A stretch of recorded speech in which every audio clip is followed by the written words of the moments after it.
We have a new enemy in town.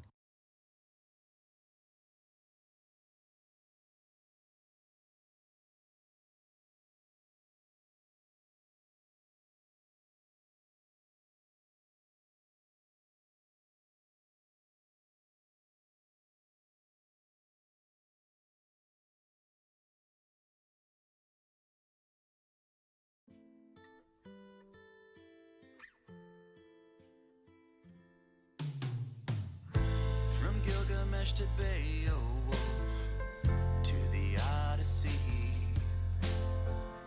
every time has a story to tell and passed down through history. Ishmael went out searching for whales, and Gatsby longed for acceptance. Tom and Huck went and ran all amok, and we've been talking about them ever since. Long after the people are gone, the stories that represent them still last. The written letter helps us know a little better our ancestors from the past.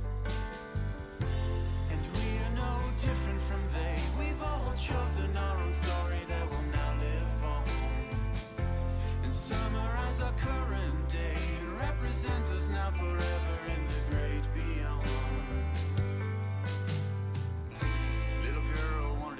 So bad, 'cause she had a semi-famous dad, 'cause he was friends with a murderer who was on TV. Well, she had no TV murder friends like her pop, but she had one that was in the gossip mags a lot. And 'cause her grandfather owned hotels and had made a lot of money, well, that friend blew a guy on videotape, and the news talked about it for 6 weeks straight. And our hero had a plan to get that fame that she so craved. She got the guy who played the brother on that Moesha show, and they filmed themselves going hard as they could go. And we've been paying attention to her for the whole last decade. It was the story of you. It was the story of me. It was the story we choose to pass down through history.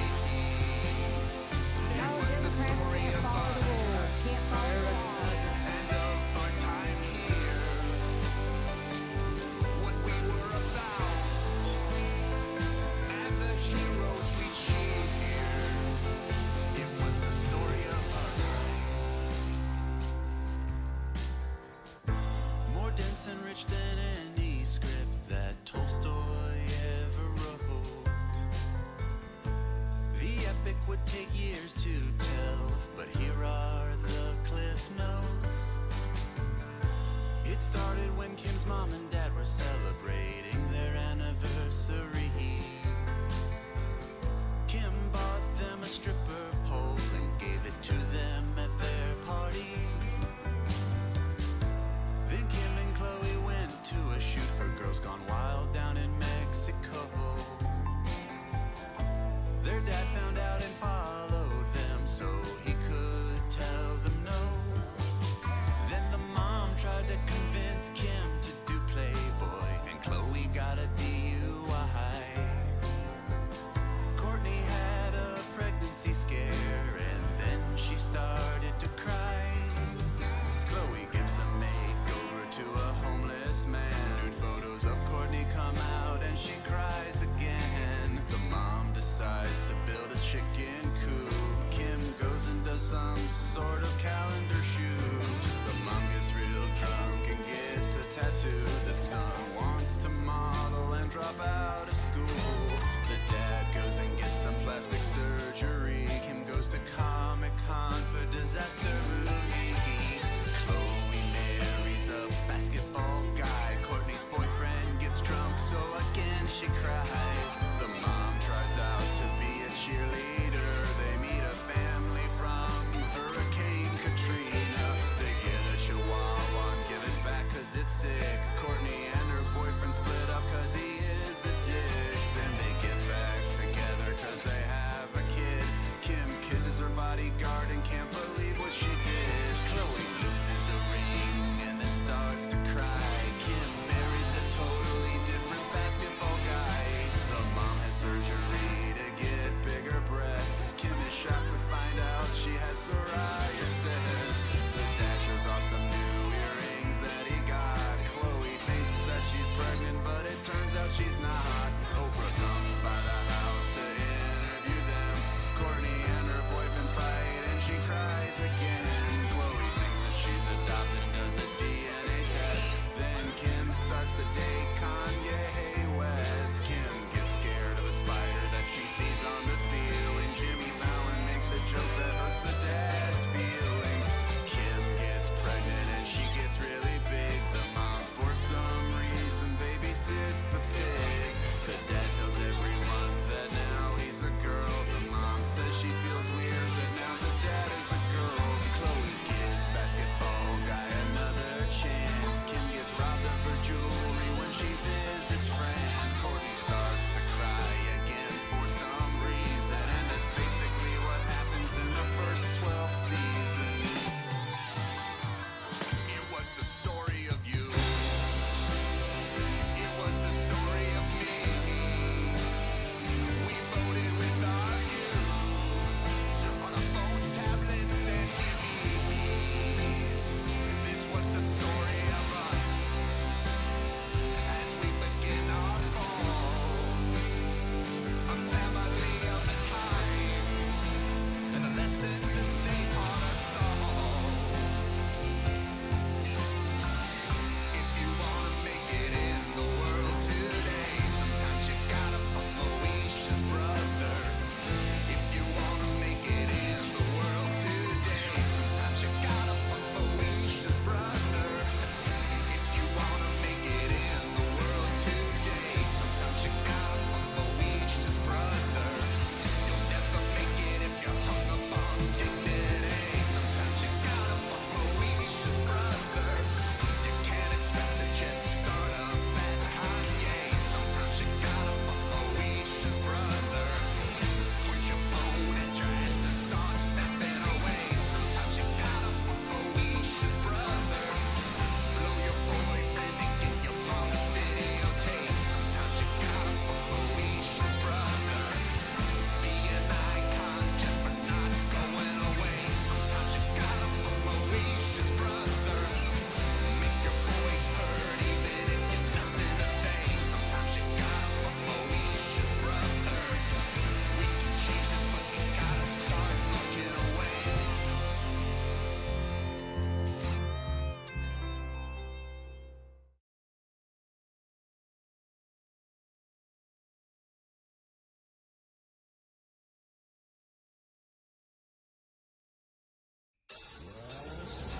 I am very, very crazy, very永遠に止まらない世界のすべてこの国分の中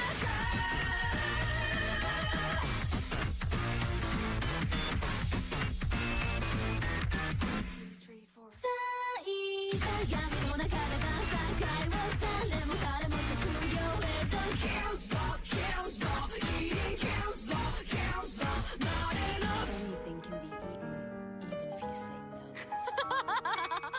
命尽くし振り出すを味覚に暴力 I like what don't stop, don't stop, feeding don't stop, don't stop, one more fight 足りない飽きない現在の勝負よ I am very, very crazy, very 永遠に止まらない欲に食われたもじゃ Go out and go very, very tasty, very 生体に無駄よ世界の全てこの国分の中I just want to eat how tasty it is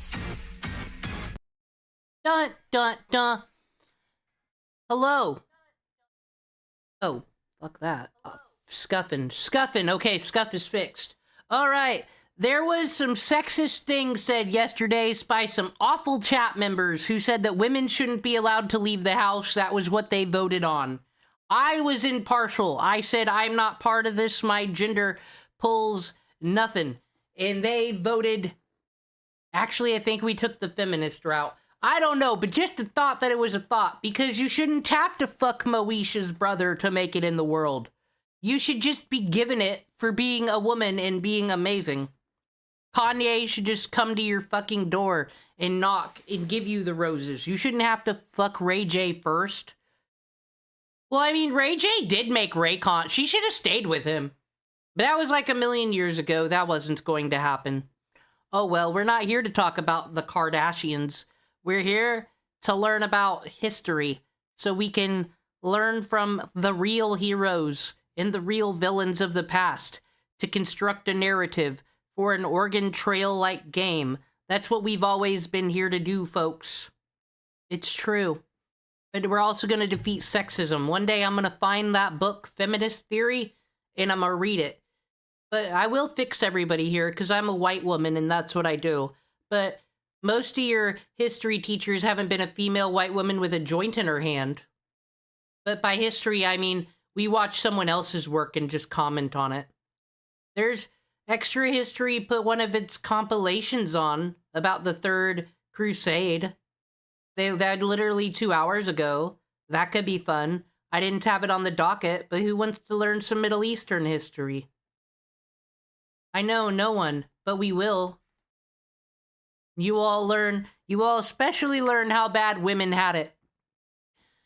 Okay, though, real talk, I actually don't understand how the new age left, the new kids on the block, like, don't understand that the Middle East has a lot of oppressive cultures. Like, I don't get this, because when I was growing up, it was that girl who got shot in the head for going to school.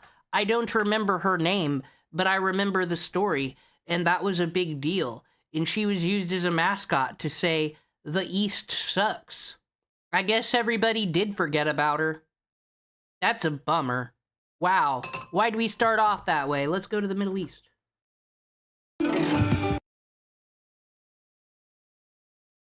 I'll even give you all the big screen today. Fuck. East is so much better than West? Ah. Not in... I mean, now I'm thinking about rapper beefs. I didn't like Tupac that much.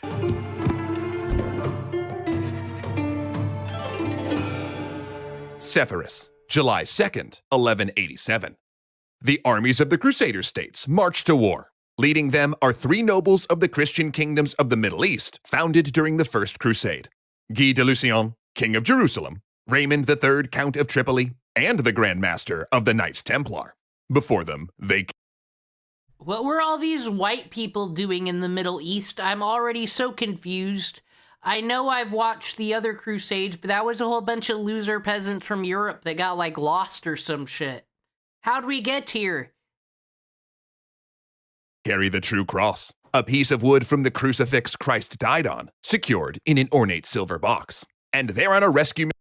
I think they're liars. I don't think that's the real piece of wood. Why would you save it?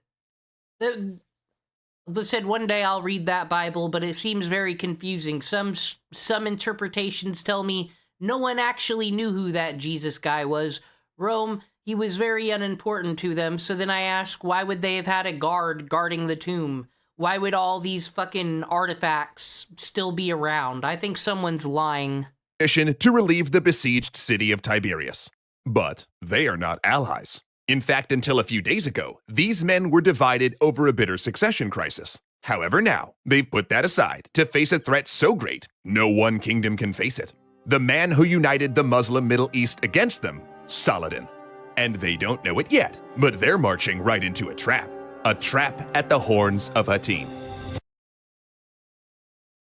Not to be a Hassan Piker, but it really sounds like this group had it fucking coming. I didn't like those crusades. It didn't sound very justified.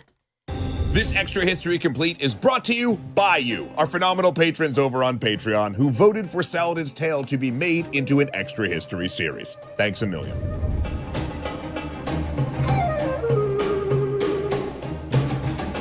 the man who would unite the Islamic Middle East and battle the Crusader states, was born in Tikrit in 1137. His personal name was Yusuf, with the honorific Salah ad-Din, meaning the righteous of the faith, a name Westerners would contract to Saladin, which we'll be using for this series for simplicity. But whatever you call him, young Saladin was born into a world politically defined by the Crusades. Now, if you've watched our series on the First Crusade, you might wonder how that uncoordinated trash fire managed to be so... Fine, I won't give you the big screen. You don't deserve such a thing. I, like the Lucifer figure I am... Well, no, I'll make you Lucifer. I'm the Lucifer that makes other Lucifers. I'm gonna strike you the fuck down from heaven, and you get the second monitor now. That's what you did. You ruined movie time for everybody, Tonto. Today is a punish. You know those things the users do where they get mad at Caillou or whatever? So it's punishment compilation fucking time? This whole stream is a punishment compilation to men. I'm going back to the true side, the feminist side. Because I will come into these history videos with my hot commentary, such as, at him. What if these people just talked about their differences and worked it out instead of killing each other? It seems like such a to-do to have a war, especially back in the day when you don't got processed factory foods to carry around as rations and shit. Napoleon invented butter, not butter, margarine, because God forbid the French fucking not have anything to butter their scones with. God fucking forbid. You can't fight a war like that. War? What is it good for?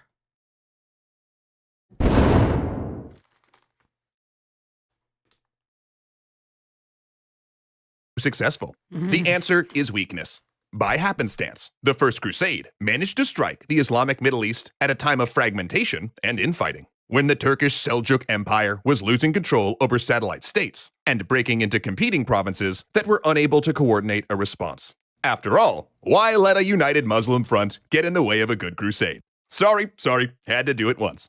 In that vacuum, the invading Franks were able to carve out a series of Crusader states, which became new wildcard players in Middle Eastern politics. By the time Saladin became a young adult, there were three main kingdoms: the County of Tripoli, the Principality of Antioch, and the Kingdom of Jerusalem. A fourth had fallen to the Turks, sparking a second crusade that failed to capture Damascus. Saladin's family were Sunni Muslims of Kurdish origin and served as soldiers and politicians under a family allied to the Seljuk Turks. Growing up with a classical Islamic religious education and frequent games of polo to train him as a cavalryman, he would actually receive most of his use.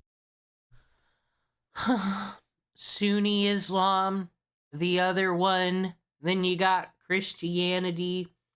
The Catholics say their part is right and everything that happened in that book happened. They've made the word canon, but then the Protestants say that's dumb, and then there's like 200 different versions of them. Why didn't God just get a fucking editor to explain these religions to everybody point blank so they'd pick the right one? But that's just me and my woman attitude again, I guess. Tutelage under his uncle, who trained him as a soldier and commander.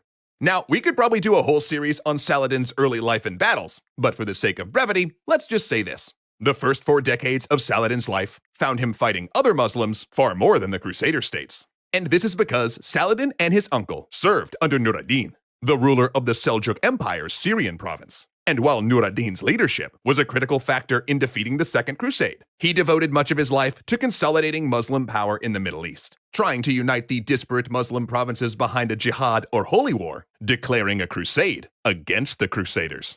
Of course, political, religious, It said literally just doing what the fuck Europe was doing for the last whatever many years. It came to the same conclusion. We got a crusade.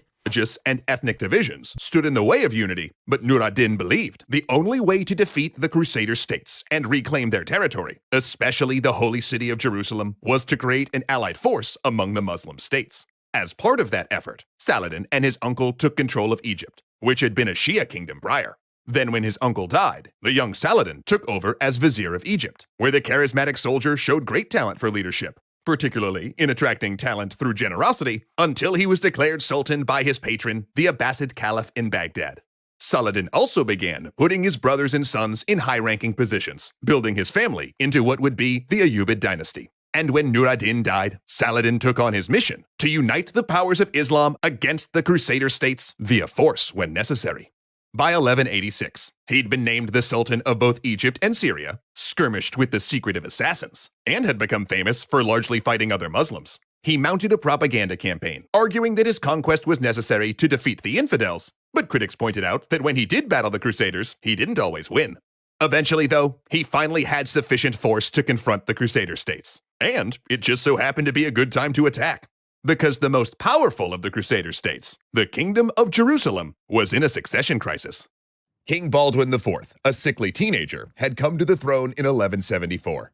Unable to have children and expected to die at any time, Baldwin was surrounded by plots throughout his 11-year reign, with Raymond III, Guy de Lusignan, his sister Sibylla, and a freebooting noble named Reynold of Chatillon among the chief plotters. When Baldwin died, followed by Sibylla's son that he'd named as his heir, who also was sickly by the way, Couldn't one of the monarchs just put in some kind of fucking paperwork somewhere? Let's not make an 11-year-old who's sickly king. At some point, that is just fucking child abuse. the nobles nearly came to blows. So to keep the crown away from Guy, Sibylla became the compromise candidate.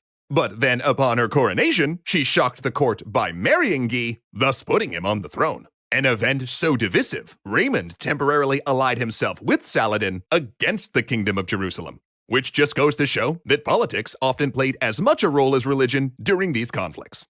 Meanwhile, Reynold of Chatillon, a man who acted more like a pirate than an idealized image of a knight, was provoking Saladin. He began raiding Muslim trade routes on the Red Sea, striking close to Mecca and Medina. But it was his plundering of a pilgrim caravan headed to Mecca in 1186 that made Reynold one of the most hated men in the Muslim Middle East. In retaliation, Saladin sprung his trap. He besieged the fortress of Tiberias, knowing that the Crusaders would be forced to attempt a rescue. And they did. The rivals put their squabbles aside and formed an alliance.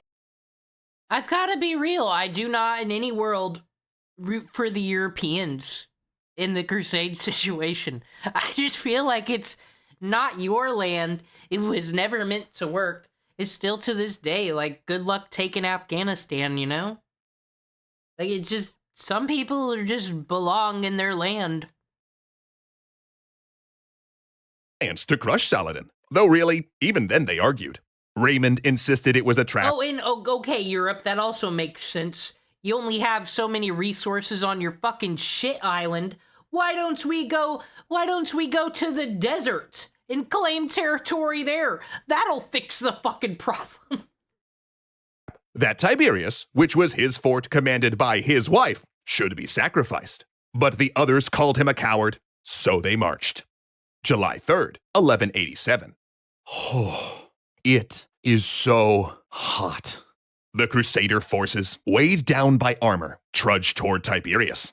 Saladin, they find, has filled the wells along their route, and mounted archers keep ambushing them with volleys of arrows before slipping away. The plan had been to march to Tiberias in a day, but wounded men are slowing them down, so they decide to stop at a spring for the night. But Saladin got there first. Instead of attacking, however, the exhausted Crusader army stakes camp. Then, Saladin's troops surround the Crusaders, beating drums through the night to keep them awake. Extra history drew sand under these things because it's the desert, Tonto. You won't confuse me with your Catholic propaganda. Yelling that God is great, and lighting grass fires to blanket the encampment in smoke. Meanwhile, Saladin has Christianity is a thing Germans made up. We know this. a supply chain of camels bringing his forces fresh water. And in an extra twist of the knife, they take skins of it up to the Crusader lines and dump it out in front of the exhausted, parched men. The next morning, exhausted and choked by smoke, the Crusaders make a desperate drive toward the springs at the village of Hattin. Again and again, the demoralized Crusaders smash against Saladin's infantry, pierced by an unending rain of arrows. At this point, Raymond, who had not wanted this plan in the first place, gives up and manages to break his forces through and flee to Lake Tiberias where he can withdraw. Saladin lets him go. He wants King Guy. He wants Is Lake Tiberias still there? That's a badass name. Jerusalem. And with Raymond's forces gone, this fight is unwinnable for the Crusaders. The sun beats down. Knights stumble into the Muslim lines, unarmed, begging to be killed. But Guy makes one last gamble. He withdraws his forces to a ruined Iron-Aged hill fort on a high plain. 2 low hills, the Horns of Hattin, guard the approach. And when Saladin's army begins to press him, he calls on God and the True Cross for aid and orders a charge. If he can kill Saladin, he reasons, the Muslims will break. The assault takes Saladin off guard. Directing his troops, his son by his side, he suddenly sees. Well, here's my question, knowing the current state of the Islamic states. Do they at least still, like, all have a shared respect for the history of it all, at least? Because it would be a shame if you're in school and you can't learn about this guy because he's the wrong version of Muslim and whatever. Like, they don't go that far with the you can't like these users because they don't follow our exact religion thing, because that'd be quite the shame. Sees the Christians surging toward him in a downhill charge. The desperate attack buckles his infantry line, driving his front ranks back so the combat swirls mere feet from him. But Saladin advances, yelling encouragement to his troops. They throw the Christians back, only for the enemy to rally once more and crash the front line again. The combat nearly reaching Saladin, who by this point realized that he was the objective. But his lines hold, and the Crusaders are sent scrambling back uphill. His son says it's over, but Saladin says it will not be over until the king's opulent tent falls. But as he says this, he sees the canvas topple in the distance. The Sultan dismounts and prostrates himself in prayer. God has given victory. Saladin has just annihilated the military power of the Crusader states, captured the King of Jerusalem, taken their most holy relic, and now the city of Jerusalem lies nearly undefended.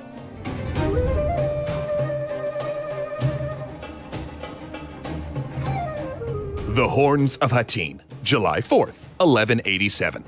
The battle is over. Bodies lie across the slopes, dismembered and baking in the sun. There are thousands of captives, but Saladin has asked for 2 of them by name, Guy de Lusignan, King of Jerusalem, and Reynold of Chatillon. When they come, Saladin's palatial tent is still being set up. Saladin then offers Guy a glass of iced julep, and the king, dying of thirst, sucks it down. It's a relief in more ways than one. He knows that in Muslim culture, to offer someone sustenance is a promise they will not be harmed. Guy then hands the cup to Reynold, but Saladin interrupts. He had given the cup to Guy, not Reynold. The Sultan stands, berating Reynold for his blasphemy and treachery, for breaking the peace between Saladin and the Crusader states by attacking pilgrim caravans, for blaspheming God and torturing Muslims. He then gives Reynold a choice, convert or die. Reynold refuses, and with one stroke, Saladin strikes off his head. And upon seeing how the king now... Yeah, pretty direct. This is, like I said though, makes me... This is what really sucks.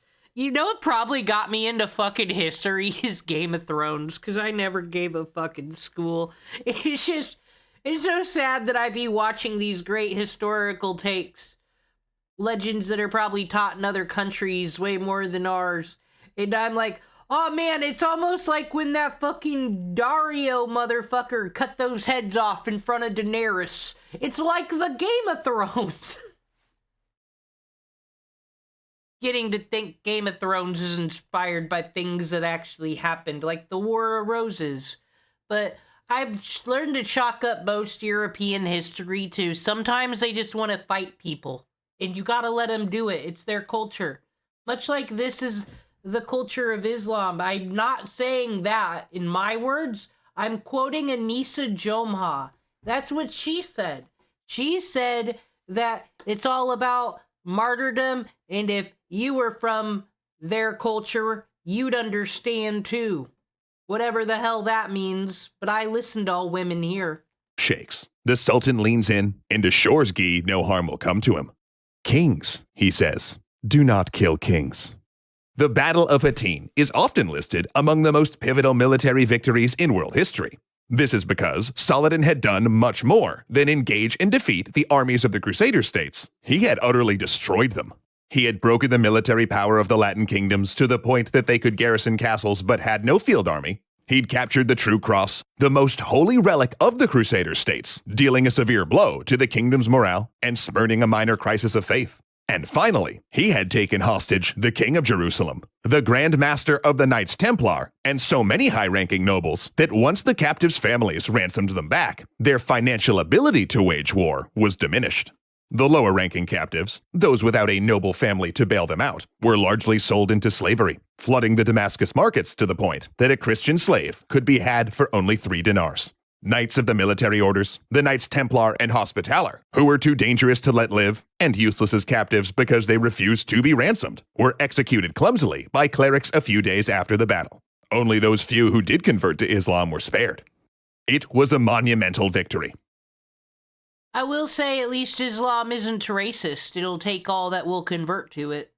That's quite nice. You're almost better off converting than being born into it, because then you're in the beef of, are you the Sunni or this one? I forgot the names, but you know, the two sides. It's like almost better to convert after the fact. Then you gotta choose. But to make it count, Saladin knew he had to capitalize on it quickly. See, much like the Christian force that they had just defeated, Saladin's army was a coalition of semi-rivals. For over a decade, Saladin had essentially struck a bargain with the leaders of the Muslim Middle East. Unite under the leadership of Saladin, accept the primacy of the Ayyubid dynasty. You know, I've been getting a little edgy lately, and as a white woman, you know what I have to do. I have to do a whole stream where I put my liberal hat back on. Tonto, no.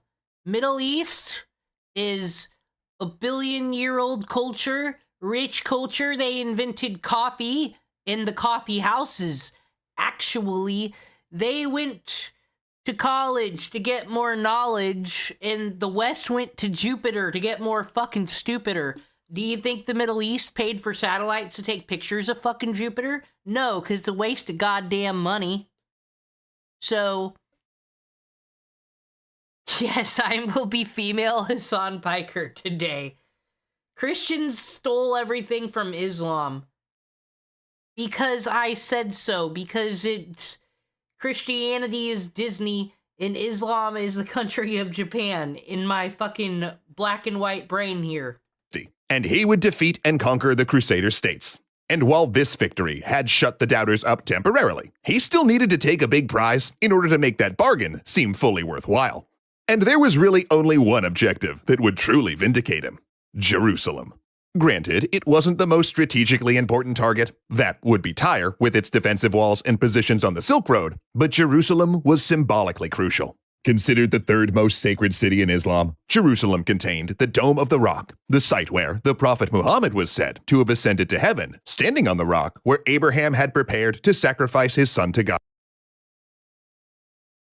Y'all, I am so fucking woke that hashtag I care about everyone's concerns. If people were at, because last time we did history, we looked at history in the making at the great country of Canada in their MPD meeting or whatever with the fucking equity cards. I am such an empath that I will fucking look at every equity card. I am the truest understander, so much so we're gonna take a break for a second to look into this mission. What is the strangest Barney item? The Barney desk is found out. And he doesn't get many views on this video, so I gotta support. This is, without a doubt, the rarest, most inexplicable, strangest piece of Barney merchandise ever manufactured. And you will not We're learning fucking history here too, folks. believe what it is. But to understand how this little plastic anomaly ended up in my hands, we have to go back to a month ago where it all started. This is the hunt for the strangest official Barney item ever made. Welcome to the Barney Desk. Thank you, Tonto. You understand. I'm a fucking ally to the minority groups. It started with gay people, but then they became mainstream and were in too many movies, so they weren't cool no more. But I think homophobia is lame, and everybody else is taking on all these causes with all this history and things I don't care enough to learn. So, like, I will stand for the Barney fandom. I don't watch Barney no more. It's been a long, long time. But I think Barney fans are smarter than the average, way smarter than Dora the Explorer people fans. This is a culture that I understand, that I will support. So a month ago, I was scrolling one day when I stumbled upon a Facebook link that led me down an absolute rabbit hole. It took me to a massive online marketplace called Lazada, which, if you didn't know, because why would you, it's incredibly popular in Southeast Asia. It also looked a little bit sketchy, but sitting there. What do you got against Southeast Asia, Barney Desk? You don't want to be problematic like that episode with the Chinese Emperor, Barney, do you? Staring back at me was an entire ecosystem of Barney products I had never seen before. At first glance, I assumed this was just dead stock from the late 2000s or early 2010s. It had that very specific branding style, you know, the blue and green background, the little bubbly yellow part on the bottom, and that one specific stock image of Barney. That was the branding style that dominated all my childhood Barney products, and hasn't been used in years since the series ended in 2010. Mattel, who currently owns the brand, has a completely different packaging style now. So then I'm scrolling and I look closer and I see something that catches my eye. Copyright date 2021. What? These products aren't supposed to exist or be made anymore. None of this was ever made for the North American market. And best of all, most of them featured Riff. And if Oh, Barney Desk, please, you don't need them. It's over. you know me, you know I reside in the Riff Nation. So my interest was definitely piqued. But you see, the more I scrolled, the stranger the items became. Barney sippy cups, Barney feeding bottles, Barney steam sterilizers, Barney toilet brush. Barney fucking toilet brush. Guaranteed you had some Barney merch. Everyone's got a hidden Barney merch, even if they don't remember watching it. But then I saw it, and let me tell you, Barney it was the Desk most insane freaked piece of licensed property I've ever laid my eyes on. And in that moment, I knew that I needed it. Why? Well, for the bit. Oh, it's gonna be a breast pump. Barney breast pump. Is he gonna put his purple fucking mouth on the nipples? No one needs that. If there's one thing you need to know about me, is that I am forever committed to the bit. Okay, Herbie Hops could never edit a video, get good mic quality. Fucking, at least this is information to the Barney fandom. That's who watches these videos. He's probably the best video maker in this fandom, guaranteed. Don't even compare Barney Desk to the motherfuckers that just sit in their car and go, God, today was hard because they don't understand Princess Luna today. This is a different situation entirely. I own every console port of Michael Jackson The Experience, and I don't even own half the consoles therefore. I own every Victorious game. I've acquired almost every variant of Hi I'm Riff in the world, and the video ain't even that good. You got some kind of problem? I just think it's always incredibly funny to commit to a bit. And this, well, this is the holy grail of bits. So I add this insane Barney item to my cart. I throw in a few extra things to get that sweet free shipping, and I click checkout. It wouldn't let me buy it. As it turns out, the item only ships within the Philippines. And for those uninformed, while my heart does live in the Riff Nation, my physical body lives in Canada. So I was in a pickle. I didn't know how to get it to me. I spent hours. Okay, so let's wrap this back to the Canadian. Do you think he was at the MPD meeting? Point of privilege. I can only listen to an authority figure if they dress up in a purple suit and sing songs at me. Hours researching freight forwarders, and I looked into middleman companies, but everything was just insanely expensive. Eventually I realized the dream was dead. Until one evening, I was laying in my bed scrolling through my phone trying to cope with the loss of my first failed bit. And then, a post on the International Shoppers subreddit caught my eye. A user was advertising a proxy shopping service. Thank God for the users, always helping each other out on this YouTube.com. Basically, you pay them, they buy the item locally, make sure it's all working, and then they ship it to you. And then this absolute lad on Reddit said they could proxy items from the Philippines, specifically from Lazada, and ship them to the US, the UK, and even Canada. Now, I was suspicious. I'm already trying to buy Barney merch that I'm not even sure still exists from a sketchy looking site I barely know, and now I gotta trust some random Redditor with my money? Well, that's where I have to introduce a major player.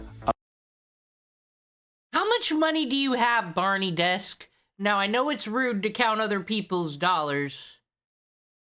You'd almost just be better off being in the 3D printing game, making your own Barney breast pumps. Of this saga, Snoomac.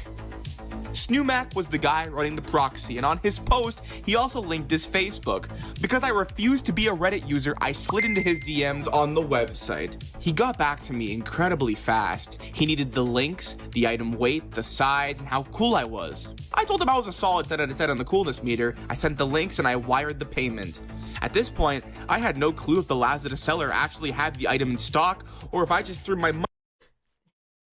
And then we chat and got along more, and we found out we have a lot in common. I'm actually going to be moving to the Philippines to be with my new love, and I've decided to give up the Barney fandom. This is my final post, guys. Money into the void. All I could do was wait. A week later, Snoomac messaged me. He had secured the package. Thank Riffness. I sent my thanks, paid for the international shipping, and it was off on a long journey to the snowy tundra I call my home. I knew it wouldn't be quick, but I refreshed that tracking link obsessively. Day 1, nothing. Day 2, nothing. Day 3, you get it. Finally. As far as niche content on the internet goes, like I said, I kind of like his editing. I like his I would prefer watching this way over that Just a Robot Fool. Those PNG commentary people that are like, iDubbbz is such a smelly loser, haha. But art community drama. On day 4, I got an update. The estimated delivery was set for March 4th, which was way faster than I thought. So the next day, I woke up bewildered and excited. I ran down the steps to the door, pulled it wide open, and stopped dead in my tracks. Because sitting on my porch wasn't a box. It was a little slip of paper. I was getting sued. Nah, I'm just kidding. It was a misdelivery slip. The package had been redirected to my local pharmacy. Well, why is it at your pharmacy? Was pissed. To quote the great philosopher, I just couldn't wait. It's just not fair. I was standing here, but I wanted to be there. So I hopped in my automobile.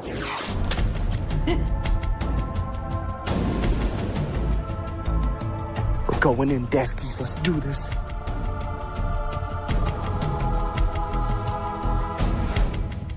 Sorry, I love this guy. They didn't have it. They didn't have the package. Where is it? Turns out they weren't expected to get the package until the next day after 2 o'clock. Bad news, gang. There's none yet. It's not here yet. The slip was on my door, but it's not here yet. So we're gonna have to come back tomorrow and grab it. Where is it? So I went home. I saw it in my pillow, and I watched. You should never buy Barney products outside of the Amazon.com. Amazon would never put anybody through this fucking stress. Some riff videos. The next day, I woke up with a vengeance. I went to the gym and I blasted Perfectly Platinum 30 Dynamite songs directly into my eardrums to get into the zone. At 1:45, I finish up and we hop back in the automobile and return to the pharmacy. Okay, Deskies, round 2. Okay, Deskies, we're back again the next day. Let's go get it. How you doing? It's ready? You're just picking up a fucking package, bro. Like I said, it's the most creative alternative. If Herbie was likable and had talent, then I for some reason, I will accept Barney people over bronies. It's just the tier list of things. Awesome, thank you so much. Have a good day. We got it. Gang, we did it. We got the package. Let's go. It worked. This is a historic day for the Deskies. This will go down in history as the day I got the package. History! That's why we're watching this. I don't mislead. We got it! We got the package all the way from the Philippines! Let's go! I drove home like my butt was rumbling. The time had finally come. After weeks of fretting, thousands... Tonto, why are you being a judgmental, stereotypal, prejudiced person? Why are you bigoted to the Barney people? I told you I'm an ally of all the minorities of the minorities. You can't do this. This is re-education camp stream. Of miles, proxy services, pharmacy betrayals, all for this moment. Hello and welcome to the Barney table. No relation to the Barney death. That's a different object. It's officially here. Oh, come on, Tonto. What a handsome man. Lost my X-Acto knife and got stabbed. Great way to get demonetized. Okay, after 2 days of trying, we finally have it. After the months, it was 1 month, of stipulations we had to go through, it's finally here. Are you guys ready? Because let me tell you, the excitement is palpable. Let's open this up. Oh, I also changed my camera. I didn't like it. Flip you. We've reached the main course. The reason this whole video was made. The entire journey's resolution. The strangest official Barney product to ever exist.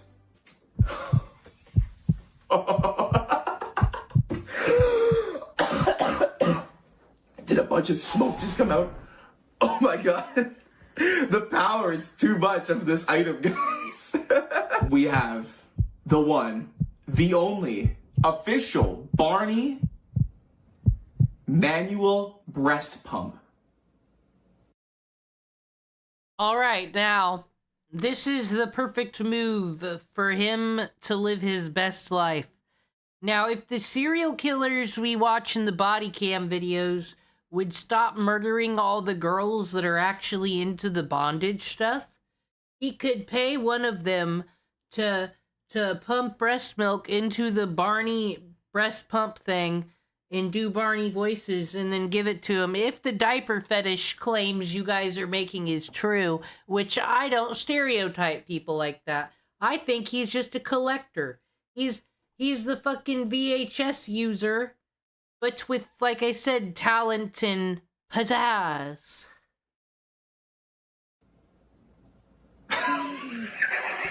Whose idea was like, guys, you know what? I have this perfect combination. Yo, peanut butter and jelly, ketchup and mustard, Barney and breasts. Perfect. Who said that? So if you're unaware of what this is, I'm not gonna give you explanation right now because I gotta prepare for this. So me in like 30 seconds is gonna give you an explanation. Thanks, me from the past. This is a manual breast pump. It is an everyday device that new moms use to help collect milk to feed their babies. It's a very helpful standard parenting tool used all over the world. It operates using simple air suction. You squeeze this handle. He has to explain this to his audience. Lol. Up top, which creates a vacuum in the funnel unit, and it safely pumps the milk directly into this attached bottle to be saved for later. According to the box, it features an ergonomic design, it's BPA free, and it's a completely practical piece of baby technology. See, the weirdness doesn't come from what the product is. It's a very normal parenting product. What is funny is that it's a Barney version, because most Barney products are made for children. No kid is gonna see this. What are they doing? Thanks, me from the future. That was very informative and hopefully not demonetizable. This is almost like a meme. Well, actually, wouldn't the bottle would have the Barney on it? It's just kind of not that good because you can make a purple one with the big dinosaur going ah. So then when the child gets older, it'll be like, yo, that Barney, I'm gonna watch it because I remember it from my sippy cup. That would be normal, but I don't get why they made the Barney logo so small on it. And does it even detach? Within me and my sort of like, you know, Barney inner circle, because it's so absurd. What I don't get is... Well, I hope I just tried to explain it. It'd just be, you know, because usually you're supposed to detach the bottle and then put the nipple thing on top of it. And it becomes a portable bottle, so like there's nothing wrong with putting a design on a sippy cup. Like, why would this matter to the kid that it's Barney branded? Is this relying on Barney adults? Because is there a lot of Barney adults in the Philippines? I don't know. If you're watching from the Philippines, hi. But yeah, this package is just so funny to me, especially because it's using the old Barney branding. Over here on the side of the box, we got Big Bop saying, for easy and almost natural breast milk expression. Yeah, that's a Big Bop quote right there. Add that to the Barney fan wiki. And it shortens the distance and is labor saving. It has an economic design and frees moms' arms. To all moms everywhere, happy Mother's Day. This is coming out No, that was my prediction. I didn't want that to be true, sir. in March. There's an instruction manual? Let's go! For beginners like me. Our show of the hour. Oh, stuff's coming out. In a Ziploc bag? Okay. I hope this isn't used.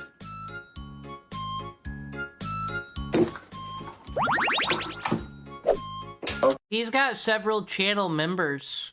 Okay, and here we go, gang. There he is. Nice little bit of hit art, and that's the most Barney contributes to this product. Is this? We got a little cover here, and this we got a little. No, maybe not. Y'all think he's gonna milk himself? How do you? Oh, look at that! Ever cute. Now you got a free Barney bottle. You know, put juice in here, diet soda, a protein shake. All types of milk. Doesn't have to be, you know, from your chest. It could be vanilla, chocolate, almond. Imagine putting this on your shelf. Someone comes over and it's like, show me the delicacies. And I go, yeah, here are the delicacies. It is blowing air. What the? Oh, that feels, it's a little sticky. Oh, it's like a gun. Pew, pew, pew. I also got this really cute dish set with a plate and a bowl and spoons and this adorable cup and these little nappy clamps. Oh, there it is, Tonto. That's what I meant. Clamps, which are apparently things used to hold diapers together. So to answer the age-old question of, is this the strangest official Barney product? Yes, there is no other answer. Why some marketing exec over at CSC Philippines, that's who made this, decided to make this, we will never know. I don't think anyone will. But what I do know is that the internet can be a really beautiful place. It connects us to people like Snoomac or to odd current Filipino Barney merchandise. And it allowed me to complete the greatest bit of my life. And that was the biggest waste of time I've ever endured, but it was fun. It was a What do you rate his bit, Tonto? Is it as good as that time that Elon brought the sink into Twitter headquarters, or worse? Where do you rate it? journey and a half to get this. I'm actually surprised it even got here, let alone that I can make this video. But I had a really fun time going on this adventure with you guys. You guys made this possible, okay? And why not join the Deskies, where you can make more of my videos possible? Maybe I'll even send you a manual breast pump of your own. That's not a promise. He won't send you a breast pump.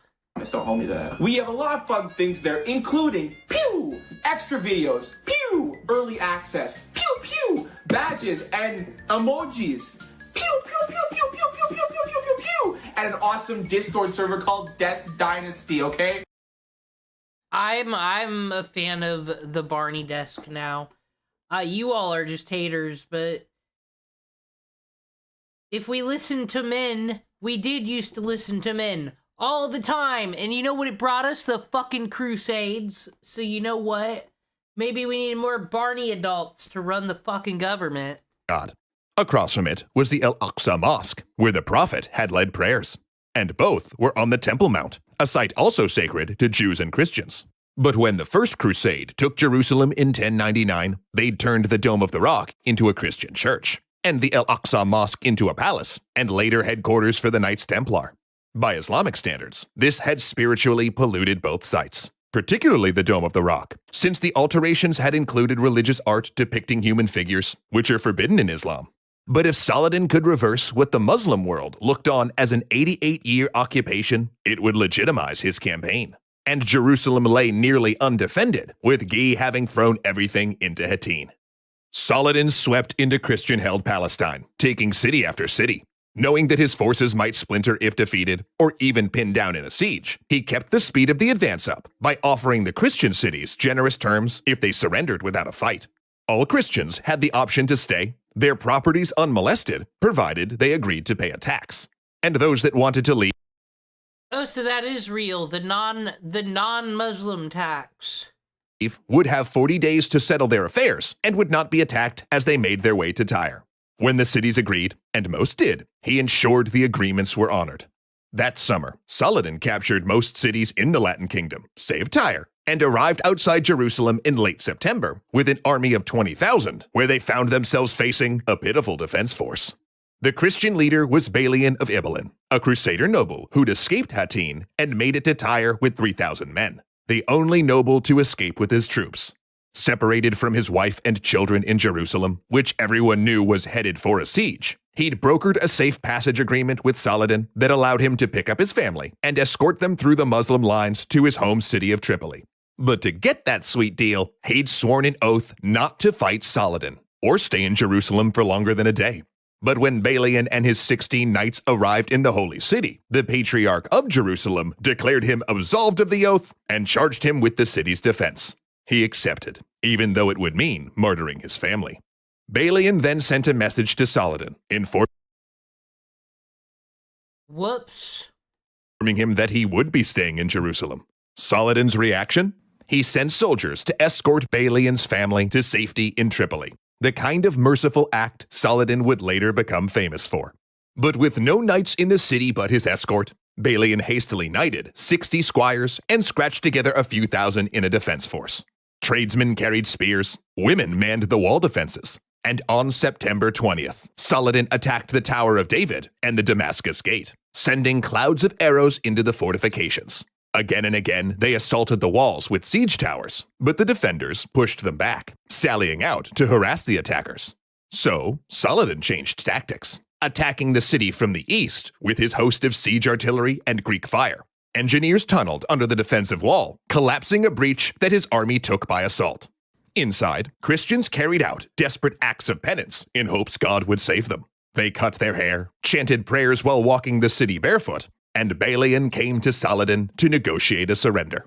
Though Saladin was not in the mood. He was generous to cities that capitulated without a fight, but by the customs of medieval warfare, a city that resisted got sacked. Heck, the Crusaders had done as much when they took Jerusalem, slaughtering the Muslim inhabitants. So Saladin stated he would kill the defenders and sell anyone left into slavery. To which Balian made a counter-threat. Breach the city, and they would not only slaughter the city's Muslim population, but destroy every mosque and shrine. Saladin took him. So basically he just fired back with, "I will kill your civilization." Moment and met with his captains, weighing the risk of damage against the possibility of looking weak to his allies. He decided to make the deal. The final negotiation centered around ransoms, with the Crusaders coming up with enough money to pay ransoms for 7,000 of their citizens, with the 15,000 they could not afford sold into slavery. However, Saladin was able to free 3,000 Muslims previously kept by the Crusaders as slaves, and in the spirit of celebration, he released nearly 1,000 Christian prisoners of war. The holy city was handed over without a bloody sack. Muslim clerics stripped the images out of the Dome of the Rock and purified the Temple Mount with incense and rosewater. Saladin then handpicked the cleric to give the first sermon there, a man who called the recovery of Jerusalem after 88 years a gift from God, comparing Saladin's achievement to that of the Prophet Muhammad himself. His victory was complete, casting Saladin as both a victorious general and a man of integrity. In taking Jerusalem, he had killed no innocents, treated captive noble women well, and abided by his oaths. Even when advisors pushed him, he refused to attack the ransomed Christians headed to Tyre or destroy the Church of the Holy Sepulchre, reportedly built over Christ's tomb. But the backlash was already on its way. The Vatican, October 20th, 1187. The Archbishop of Tyre approaches Pope Urban III. The Pope is surprised to see him so far from the Holy Land. The Archbishop kisses the Pope's ring and tells him of the disaster of Hattin, of the capture of King Guy, and of the loss of the true cross. He says Jerusalem is vulnerable. He doesn't know it's already fallen. Pope Urban's face goes red, then purple. His guards think it's rage until the Holy Father coughs and grasps at his chest, dead of a heart attack, the last casualty of Hattin. But the word is out across Europe now, and nobles, including kings, are volunteering for a third crusade. including one that will prove himself Saladin's greatest foe. So, Tonto, are you not rooting for Saladin? He's like a Jedi on Tatooine. Richard the Lionheart. Okay, is one of these fake King Arthur motherfuckers gonna come around now? Is that what's happening? City of Acre, September 1189. The force of 8,000 Christians stands before the defensive walls, dug in between the port city and the shore. Among them flies the banner of Guy de Lusignan, the dispossessed king of Jerusalem, and until recently, Saladin's captive. Saladin could destroy them now, and perhaps he should. Could you imagine? What if everybody just left the desert and found the United States before those other losers did? Whoa. Acre's garrison forces were larger than the besieging army, and Saladin's troops lay in wait. But he had also heard that the army of Frederick Barbarossa, king of the Holy Roman Empire, plans to march into Syria via Turkey, so he can't afford to pin himself down or reduce his dwindling forces. Then he sees dots on the horizon. Ships. All along the sea. Reinforcements from France, Germany, and Italy. He attacks, but the window for an easy victory has been lost. And the struggle for Acre will be one of the bloodiest engagements of Saladin's career, and the opening battle of the Third Crusade. Though the capture of Jerusalem was Saladin's most triumphant moment, it also marked the pinnacle of his power and influence. For years, he had advocated that the full powers of the Islamic world be placed into his hands, with leaders setting aside disagreements over religion, politics, and ethnicity in order to retake Jerusalem. But now that that objective had been achieved, that unifying sense of jihad began to fracture.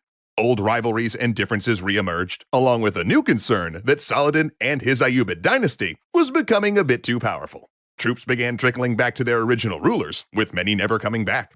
And just as this Islamic coalition began to splinter, Europe united under a new crusade. In the near century since the First Crusade, support for crusading efforts had ebbed and flowed. European kings might send money, but they only rallied to go to the Holy Land personally during times of obvious crisis. And the disaster at Hattin, the loss of the True Cross, and the capture of Jerusalem was one heck of a big rallying cry. This crusade, however, was different than previous ones. The recruitment message was much more coordinated via the church, the goals more clear. In fact, a new vernacular developed around the effort. While participants in previous efforts had termed themselves pilgrims, now the act of joining was increasingly called... Oh, so they're not gonna go fucking pillage the villages on their own fucking side this time? They're more organized? Taking the cross, a term which led to the modern term crusader. And much of this effort was focused personally on Saladin. Depicted as unfathomably evil by Christian propagandists, he was referred to by preachers as the son of Satan, and depicted in illuminated manuscripts as one of the 7 heads of the dragon of the apocalypse, which is metal AF if you ask me. Plus, kings going on crusade instituted a new tax to fund their military efforts, aptly named the Saladin Tithe. But it's important to remember that these European leaders were no more united than Saladin's fragile alliance. In fact, of the 3 kings who joined the crusade, the only one beginning their quest relatively quickly, Frederick Barbarossa of the Holy Roman Empire, set out on his journey in April of 1189, whereas Richard I of England and Philip II of France, by contrast, spent several years squabbling first. While Richard took the cross almost immediately, when he was still a prince, he had to settle some matters before he could leave. Namely, Richard wanted to be King of England, so he allied himself with Philip of France to fight a war against his own father, and he won. As you can imagine, Richard's family politics were a bit bonkers. Anyway, Richard became king while also holding vast territories in France. But that made going on crusade a bit awkward for Richard and Philip. See, Richard's holdings in France were actually more valuable than Philip's, and each wanted to usurp the other out to rule all of France. But now, both... Can't you all just be happy that you're not fucking peasants getting brutalized? No one appreciates anything. were rallying Crusader armies next door to each other, meaning they had to agree to set out for Palestine at the exact same time, so neither of them could invade the other's territory once they were gone. So Saladin, who knew taking Jerusalem would mean fending off a crusade, had some time to prepare. But he didn't. In fact, he kinda squandered his momentum. Though, in fairness, his troops were exhausted from years of drawn-out warfare against the Crusader states, and he likely wanted to preserve his fragile alliance by taking easy victories. He swept up small fortresses and cities that he could argue into capitulating without a fight, sometimes even trading high-value captives for them. Anything to avoid costly and demoralizing sieges. But this meant that he left the city of Tyre, its defenses swelled by Christian refugees from Jerusalem and other cities, as a center of resistance and an easy place for crusaders to disembark. Another major mistake was letting King Guy of Jerusalem go. An act so mind-bogglingly reckless, historians still argue about his motive. He may have simply felt bad for Queen Sibylla, as Saladin always had a soft spot for his rivals' families, and he did love to be generous even to the point of recklessness. In fact, his lieutenants actually used to hide money to prevent him from giving it away. Or perhaps he thought that Guy would create discord among the other crusaders, who were competing to replace him. Whatever the reason, he miscalculated. After a noble named Conrad, who had seized and defended Tyre after Hattin, refused Guy entrance into the city, the dispossessed king rallied a small army and put Acre to siege. And then came Saladin's worst mistake, dawdling rather than committing forces to destroy Guy, which drew the Third Crusade to his small army like a magnet. Saladin finally hit the Christian camp on October 4th of 1189, but by then it was too late to be easy. The combined forces of the Crusader kingdoms and the foreign reinforcements numbered 30,000, and they were in high spirits. Crossbowmen savaged the Muslim front ranks, followed by a charge of men-at-arms and heavy knights. Saladin's right wing, his weakest troops, broke, and the Crusader forces stormed all the way into Saladin's camp. But there, the Crusaders broke ranks to plunder, as It's like the Battle of the Bastards from the Game of Thrones. They seem to always kind of do. Then Saladin hit them with force, sending them fleeing from the slaughter. Other Christians, seeing their companions routed, believed the battle lost and broke, only to then find themselves attacked by Acre's garrison that sallied out to join the battle. Then Saladin sent the enemy corpses down the river so they'd float through the Crusader camp. It was a victory, but barely. Several of Saladin's commanders had lost their fortunes due to the Christian plundering, and the near defeat wrecked morale. He had not relieved Acre, and Saladin could not commit his whole military force to dislodging them, for Frederick Barbarossa would invade Syria within months. So Saladin entered the thing he desperately wanted to avoid, the grind of endless siege warfare. And with both sides controlling portions of the port, they could both endlessly reinforce by sea, the result of which was a double siege. The Christians dug in, besieging Acre, and Saladin dug in to besiege the Christian besiegers. A turducken of siege, if you will. Harassing fire from catapults peppered Acre's defenders. Crusader barges with tall siege engines rode into port as floating artillery platforms, until Saladin's own siege engines burned them down with pots of incendiary Greek fire. Both sides captured men and tortured them within view of the enemy, and the besiegers used anything, including human bodies, to fill in the Well, I mean, someone's got to clean them up and put them all in one area anyways. The battlefield's kind of unusable with all these piles of bodies laying around, I would assume. So, like, you shouldn't be torturing people in front of other people. That's just rude. defensive trenches before Acre. Whatever was thrown in, the Muslim defenders had to pull out. When the Christians did breach the wall, the garrison would sally out to fight the besiegers, while engineers in the city hastily repaired the damage. Saladin's only stroke of luck came in June of 1190, when he received word that Frederick Barbarossa had been thrown from his horse while crossing a river in Anatolia, and the German king drowned in his heavy armor, leaving his contingent leaderless and racked with disease. And while a few managed to arrive at Acre, they did so just in time to suffer through one of the worst winters Palestine had seen in decades. Their food so short, the Crusaders ate pack animals, and possibly even human corpses. And then, 18 months into the siege, Richard and Philip arrived, and things changed. Because they brought with them enormous catapults named... Wait, no, really? Named Bad Neighbor and God's Own Catapult. Oh, I'm loving this. Good on them for trying to name them something fun. So expensive were they to maintain that a priest had to stand by them during their operation, praying and asking for donations to pay for repairs when they broke down or were damaged. An equally large Muslim catapult, dubbed Bad Relative, returned fire. This was a new type of siege warfare, The previous catapults could do no more than harass and injure defenders, but these named beasts knocked great holes in the defensive walls. It was clear Acre would fall. Yet something else appeared in Saladin's camp. A diplomat secretly sent by Richard without Philip's knowledge. Richard, ill with scurvy and calling on codes of chivalric honor, asked for a gift of fruit and ice, and he suggested they meet for talks. Saladin, ever hospitable to enemies, sent the requested peaches, dates, figs, and ice, along with a message. No meeting, not until they had a peaceful truce. For if the kings met as friends, then later fought, it would bring dishonor on both of them. And fight they would, in a battle that would stand as one of the greatest personal rivalries in all of history.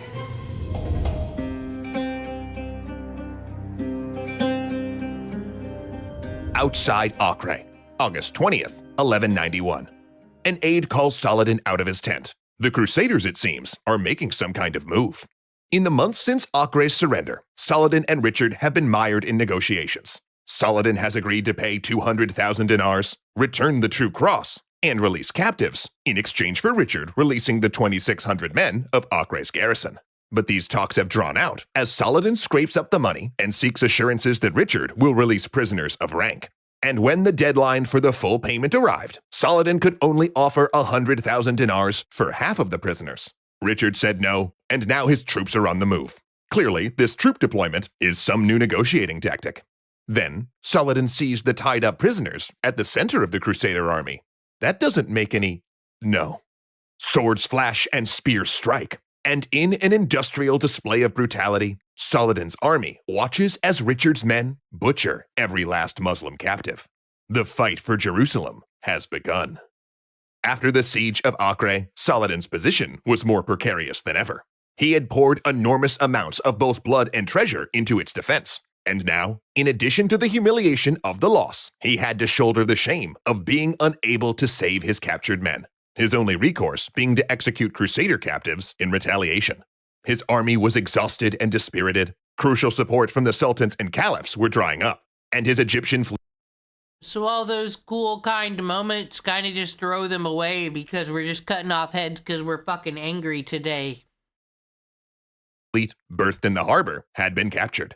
Worse than all of that, during the siege of Acre, his Ayyubid power structure, the family members he'd placed in high positions, failed to deliver. Key relations had held back reinforcements and resources, looking after their own domains rather than aiding their sultan.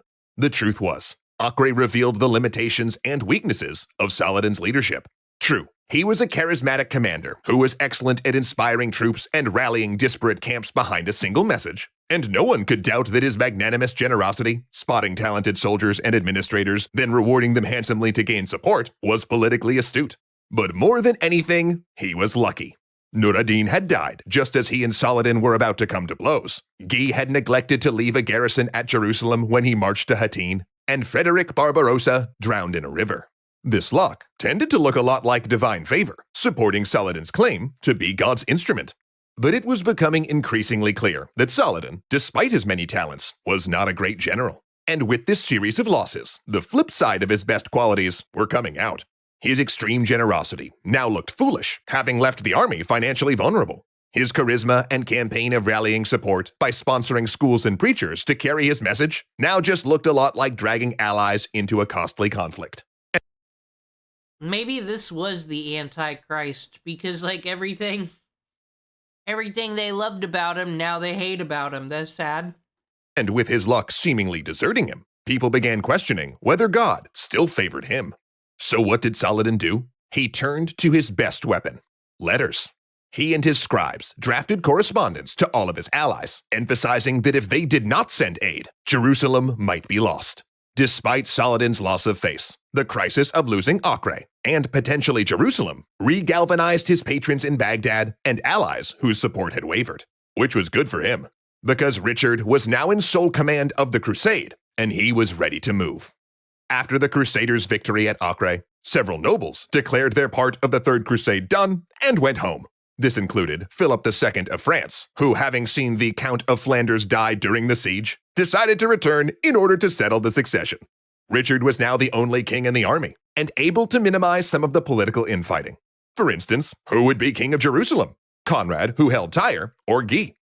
Well, Guy was Richard's relative, so that kind of solved that. But more important was Richard's monopolization of military strategy. And unlike Saladin, there was no question of Richard's abilities as a general.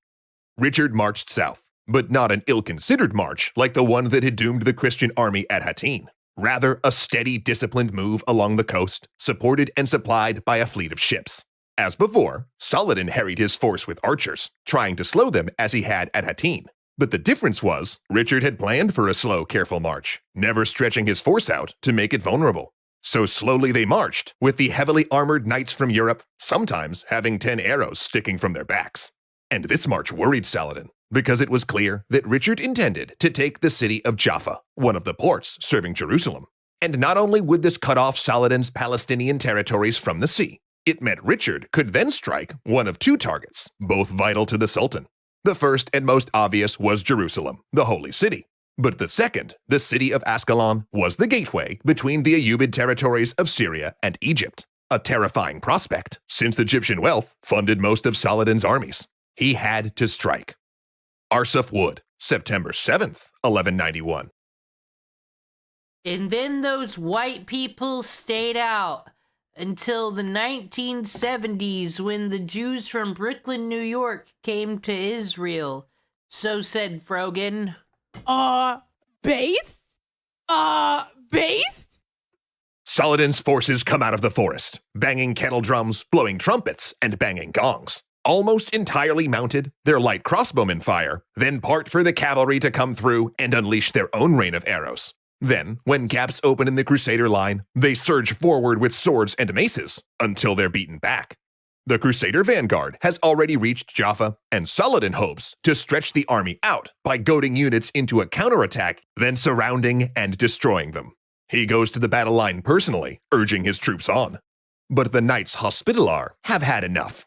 Against orders, they unexpectedly charge Saladin's troops, catching many of his archers dismounted. And after a hesitation, the rest of the Crusader army follows in the attack.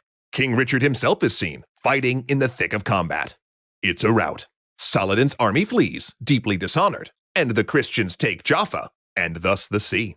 Saladin's response is scorched earth. Knowing he has to choose between the holy city and Ascalon, he makes the only real choice.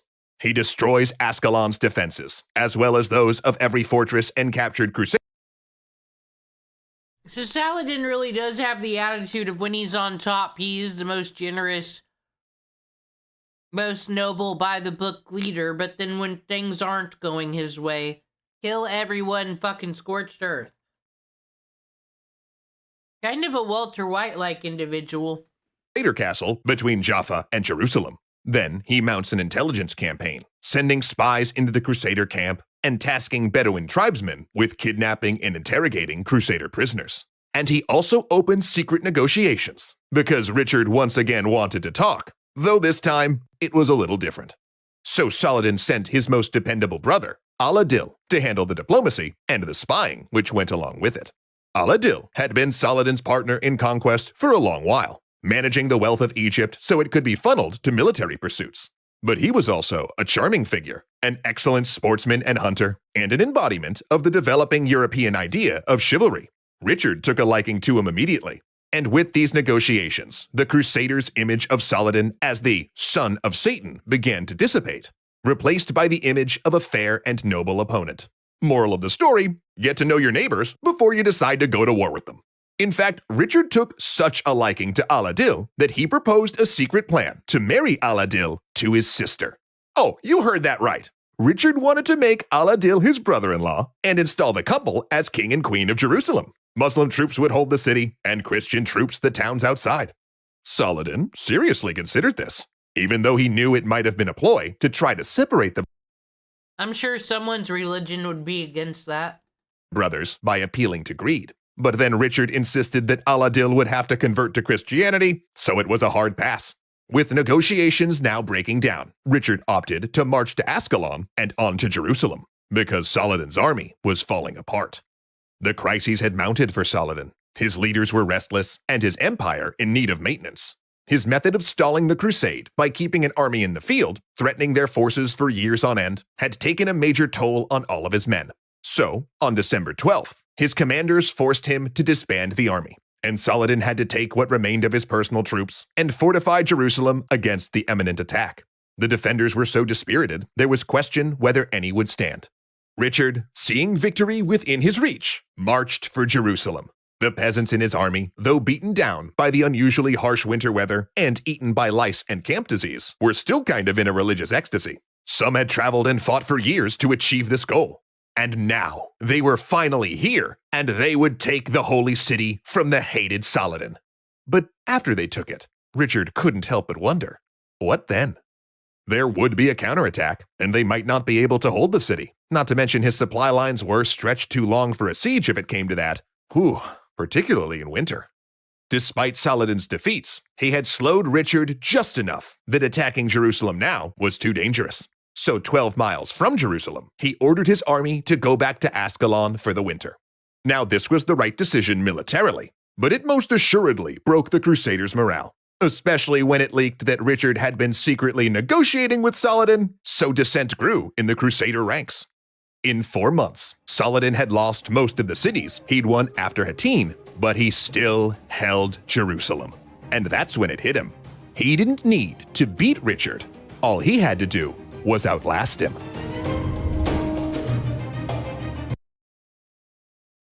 See, the crusade's about to end. It's finished. 40 days, one survivor, as Jeff Probst said. Jerusalem, July 3rd, 1192. It's one of the darkest nights of Saladin's life. Last winter, with his forces in disarray after the defeat at Arsuf, Saladin thought he'd lose Jerusalem. But Richard's army had turned back when they were within sights of the holy city, the English king worrying that the cold weather and his fragile supply lines would not withstand a siege. Now, Richard is back, only 12 miles away, and the Sultan knows he cannot defend Jerusalem. Days ago, his emirs had pledged loyalty to his face, but he's heard that in private, they're discussing whether to abandon him. And tensions between his Turkish and Kurdish contingents are heading towards violence. So he spends a night walking in the city, accompanied by his biographer, and he prays one more time at the Al-Aqsa Mosque, tears falling onto his prayer rug. And the next morning, Saladin announces that they will abandon the holy city. In July of 1192, it looked all but sure that Saladin would lose Jerusalem, even though he'd done all he could to keep it. After Richard and his army had turned back from their winter attack in 1191, Saladin then changed tactics. Because the Muslim army wasn't going to be able to defeat Richard on the field in a conventional stand-up battle, due to the coalition being too fragile and Saladin's men being too exhausted. So rather than outright fight the Crusaders, Saladin had decided to outlast them. Richard was operating far from home, and though he insisted that he would not return until he'd retaken Jerusalem, Saladin knew that was easier said than done.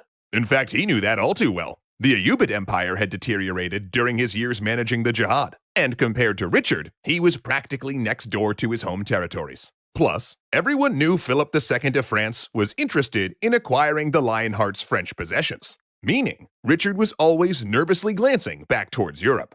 So in the spring...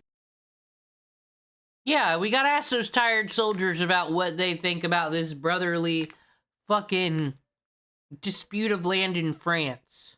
I just can't relate. France, the Middle East, these are all lands I wouldn't need for things.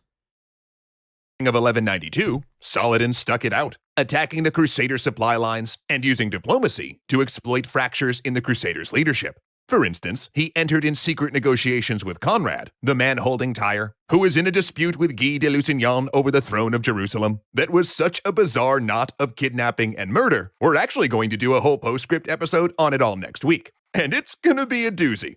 But for now, all you need to know is that Saladin did his best to exploit those divisions and keep Richard occupied. For the record, Richard eventually just put his nephew on the throne anyway, before making his second attempt at capturing Jerusalem. So on the eve of the attack, Richard's coalition already had some fault lines, and that was before he got the reports that his brother Prince John was secretly plotting to take over the throne of England. Yeah, he needed to wrap things up quickly and return home. Which brings us right back to where we started off. Saladin despondent, convinced he's about to lose Jerusalem. Yet that's when Richard made the mistake that doomed his second expedition. Now, we talked a lot last episode about how Richard was a better general than Saladin. But Saladin, you see, he was the better leader. After Hattin, when Saladin had to choose between seizing the strategically important Tyre or the religiously important Jerusalem, he chose Jerusalem because he knew that if he turned away from the holy city, his troops would consider it a betrayal. But Richard, What has history taught us but those who work hard, it never pays off? You help but notice these kings who actually go to the battlefield, actually want something for their legacy. Oh, I did this for Europe or my country, yada yada yada. I will do anything for it. Versus let's just sit and fuck around at court all day type kings. They fucking do this shit for the betterment of their nation, and what do they get for it? Everyone always conspiring against them, trying to kill their heirs and take their fucking throne. So that's why it all started with the monarchy, why management is always fucking incompetent. Because it has to be. That's how the system works, you see. The good soldier concluded that it made better military sense for this new attack to be directed toward Egypt. He would strike Saladin's most profitable province, and then force the Sultan to hand over Jerusalem via negotiation. Looked great on paper. The only problem was, Richard forgot he was fighting a crusade, not a war. His announcement that they would, for a second time, turn back from Jerusalem fatally damaged morale. Worse, he let the army get within sight of Jerusalem before changing the target to Egypt. His war council split into factions. Both nobles and common people who'd endured years of travel, hardship, and personal suffering in order to take Jerusalem insisted on making the attack. Richard, believing it wasn't feasible and worrying for his reputation if they lost, threatened to resign as leader. So the crusade fractured, its leaders unable to agree on a strategy, and withdrew to Ascalon. Saladin, seeing this, and thanking God for the return of his incredible luck, decided to strike back at Jaffa. Saladin's forces hit the city in late July, hoping to overwhelm it and strand Richard in Ascalon. They took the outer defenses quickly, but then Saladin lost control of them. His army, still furious over the massacre at Ocre, began to execute captured Christians. Horrified, Saladin managed to evacuate some of the defeated Christians into the city's citadel, which still held out before reimposing discipline. A week later, they'd nearly taken that citadel when Saladin heard shouts and turned to see ships pulling close to shore. A strike force of knights jumped into the shallows and began running in a charge, Richard at their head. Attacked from behind, the Muslim army fled, though not before Saladin tried to stage a surprise assault, but it was spotted and broken. Yet another loss, one which brought Saladin personally to the brink of collapse. Throughout his life, Saladin had always suffered bouts of illness. Years of high-stress command duties while also running an empire had taken their toll. But after Jaffa, his exhaustion and digestive issues became particularly severe. Richard, ironically, was also burning with fever, fighting a camp disease. And since their armies were faring no better, fatigued and falling apart, and the Third Crusade locked in a stalemate, Al-Adil went back to the Crusader camp, and the two forces entered negotiations to end the war. Once again, Al-Adil worked his magic, displaying his courtly manners and bringing excellent gifts, reminding the Crusaders of Saladin's many good deeds towards Christian women and children, highlighting the Sultan's regular gifts to the poor, and pointing out that Jews, Greek Orthodox, and Coptic Christians lived. So wait, is this the Hassan Piker of the time? Coming to fucking be a hype man for the Supreme Leader? Lived in Muslim territory without issue. In fact, under Saladin, Coptic Christians had been invited back to Jerusalem. They'd been expelled by the Crusaders. And through Al-Adil, the Western view of Saladin began to permanently shift. During previous talks, Richard had come to like Saladin, considering him honorable and chivalrous. But now increasingly, the Crusaders respected his governance and generosity, and would bring stories of this image back to Europe. Likewise, Saladin's camp took a liking to Richard, especially since the king personally cultivated relationships with Saladin's emirs in hopes of undermining the Sultan's power base. He even offered to knight some of them. After months of haggling, they finally settled on an agreement. Muslims would hold Jerusalem, but allow unarmed Christian pilgrims to visit, while the Christian states would hold the coastal land they'd taken, with the exception that Richard would return Ascalon to Saladin, but diminish its defenses. And there would be peace between Saladin and the Crusader states for 3 years. Not something either side considered a total win. In fact, both were disappointed, but not a total loss either. And with that, Richard got on a boat and sailed back to Europe. Saladin had indeed outlasted him. Then, Saladin made celebratory tours of forts, exercising his characteristic generosity by giving away the gifts Richard had given him. Even though he'd lost most of what he'd gained after Hattin and had failed to destroy the Crusader states, he was still greeted in Damascus as a hero. Throngs of people came into the street, cheering for the champion of Islam. Happy he could finally turn to domestic and economic matters, Saladin talked about finally making the Hajj to Mecca. But the Sultan's closest advisors were worried. Even as he celebrated, they noticed his chronic fatigue and migraine headaches. Becoming more and more forgetful and easily tired, he declined in the next 3 months. Then, on March 4th, 1193, Saladin died, an imam sitting next to him, reading the Quran. And when his family went to pay his funeral expenses, they found in his personal treasury only 1 gold coin and 36 silver dinars. He owned no personal estates and had given all he had to the poor. Okay, so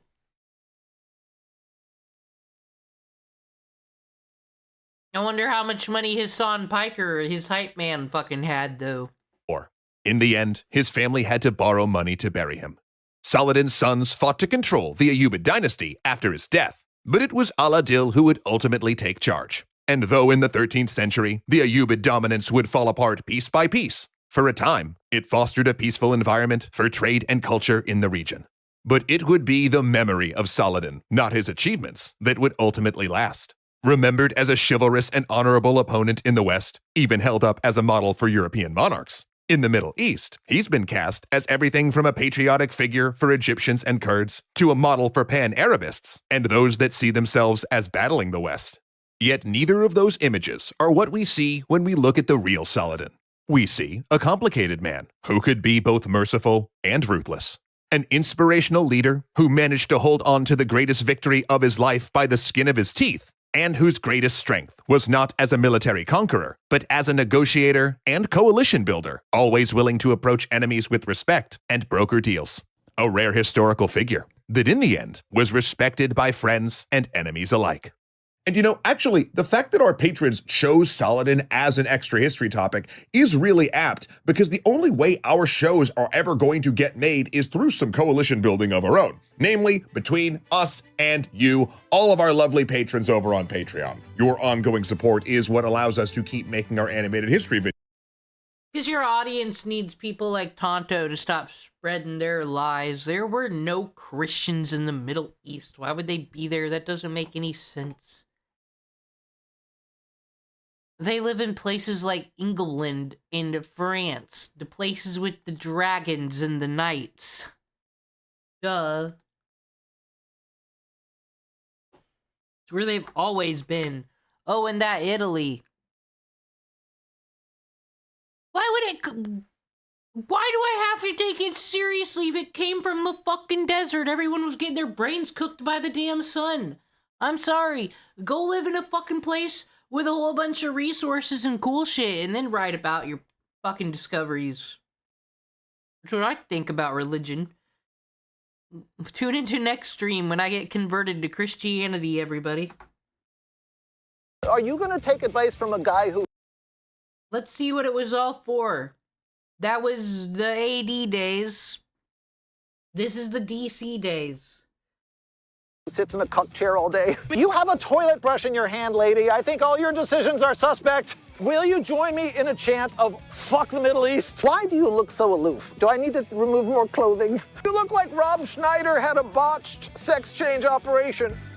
So we're here at the No Kings 3 protest. There are plenty of people who outshine me in terms of weird attire. So that lady has a toilet brush in her... How many of these cosplay events have there been now? Hand. Am I the only sane one here? Mamdani gave a Nazi salute just like Elon. How come you're not having a shit fit about that? Because there was a definite difference between the two. He's a Democrat. I get it. Okay. No. Is Trump a pedophile? Yes. If he were a pedophile, wouldn't he be controlled and welcomed by the deep state instead of them trying to take him down for 12 years and ruin him? That was so many words. So, you know, sir, this is a known MAGA influencer and streamer. We're asking people to not feed the troll. Hi, miss. How are you? Ma'am, this is a known MAGA influencer and streamer.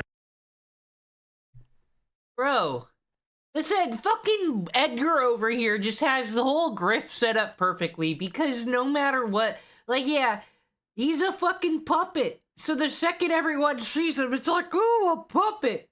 Because, you know, the people who go to these protests and stuff, they are the type of people who would be impressed by fucking puppet shows, gonna be honest. And fucking Mr. Killjoy, Mr. fucking misogynist over here, who won't let the women have fun, probably would prefer if they couldn't go outside either, ruining shit. Awful, the worst, world's worst Muppet. It's terrible. I am really afraid of you. No, are you going to take advice from a guy who sits in a cuck chair all day? Look at this man. Has he ever kissed a girl? No. You know it. I know it. Maybe he doesn't want to. Yeah, I know what he kisses. Just so you know, sir. Just so you know, sir, I have a stick up my ass. Doesn't it look like he has kids locked in his basement? He basically looks like a sleep paralysis demon who has started a podcast on crystal healing. What drugs are you addicted to besides despair? You look a little bit like alcohol and meth had a kid. Have you considered moving to one of those countries where people cover their faces? His face is so ugly, oral counts as anal. Is your rapper name Low T? You look like Rob Schneider had a botched sex change operation. You look like you have a fart that can't get out. Are you mad, bro? He's mad. Do you like open borders? Yes. Do you lock your front door? Not often. What's your address? Ha ha. No, why not? Why not? Alex Pretty was killed by two Hispanic officers. What should we do about violent Hispanics on American streets? I don't know. I don't know that information. That's not something I've heard. So you just know about arts and crafts. Okay, thank you so much. What should we do about the violent white people on our streets? I haven't seen any of you. Are you serious? Well, show me something online of violent white people. We can show lots of stuff. Show me one. That's pretty bad. You should be able to. Just pull up fucking Explore with us on YouTube and be like, this is what the white folks are up to this week. This one cut a baby out of the womb. This motherfucking... This person's out here running over 7 people and saying it was an accident, don't you know? I have autism. Like, you can name 70 examples of white people out in the streets murdering people. But yeah, you just can't have thought in a fucking political protest, can you? Why is the left so controlling about what you can hear and say? I think they understand who you are and what you're doing, and I do Who as am I? well. What am I doing? Are you wearing a hoodie in honor of John Fetterman, America's lumpiest patriot? Let's role play. We're at Taco Bell. Hello, here's your tacos, sir. What do you say? Thank you. No, you say gracias, you racist! Does Trump want to harm gays, bring back slavery, and strip women of their rights? Of course that's what he's doing. Why would he want to do that? He's not a Muslim. Why do Democrats prefer gangbanger sob stories over defending real victims of crime? Why are you laughing? Well, because we're a bunch of suckers. No more. If I own What's up? He hasn't said anything too objective. What's he said before? My speech is not being controlled. That's what upsets him. First you grow a heart. I'm so full of heart, it's in my mouth. Oh, yes, I'm the worst. I'm like Hitler in a pussy hat. Oh. Notice how opinions shift amongst the sheep-like people. Everyone is just following orders about who to chat with. How dare you become friends with someone who slightly disagrees with people? You're not welcome here. Oh, well, actually, I have been here much longer than you, honey. Do you want to see Trump impeached a 3rd time? Only if he really gets impeached. What will it accomplish besides giving your average female Democratic voter a big boner? How come Democrats use shorter words when they talk to black people? Hey, I'm not black, you can talk to me. He's gonna tell you not to talk to me because he's afraid. That's all of the Hi, buddy, how you doing? continues to flood the He's gonna try to stop you from talking to me. Yeah. You know, one of us is coming across like a controlling Scientologist, and it's not me, sister. Okay, gotta go. All right, let me ask you why you think I... See, Edgar's figuring it out. It's very fucking, well, I mean, like, cult tactics are cult tactics, but I think Scientology's been having a hard time lately since the smartphones have been out and everyone can record their protest-breaking shenanigans now. I think they are hiding in politics and shit. Think about it. Why is all these skanks out here doing polycules and thruples. You know what polygamy is? It's the sign of a dying fucking religion is what it is. I think they went woke. Guy is good in the White House. For the cameras, can you wipe away the little, you got a little rabid spittle on the corner of your mouth? Yeah, that's right. Anyway, Kings, there's this sketchy thing. Yeah, this is very busy. Look, I'm sorry, these guys are trying to tell you that it's sandwich time. Am I not holding my own? Yeah. He's a big boy. He's a big boy. Why don't you leave him alone? I'm talking to a smart dude. He can fend for himself, lady. Can we chat with you? Hey, Tonto, as a protest goer, do you think it is right that there's squads going to these things trying to cancel, like, other people's speech? It seems like very counterproductive to what protesting actually means, which is wielding your free speech to say your opinion to the masses. It feels like people going around and telling you not to do that, I don't know, seems to defeat the message.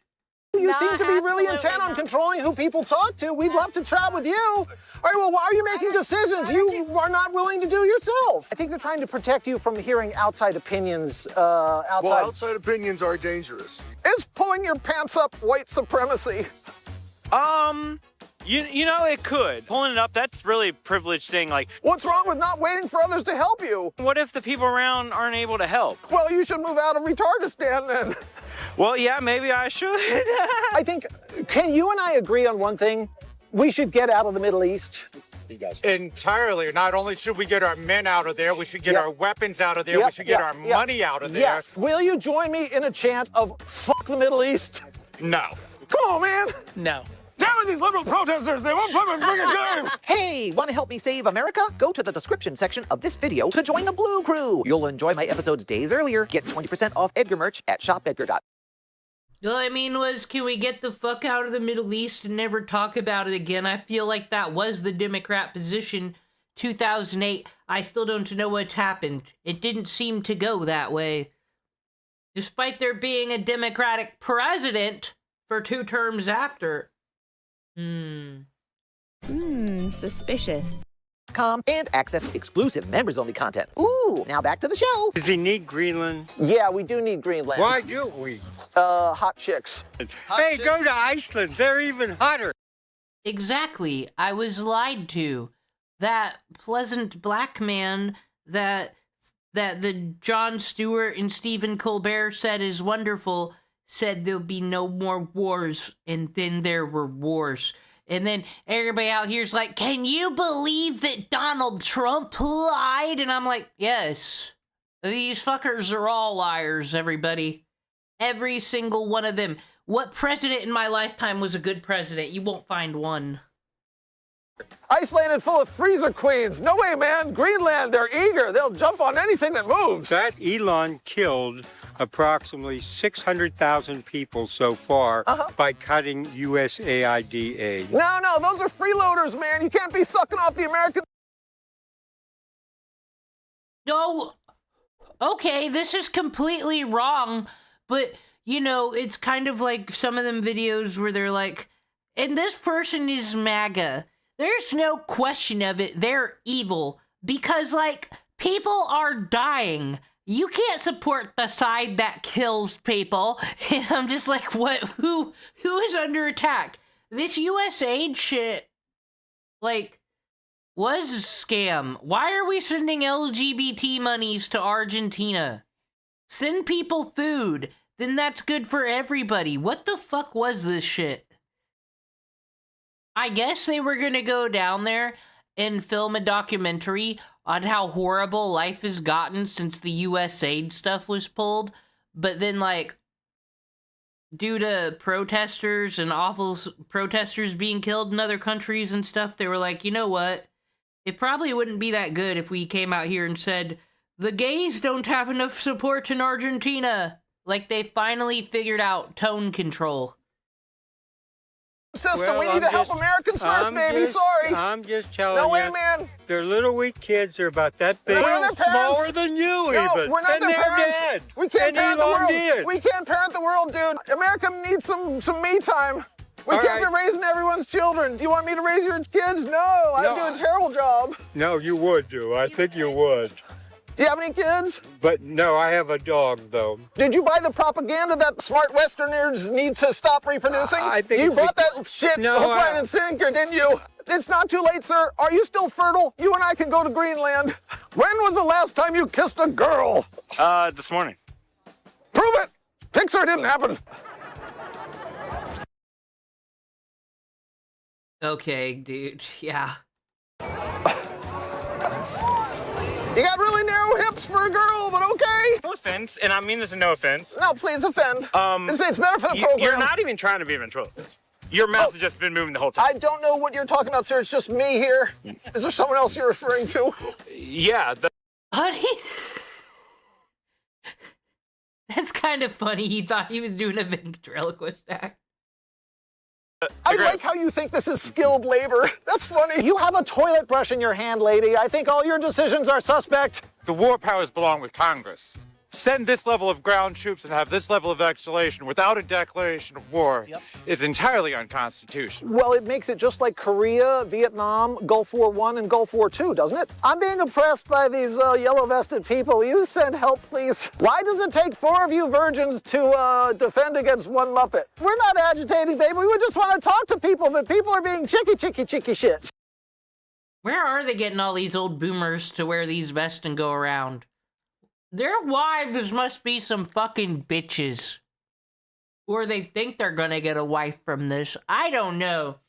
What kind of person decides, I'm gonna go to the No Kings protest and fucking bully a puppet today? Wait! Look at them, they're trying to crunch me. Can I walk this way? Do I have permission to walk there? Is this America? I'm just going to go this way. Can't I get between you? Harder. Why do you look so aloof? Do I need to remove more clothing? I'm not wearing any pants. You want video or still selfie? Still would be perfect. Okay, these guys are going to try to stop you from chatting with me because I'm a conservative puppet. I don't hide the fact. Really trouble. Listen, notice how they don't want you to talk? Is it okay if you and I just chat together without these 2 goons between us? Real quick, isn't it time you bought a shirt, Bert? Got a hoodie, Woody? Acquired my mug, Doug? Get them at shop.com. Tell your mom. I mean, I would always say, because I've never liked the Jay Leno fucking stupid things people are saying in the streets. Can you believe the kids are so stupid and don't know things? It's like, you didn't put any of the fucking ones who knew the answer in. I just figure for all the fucking shit I would always see that's, look at this dumb MAGA person at this dumb MAGA rally saying, I hope Trump's president for 80 years. Well, I'm thinking, I do though. If you go to a left-wing rally, you'll find someone saying something equally as stupid. You can't judge a party by these fucking people. But it just seems more and more at these things, people are fucking controlling speech. It's annoying. I've seen it. Yeah. How acquired my mug, Doug? Get them at shop.com. Tell your mom. A lot of times these people in the yellow vests are nothing but trouble. Oh, I know. I've seen it. Yeah. How come you've managed to lighten up and those people are so angry and controlling? They're uptight white Democrats. They don't want me to talk to minorities especially. I don't know why. These 2 old white men don't like it when I talk to brown people. How dare the coloreds think for themselves, right, sir? Am I right? Hey, man, you're 12. What are you doing drinking that? It's an energy drink. Oh, okay. Got 2 white men trying to block a minority from talking. Excuse me. Hey, get away. Hey, get away from me. Get the fuck away, old white man. For real. These people in your fucking space, stand up for yourself. Doesn't matter what side you're on. I agree with the fucking social distancing. Everyone should stay 6 feet away from me at all times, please. Get away. Get the fuck away. I'm telling you to move. Get the fuck away, old white man. Get the fuck away, old white man. Fuck you. Yeah. Get the fuck away from that brown friend. Go fuck yourself, you racist dog. You got two white men trying to block a minority. Thank you. This fucker said, please let me block you from speaking. Here come the old white man alliance. They're gonna stop me from talking to lesbians and gays. Mom Donnie's wife said the N-word on Twitter. What do you think about that? I don't like anybody who's not a member of the group reclaiming it, doing it. Only N-words can say the N-word? Yeah. All right, you heard it from White Lady. Wasn't that fun, sir? And that nice lesbian, we had a nice conversation, and you didn't interrupt, and he didn't have to race shame you at all. I hope you're proud.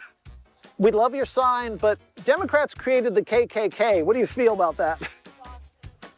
Notice how it takes 3 people to repel one Muppet who just wants to talk to you? Isn't it so important that you not have your opinion shared with me? What are you afraid of?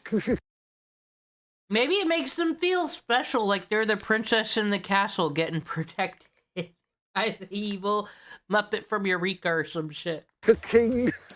So, how long have you been in the business of stalking little boys? Go this way, buddy. Come on. It's like Huckleberry Finn and Tom Sawyer. I'm sorry, not to be a misandrist or anything, but this looks like the kind of guy who is gonna kidnap someone from this protest and lock them up in their basement for 4 days before brutalizing, murdering them, throwing their body in the river, and then getting another one. That is all. Except one of us is brooding and gay. Do you have any advice for our friend here who believes that that speech should be policed? That's a false characterization. That's not. No, it's not. You're lurking, staring daggers at me. Hey, what brings you here to the snow? Hey, fuck off, dog. Get the fuck out of here. Yeah, that's fine. Yeah, get the fuck. Why the fuck are you here? Why are you standing here? I'm event safety, and I was Hey, get the warning fuck out each of here. person. You're not making me feel very safe. You and your boner should walk away. Hey, what are the poly market odds that this specimen is a serial killer? Hey. The puppet knows, the minority knows. We all know.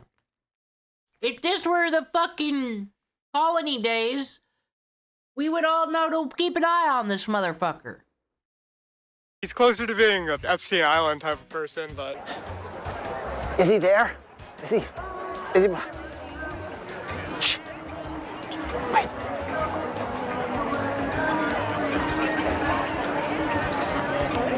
He's still there. He's still there stalking me.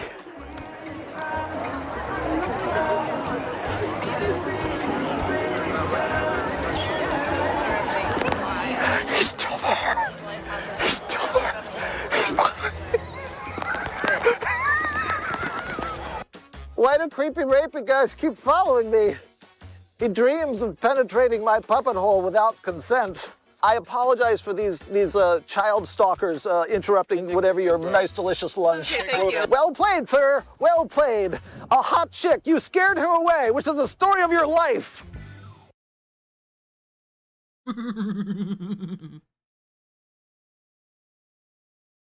Time to learn some more important history. We'll get to the suffrage of women. That's what this puppet wishes women would suffer more, like all the evil men in the world, but we'll focus on the sufferings of men for a minute. You arrive in the world and see... We started with East, we'll stay in the East. Back to Asia, everybody. Arabil, capital of the Silla Kingdom in early 7th century Korea. Hills surround the city. Royal tomb mounds rise nearby. Gold crowns and glass beads sit under the earth while you cry and kick on a wooden floor. You do not know it, but this city will control the southeast of the peninsula for centuries. Seorabil is crowded for its time. Tens of thousands of people live inside and around the walls. Palace offices line the Wolseong area. Monks walk toward temple sites that will grow into huge complexes. Grain, iron, and cloth move through markets every day. From the start, you breathe air filled with dust, incense, and politics. Your parents are not farmers. They belong to the bone rank system, the frozen ladder that runs Silla. That system sorts every family into fixed ranks. Rank decides your office, your marriage options, your clothing, even the width of your house gate. Your birth is less acute event and more a line on a very strict chart. Officials track families in careful lists. Chat, do you think we should have a caste system? Vote on that.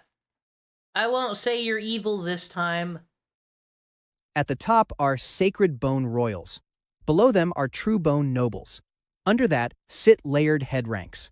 Each step down means fewer rights, smaller houses, and less access to real power. Colors on your clothes are controlled by this chart.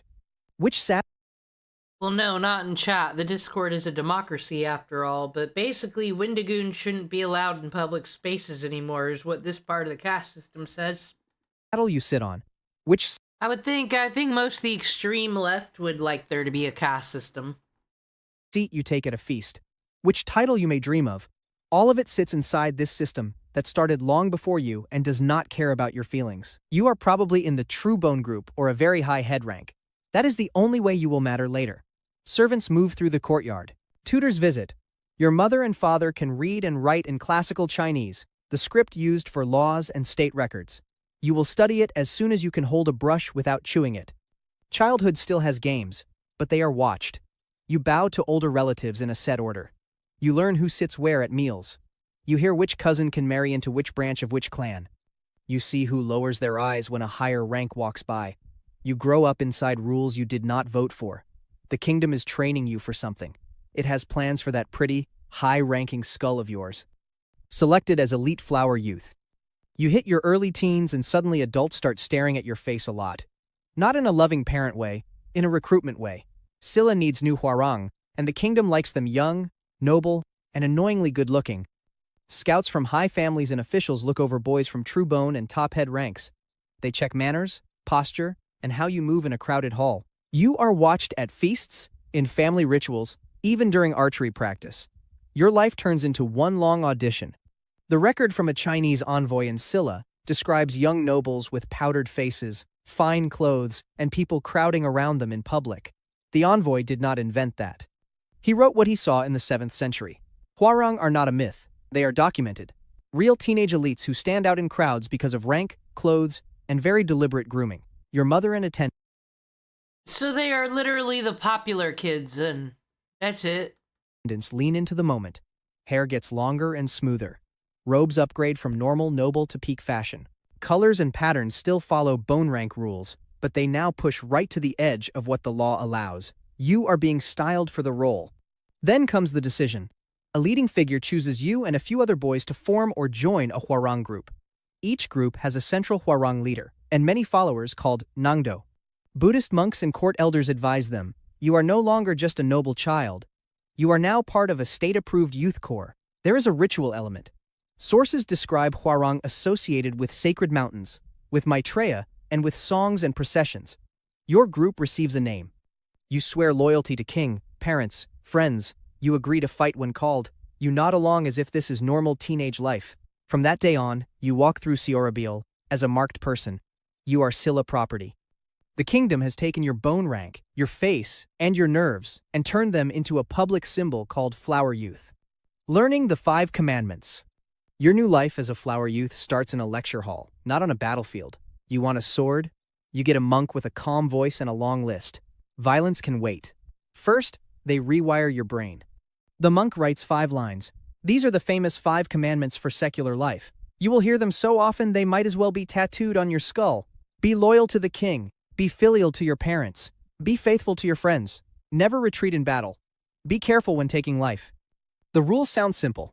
They are not. Loyalty to the king means you do not just serve the throne. You serve the current body in the royal seat, even if court politics get dirty. Filial piety means you obey parents who may trade your... So I just checked Discord.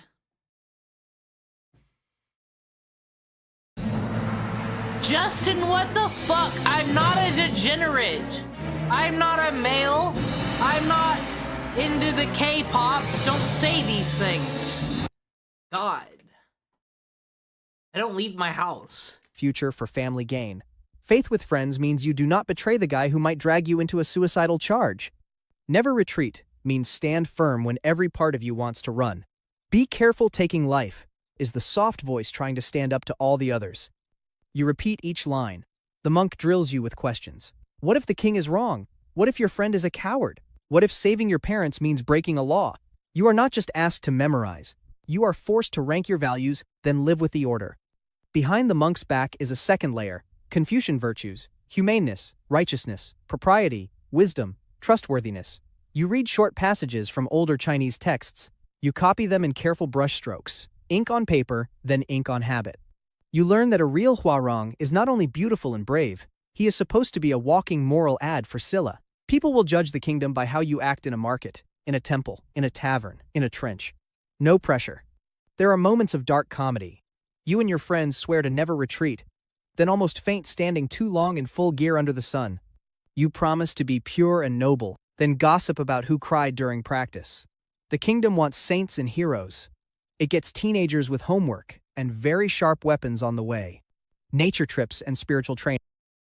I don't see what the problem is. They're basically born into being anime protagonists. That's what every fucking white American boy wants.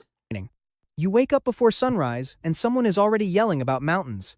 Welcome to the next stage of flower youth life.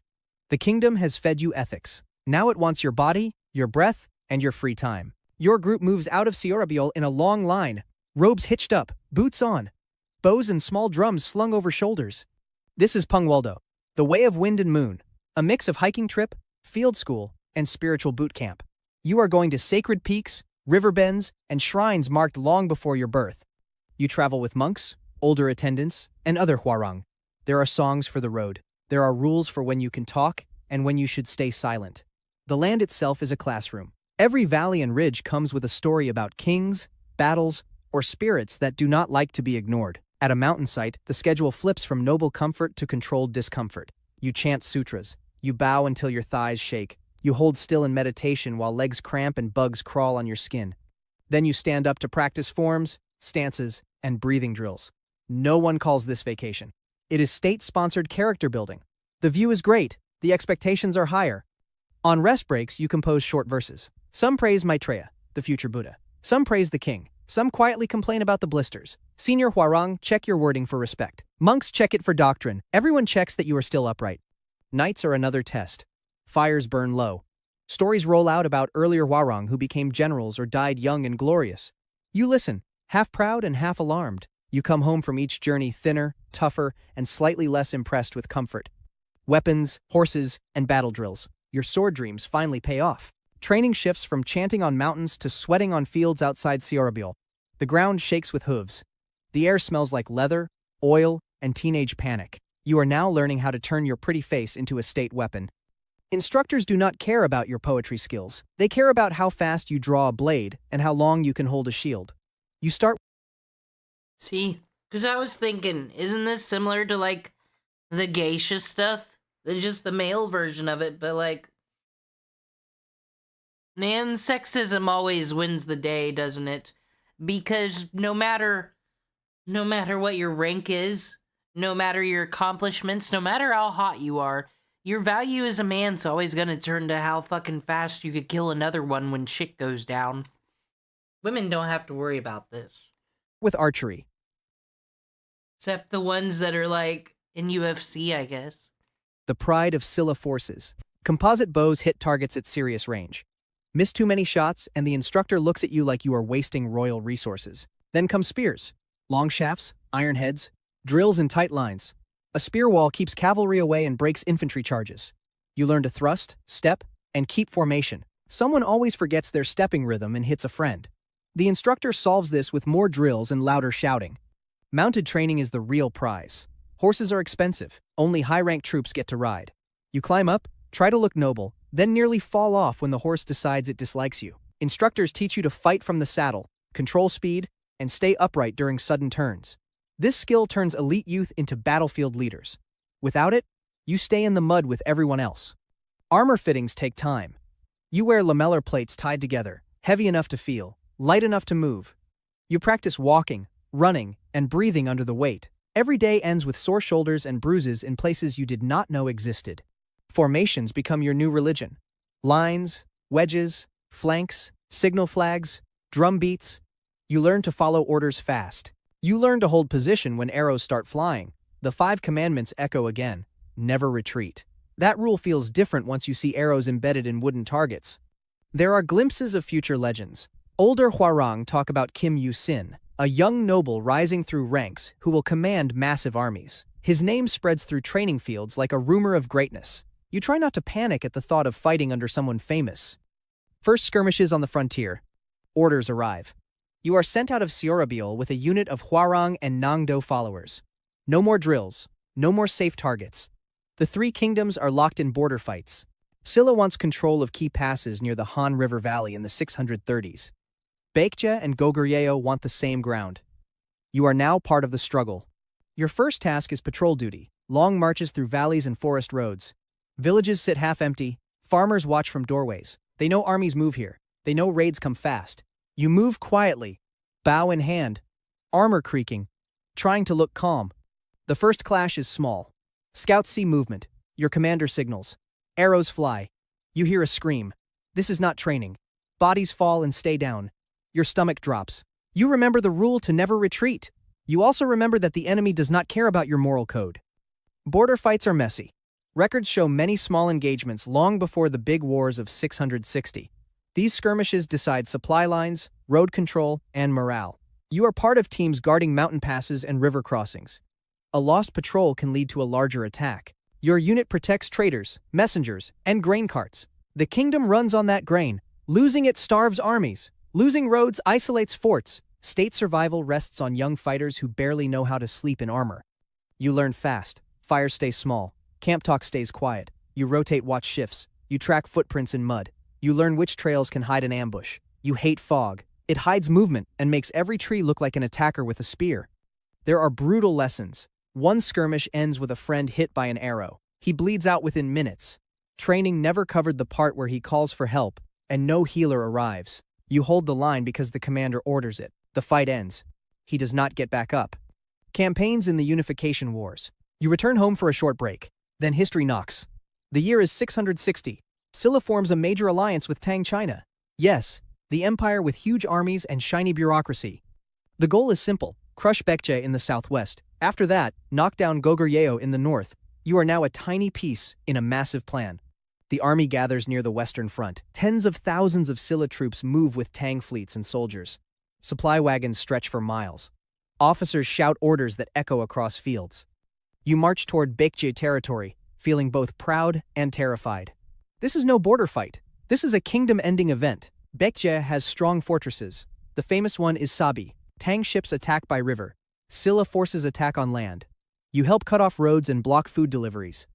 Records note the fall of Baekje in 660 after a fast collapse once.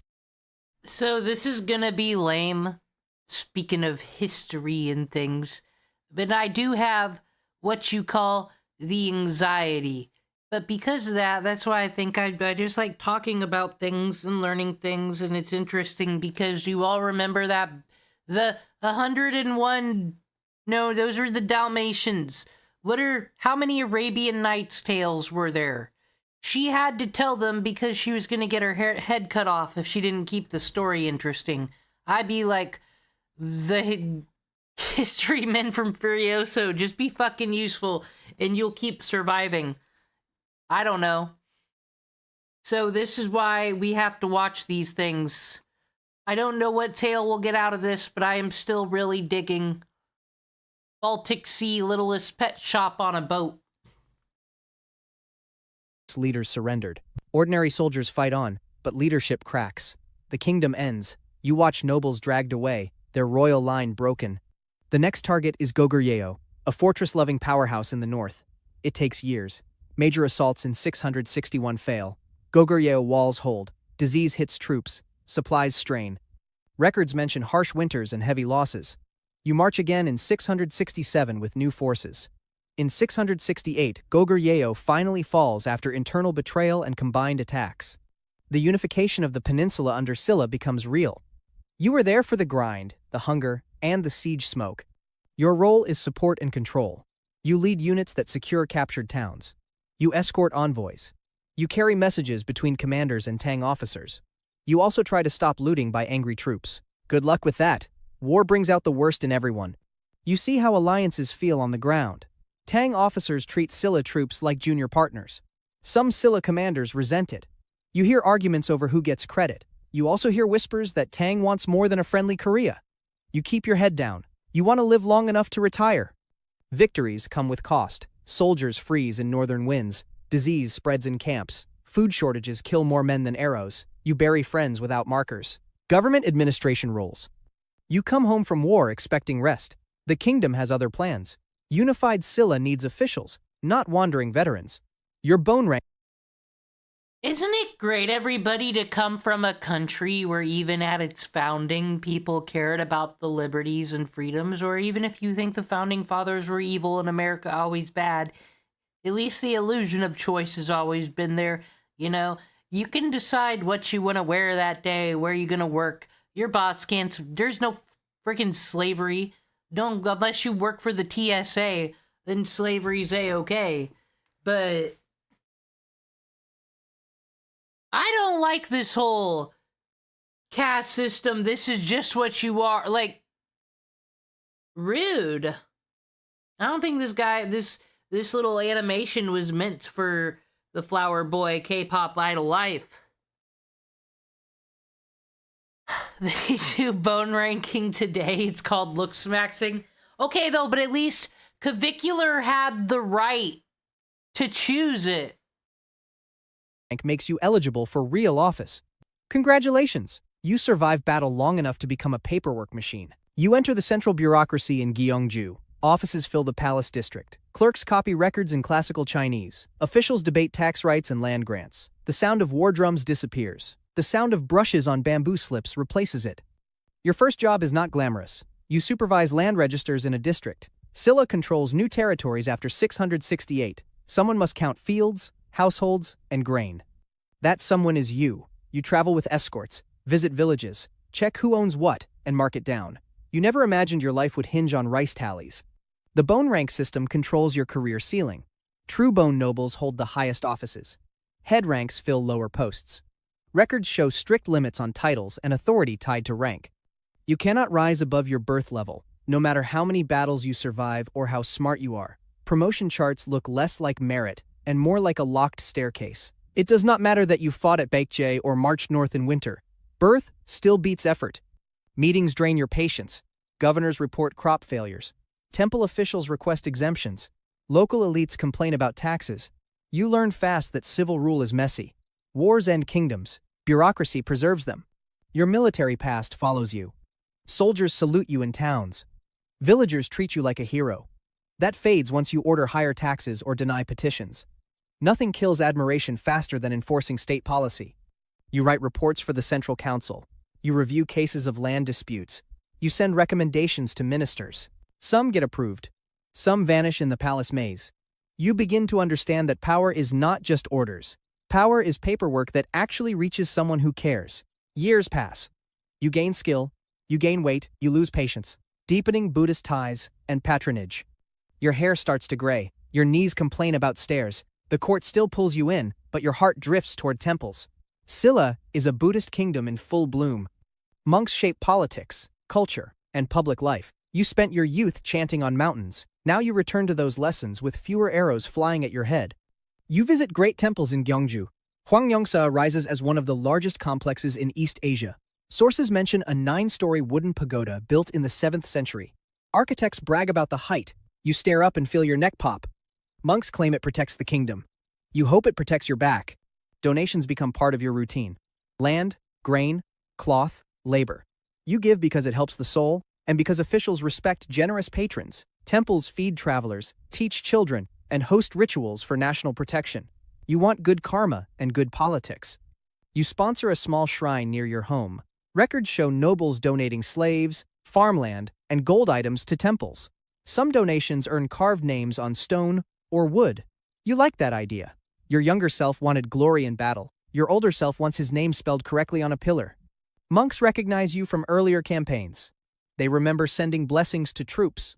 They now offer advice on aging and discipline. You trade stories. They tell you about meditation practice. You tell them about sieges where meditation meant not screaming while rocks hit the walls. You attend memorial rituals for fallen friends. Drums echo in halls. Incense burns thick. You hear names read aloud. Some belong to boys who never reached adulthood. Teaching becomes part of your role. Young nobles ask about virtue and duty. You talk about loyalty, then mention the cost. You talk about never retreating, then mention the graves. At home, you keep a small altar. You light candles. You chant short verses. You feel calmer than you did in government halls. The kingdom still demands service, but you now serve something larger than a throne. Decline of Hwarang status and meaning. Your joints hurt. Younger officials call you respected elder, with the same tone they use for old furniture. The court changes fast. New factions rise. Old heroes fade.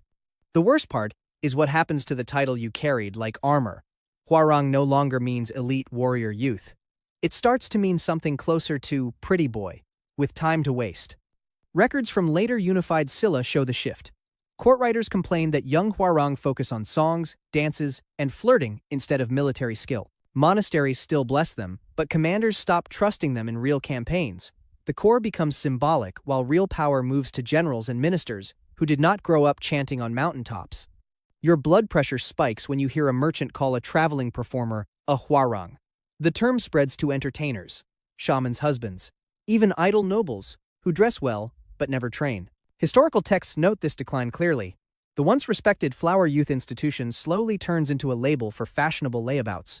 You survived sieges and watched kingdoms fall. Now, street gossip uses your title as a joke. The insult lands harder than any spear. You meet a new generation of nobles. They admire the legends but avoid the discipline. They complain about early mornings and armor weight. They hold lutes instead of bows. They pose for crowds and call it duty. You stare and wonder if the kingdom deserves whatever happens next. Court politics fracture. Royal assassinations and rebellions shake the palace. You watch as powerful families fight for control. The once unified state strains under corruption and regional tensions. You recognize the warning signs. You saw Baekje collapse when leadership faltered. You remember Goguryeo falling after internal betrayal. Now you see similar cracks at home. You spend more time at temples. Fewer young nobles show up for training trips. They prefer parties in the capital. Monks sigh. You sigh harder. You sit outside your home and watch the sun hit the royal tomb mounds. You once walked as a symbol of Silla strength. Now you watch the symbol dissolve, while you stay very real, very tired, and painfully aware that the kingdom forgot what made it strong. The silliest deaths. Oh, that's just too intense for us right now, but we do have alternative history for later. Basically male geisha, but what I said with the males is they always got to be ready to throw their lives away. Because women have breasts, and because of that, fighting in the war is hard. That's what I learned from history. So I got some last streams I didn't get to the wonderful Chinese history. We did a lot of Japan. Also got some fun things here and there. But I'm going to take a break very quick because I'm at that 2-hour mark. I don't know why I treat it like an 8-hour shift. I don't have to be here. But when we get back, we're going to learn some... We're actually going to pop back into the United States very quick. We're going to do the colony stuff some more later because that is kind of my favorite time period. But we're going to hop back to the US a little bit for something fun too. That's what we'll do when I get back. BRB.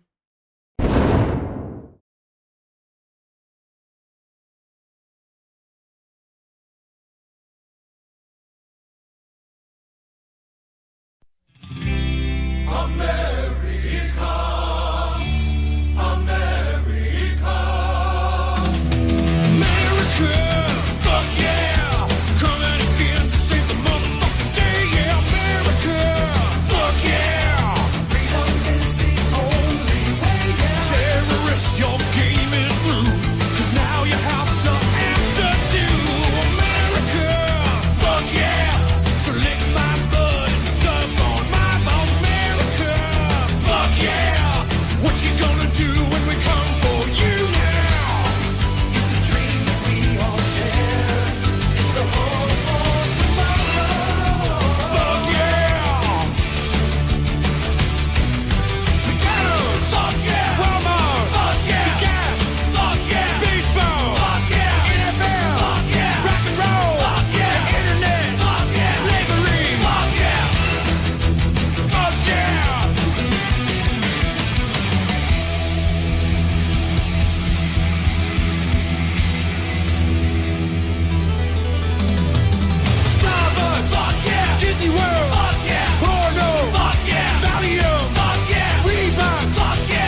stand any of you dumb fucks in this goddamn chat. Oh my fucking god, I hate the left.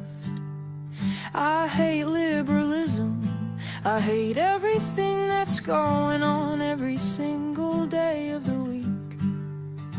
I hate my life. I hate streaming. I hate socialism. I hate everyone who thinks that activism is being the most annoying, holier than thou, and ultimately woke leftist. You did it. You have unlocked nihilism within me. Nothing will ever get better. We are never gonna make out still goddamn conversation on any of these issues. Everybody just simply wants to fucking chirp into the wind because they have no power and they recognize their utter powerlessness in the face of unjustifiable constructs that we fucking exist under. And the best possible fucking thing you can do is be goddamn annoying, okay? Oh God. Right when the reporter is asking me about optimism, I wanna fucking just shut it off, dude. I wanna shut everything off. I just wanna go away. If I 100% think you should someday go on sub-only mode, what do you mean? The most annoying people are literally like the 40-month subscribers. The person that caused me to fucking spiral just now is Hidijo Offliner or whatever, and that's a routine nuisance and an offliner in this community, okay? He is a consistent voice of nuisance, okay? What are you talking about? The people who actually brick me, the people who actually cause me to fucking spiral out of control are always the people who have been in this fucking community for years who never shut the fuck. It's literally just like I'm not even singling him out. He is just one example. But this happens all the fucking time, bro. Anyway, one of the worst aspects of like this kind of gathering online is that people don't behave like this in the real world. That's unironically what was talking about. That why have so much hope for the future of America when I'm out in the fucking streets, right? 'Cause I see grandparents and I see kids and I see regular ass folk that see right from wrong. They protest and that gives me confidence. And then when I go back to the internet and I get fucking yelled at by a bunch of screen age or iPad babies who are 38 years old who think that the most like radical socialist position is to constantly chirp in a fucking Twitch streamer's chat and hyper scrutinize everything and then like refuse understand like broader points, okay? Refuse to be open-minded, then I'm black-pilled again. It's virtually impossible to be black pill if you're online all the fucking time. Everything that we do here is so bad, it's so fucking bad.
You lied about me being a degenerate.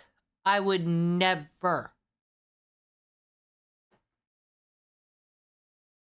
We did learn the history of goblins last night. I forgot all about that. Whoa. Alright, we're gonna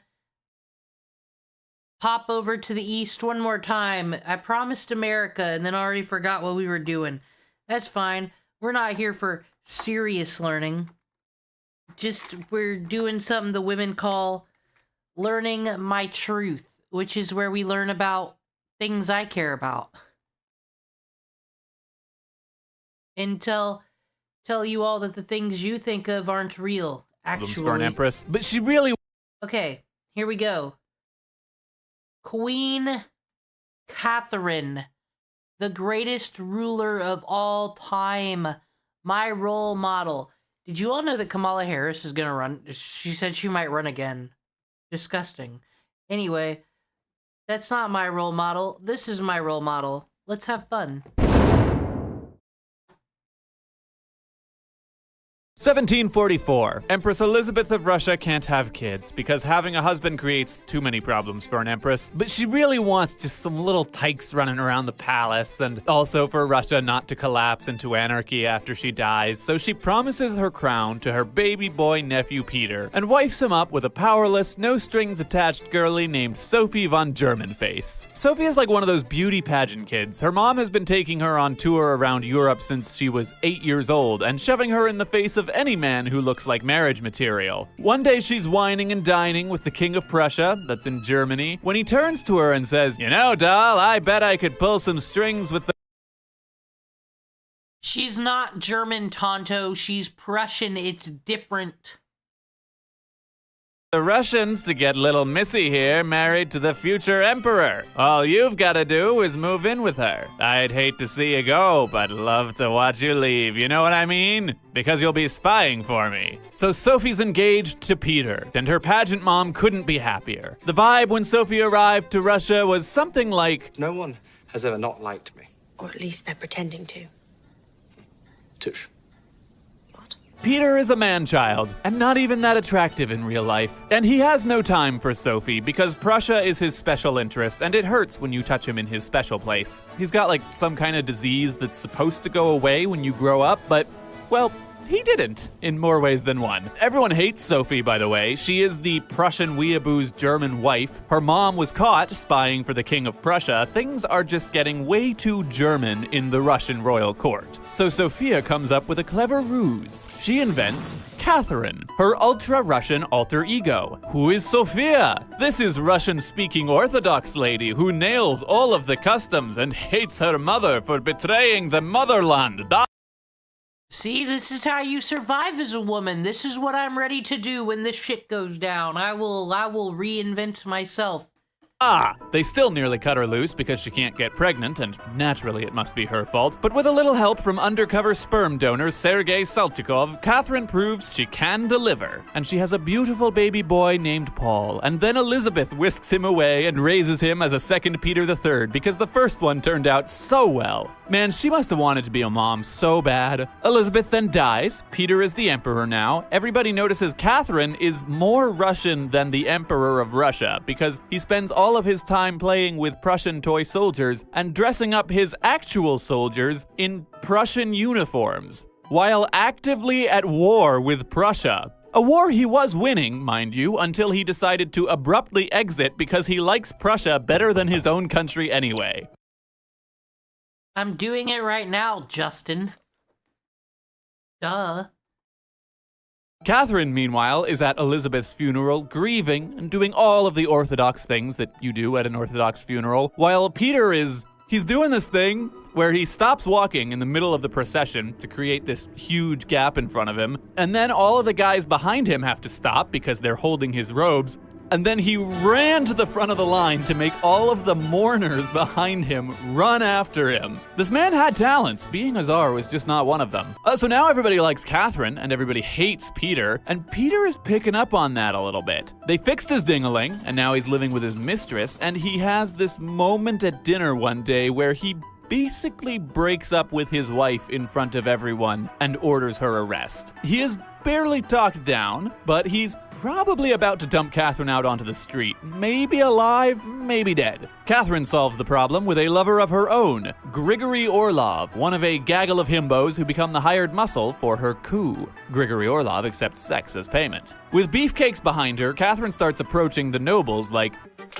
okay, so, Peter, I say, I am in. One of the himbos gets arrested. Whoops, guess it's go time. Catherine runs to the barracks and charms the socks off of 10,000 soldiers. She's got on a military uniform, a Russian military uniform, and seizes control of the palace while riding a white horse. Not like that, you weirdo. Get your head out of the gutter. That one's made up. Peter III is arrested and accidentally dies of hemorrhoids. Wink, wink, nudge, nudge. Having not a single drop of Russian blood in her body, Catherine must support her claim to power with her cultural Russianness and competence. Peter III was a very low bar, but she comes out of the gate swinging. She backs down from a pointless war her husband was about to start with Denmark, fills up the coffers, and just showed up to work. Like, that was probably enough right there. Peter hadn't done that in years. Having now become...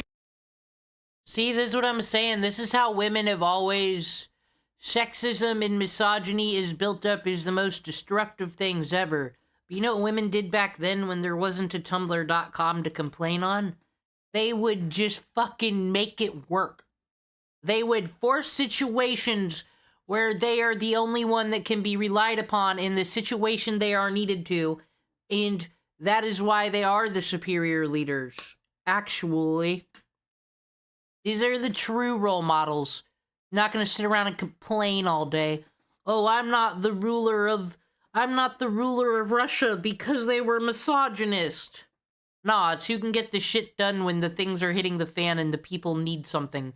All you gotta do is appeal to the wants of the people. That's why good luck being an oppressive dictator for long.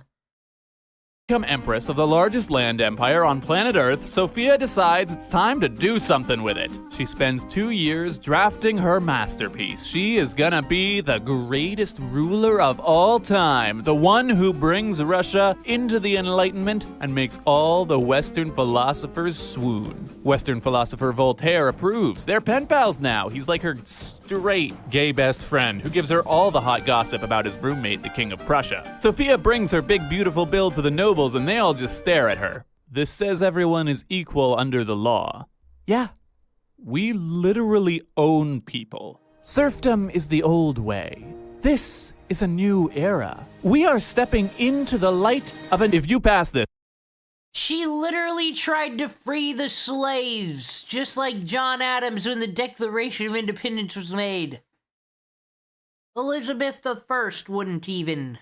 We will murder you. Sophie and her alter ego Catherine have a little chat. Catherine's like, look, babyface, you gotta let me drive or we're both gonna die. You good back there? Catherine ends up making the nobles' control over the serfs more absolute. The serfs do not appreciate this. They rally behind the ghost of Catherine's husband. A man is riding through Russia promising to abolish serfdom, yippee-ki-yay! And he's doing this while pretending to be Peter III, telling everyone he miraculously survived his hemorrhoids. I don't think we've seen this yet. Someone pretending to be a dead noble. What the fuck do the serfs and the peasants know about the king or queen and what they look like? Would it really be that hard to do? The whole scenario is either really funny if he nailed the impersonation, or maybe funnier if he didn't. Like, imagine Catherine finally meets this man on the battlefield and he's just, who are you? I am Peter III, come to reclaim my rightful throne. No, you're way too good looking. Peter could never pull off the eyeliner. Anyway, little Sophie von Germanface is totally swallowed by Catherine because she goes full despot on his ass. She sends gallows floating down the river to show everyone what's about to go down, and she gets to kill her husband for a second time. Catherine then goes and reforms Russia to make sure this never happens again, but reform in a way that puts the nobles in charge of provinces and runs the place like a police state. Wonder what Voltaire thought about that. But, you know, Catherine has a good time as an autocrat. She meets this guy Potemkin, who's a 10 out of 10. He's just brilliant and even got a little enlightenment streak in him in an I support the arts, look at me kind of way. They're a power couple. She's working the Corps and running the state. He's out on the border running the army. It's cute, but also tragic. Catherine's in the same trap that Elizabeth was in, where if she marries somebody, even a sweetheart like Potemkin, she is just asking to get cooed. So they can never get married, and then eventually they stop sleeping together and become more like a FDR and Eleanor Roosevelt situation. Basically divorced, but still in it politically. Potemkin actually gets stuck with the job of being the pimp for all of Catherine's boy toys. It's too bad. There was real potential for a happily ever after here. This would be the Just like Jim Jones did to Patty. Moment where she tries to take off the Catherine mask and goes, there's nothing underneath. Potemkin dies. Now Catherine is old and sad. I have lived half a century abiding deep in vanities. Am I now wise when I've learned all the traits of a fool? You could always kill your... Oh no. Remember, you haven't made it as a leader until a woman who is in love with you puts together your fuck list and is in charge of who you're fucking and seeing that night. You really haven't made it until then. That's what all the greatest leaders of all time have done. It's the ultimate friend zone position. Yourself. Fucking Jesus, how long have you been there? 40 years, mother. 40 years. Paul? God, you look just like my father. Yes, actually. Peter III. Your father. Yeah, this is what's waiting for Russia when Catherine dies. Little carbon copy of Peter III standing in the corner waiting for her to die with a dead-eyed stare of an Adams. Elizabeth made a piece of work out of him, that's for sure. So Catherine decides to pull the same exact trick, abscond with Paul's son, raise him against Paul's wishes, and make a little carbon copy of herself. But she kind of half-asses it. She's sunk into this pit where she's built her whole life around getting affirmation from everybody to stay alive, and now she's lost it from the philosophers because she's an autocrat. The nobles all think she's old and fugly, and that's how it goes. She had to do what she had to do to survive, and then wasn't needed no more. Doesn't know how to just be herself and live her life. It's gone. never really forgot the whole freeing the serfs idea she floated. Potemkin's dead, so she ends up clinging, and I mean really clinging, and she knew it, to one of her boy toys and letting him run the government instead. And then she died. The end.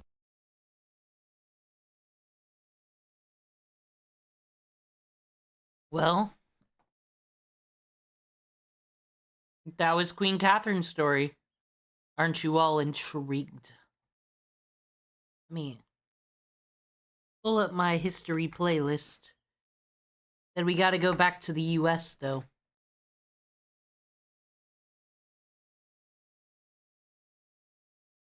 Did you all know that there's an America's Forgotten Coup? It's true.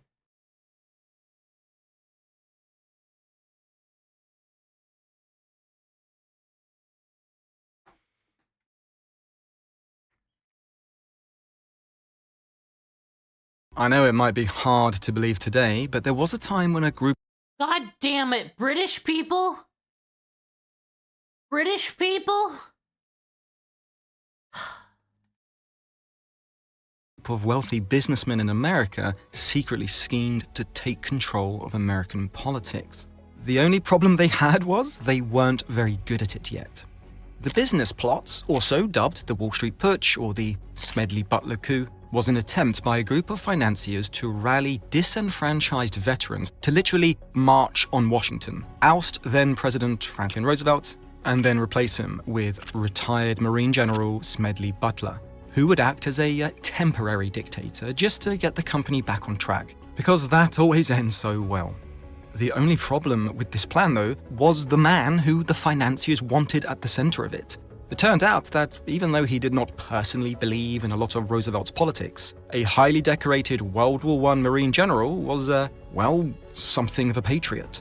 He immediately exposed the plan to reporters, and later, before Congress, in a testimony that went absolutely nowhere. Despite being potentially one of the most openly treasonous conspiracies against America ever, Nobody was criminally charged, and the men involved got to live out their lives with their wealth and reputations intact.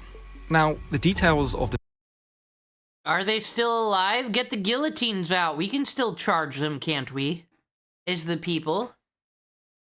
story itself are crazy enough, and they can give us some unique insights into just how unhinged politics really was back then. But beyond that, something that is even more interesting is the context that motivated one of the most genuine attempts at a coup d'etat in modern American history.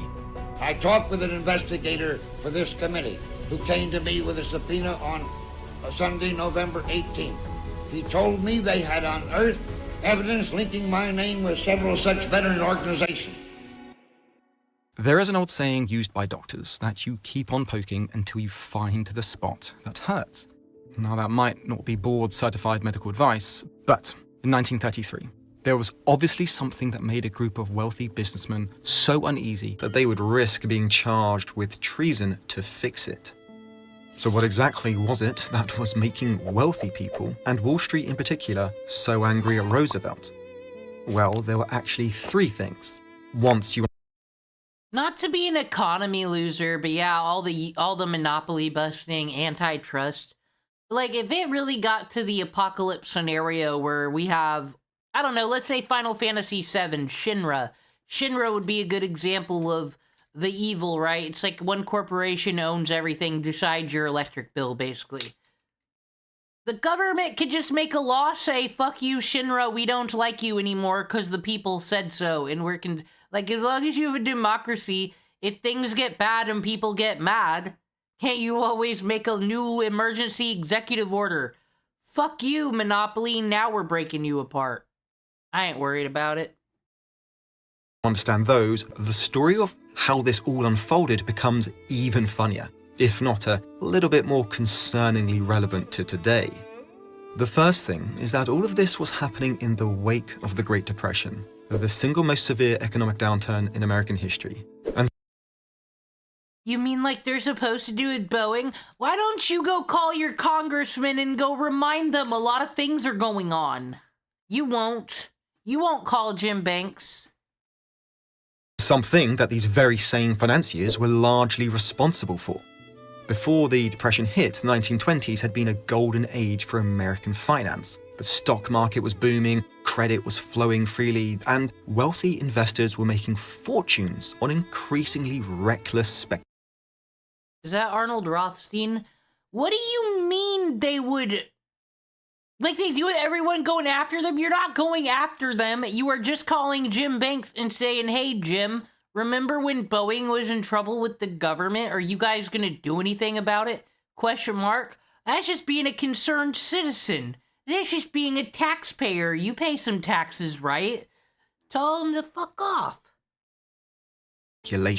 When the bubble burst in 1929, the fallout was catastrophic. Banks failed by the thousands, unemployment hit 25%, and families that had been comfortable just years earlier were lining up for bread. The financiers who had fueled the speculation largely survived with their way of life intact. Their workers did not. By 1932, the country was desperate enough to do something it hadn't done in over a decade. Elect a Democrat in a landslide. Franklin Delano Roosevelt had won with a mandate to... See? Shit sucked. The Republicans were really on one after ending the slavery and the racism like the progressives they fucking are. And then somebody, in order to get to build their Temple of Freedom, they had to take a lot of rich people's money at some point, I think. And then things got too out of hand. So the country just flipped the switch, said, let's go the other way, and then it got fixed. This is why I'm optimistic, and I'm not going to be a doomer politics person no more. I'm just going to get mad at the people who read the news. They deserve it. Fix the mess, and he wasted absolutely no time. He came up with the New Deal, a sweeping package of reforms designed to put people back to work, regulate the financial system that had just blown up, and build a safety net for the millions of Americans who had fallen through the floor. It included public works programs, financial regulations, labor protections, and new agencies with enough power to actually enforce them. Now, to millions of ordinary Americans, this was a lifeline. Wall Street? They saw it as an act of war because the New Deal dared to even the playing field a bit. Like, fuck Occupy Wall Street. Honestly. Theodore Roosevelt was Occupy Wall Street. He did it as one motherfucking person. He didn't need to piss off all the celebrities by actually being on Wall Street. God, imagine actually occupying the place in the fucking name. Do it elsewhere. You can't make the fucking cast of Law and Order SVU mad, and then you need celebrities to be on your fucking stupid cause. I still think that's where they fucked up. You don't piss off the celebrities. You also need to be Theodore Roosevelt. Can you name the presidents of the United... No, I can't. Only multiple question quizzes for me, thanks.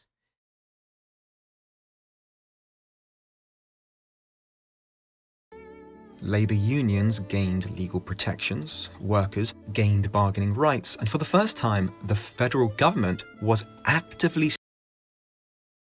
You know what? Let's go! Let's do another Britannica quiz. See how smart I am. U.S. presidents. Facts. In which year did Theodore Roosevelt win the Nobel Peace Prize? The latest one. No, 1906. Whoa. What was President Woodrow Wilson's dictatorial thesis that was also his first book? I'm running out of time! Turning Point! No! Which international organization did Woodrow Wilson establish? The League of Nations. Which act was passed by John Adams to establish... 1789? No, 1801. How long did he live? Which U.S. president enacted a law allowing female attorneys to practice in the Supreme Court? I think this is unfair. They're not giving me enough time to read today. Rutherford Hayes. Which U.S. president's famous campaign slogan was "I like Ike"? Fucking JF... No, it was Eisenhower, dummy. Which covert operation was established during the Nixon presidency to... Palace... what the fuck is a plumber? What did President William Taft do? He was fat. Created the FBI. No, Chief Justice. Which two countries did Jimmy Carter assist at Camp David? Probably fucking... Is it Iran and Iraq or Iraq and Kuwait? No, Egypt. Which act was signed by FDR to provide National Age Social Security Act? I got this. Which of these presidents delivered the Gettysburg Address? Abe Lincoln. What American president is associated with the teddy bear? Theodore Roosevelt. What was the name of the commission created to investigate the JFK assassination? Oswald Commission? The government killed him. What is there to know? What name did Theodore Roosevelt rename the executive mansion? The White House? Was it not called that back in the day? Whoa, learn something new every day. History, guys. Which act was signed by George Bush in response to financial crises? He gave us money. Which war did George H.W. Bush... the Gulf War? Ah. He's a World War II vet. Isn't he still alive? Crazy. We're about to learn about him. Under whose presidency did the Iran hostage crisis take under? Ronald Reagan. No, Jimmy Carter, okay. What government office was first held by Thomas Jefferson before being elected Secretary of Interior? No. How many U.S. presidents have served more than 2 terms? Just one. See, I know the things about her. How many presidents were born before United States caused a nation? 6? No. What was the name of the speech that Richard Nixon delivered on a nationally, Checkers speech? Yeah, because his dog's name is Checkers, not because he goes to Checkers or rallies or nothing. Alright, we're on 21 of 59. Who invented the game Hoover Ball, a medicine game boy to treat? Charles E. Sawyer, no. Which U.S. president drafted the first 10 amendments to the Constitution? Thomas Jefferson. No. Who the fuck's James Madison? Which president signed the Louisiana Purchase? Dude, that was Polk. What? Who was named president after Abe Lincoln was shot? Andrew Johnson? Anybody have any feelings on Andrew fucking Johnson? Which act signed by President Abraham Lincoln promoted the westward expansion? This one. Yeah. For which organization did George H. Bush serve as director? CIA! That's why he killed Kennedy! Which act did President Andrew Jackson sign in 1830? National Bank Act. Indian Removal Act. Policy of... The Indian Removal Act was the first major legislative departure from the U.S. policy of officially respecting the legal and political rights of American Indians. The act authorized the president to grant Indian tribes unsettled western prairie in exchange for their desirable territories within state borders. Basically, you go live in Section 8 houses, losers. We want your river. Andrew Jackson's like the worst president ever, and we should cancel him. Which American inventor helped doctors detect a bullet in James R. Garfield? Bushnell. No. Alexander Graham Bell, the creator of the telephone? No way. Under whose presidency was the Fugitive Slave Act of 1850? Fillmore. What was President Donald Trump's campaign slogan? Make America Great Again. He didn't get a new one. Crazy. The nationals of which countries prohibited from immigration signed by Chester? Probably Russians. No, Chinese Exclusion Act. The first and only federal legislation to explicitly suspend immigration for a specific nationality. Chinese people we've been the most mad at, where we said they're not allowed in, no more, no way, how. This has never happened. They keep saying Trump is a racist and banning all these people, but this is the only time it was done.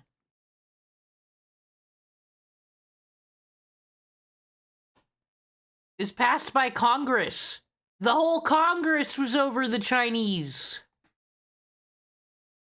Harriet Lane acted as the First Lady during James Buchanan's presidency. How is she related to him? Sister? No. By which of these nicknames is... Who the fuck is Zachary Taylor? The Great Manager? No. Which set of domestic programs launched by Lyndon B. Johnson? Head Start program. What the fuck? Great Society was a political slogan used by President Lyndon B. Johnson to identify his own legislative program of national reform. Boring. What crisis hit during Herbert Hoover's presidency? The Great Depression. I think the Spanish flu, too, though. Which war ended colonial rule during the William McKinley's... This one. No, it was the Spanish-American War.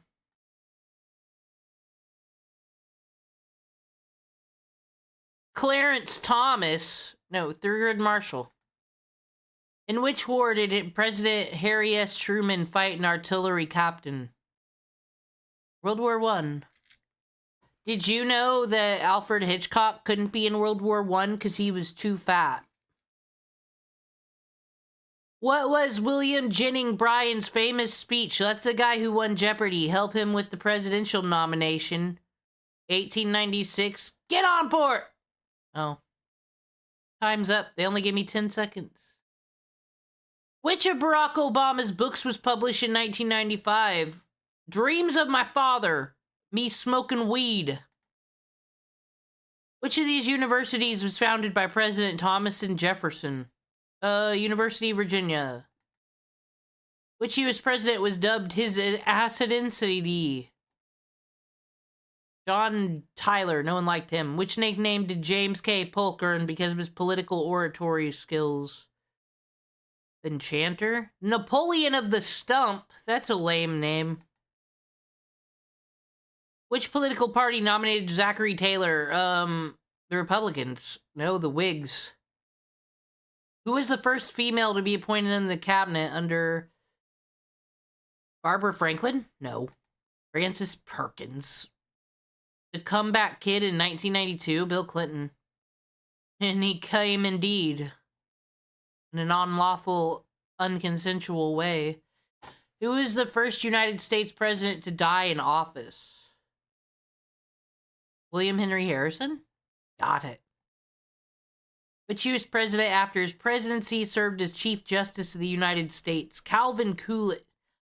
Man, I wish something cool would happen with Calvin Coolidge. He has such a cool name. Which president was associated with the Teapot Dome scandal? Grant? No, it was Harding. George W. Bush was the governor of which state before becoming president? Texas. What was the name of the book for which President Kennedy won the Pulitzer Prize? Crusade in Europe? No, I don't know nothing. 2. How long does a U.S. president's term in office? Okay, 4 years. I thought it meant how many terms. Which U.S. federal holiday is celebrated in honor of President George Washington and Abe Lincoln? President's Day. In which year did President Franklin Pierce sign the Kansas-Nebraska Act? 1890, no. What was the reform program proposed by President Harry S. Truman, the New Deal? No, it was the Fair Deal. The first American president to live in the White House was George Washington. No, John Adams. Because his house sucked and his wife was a bitch. Who among the following enslaved persons was owned by President Thomas Jefferson? I don't know this person's name. Sally Hemings. Which of the U.S. presidents was also an actor? Ronald Reagan. I guess Trump would count. I got 21 out of 59. That's an F. Why'd they give me a congrats? Disgusting.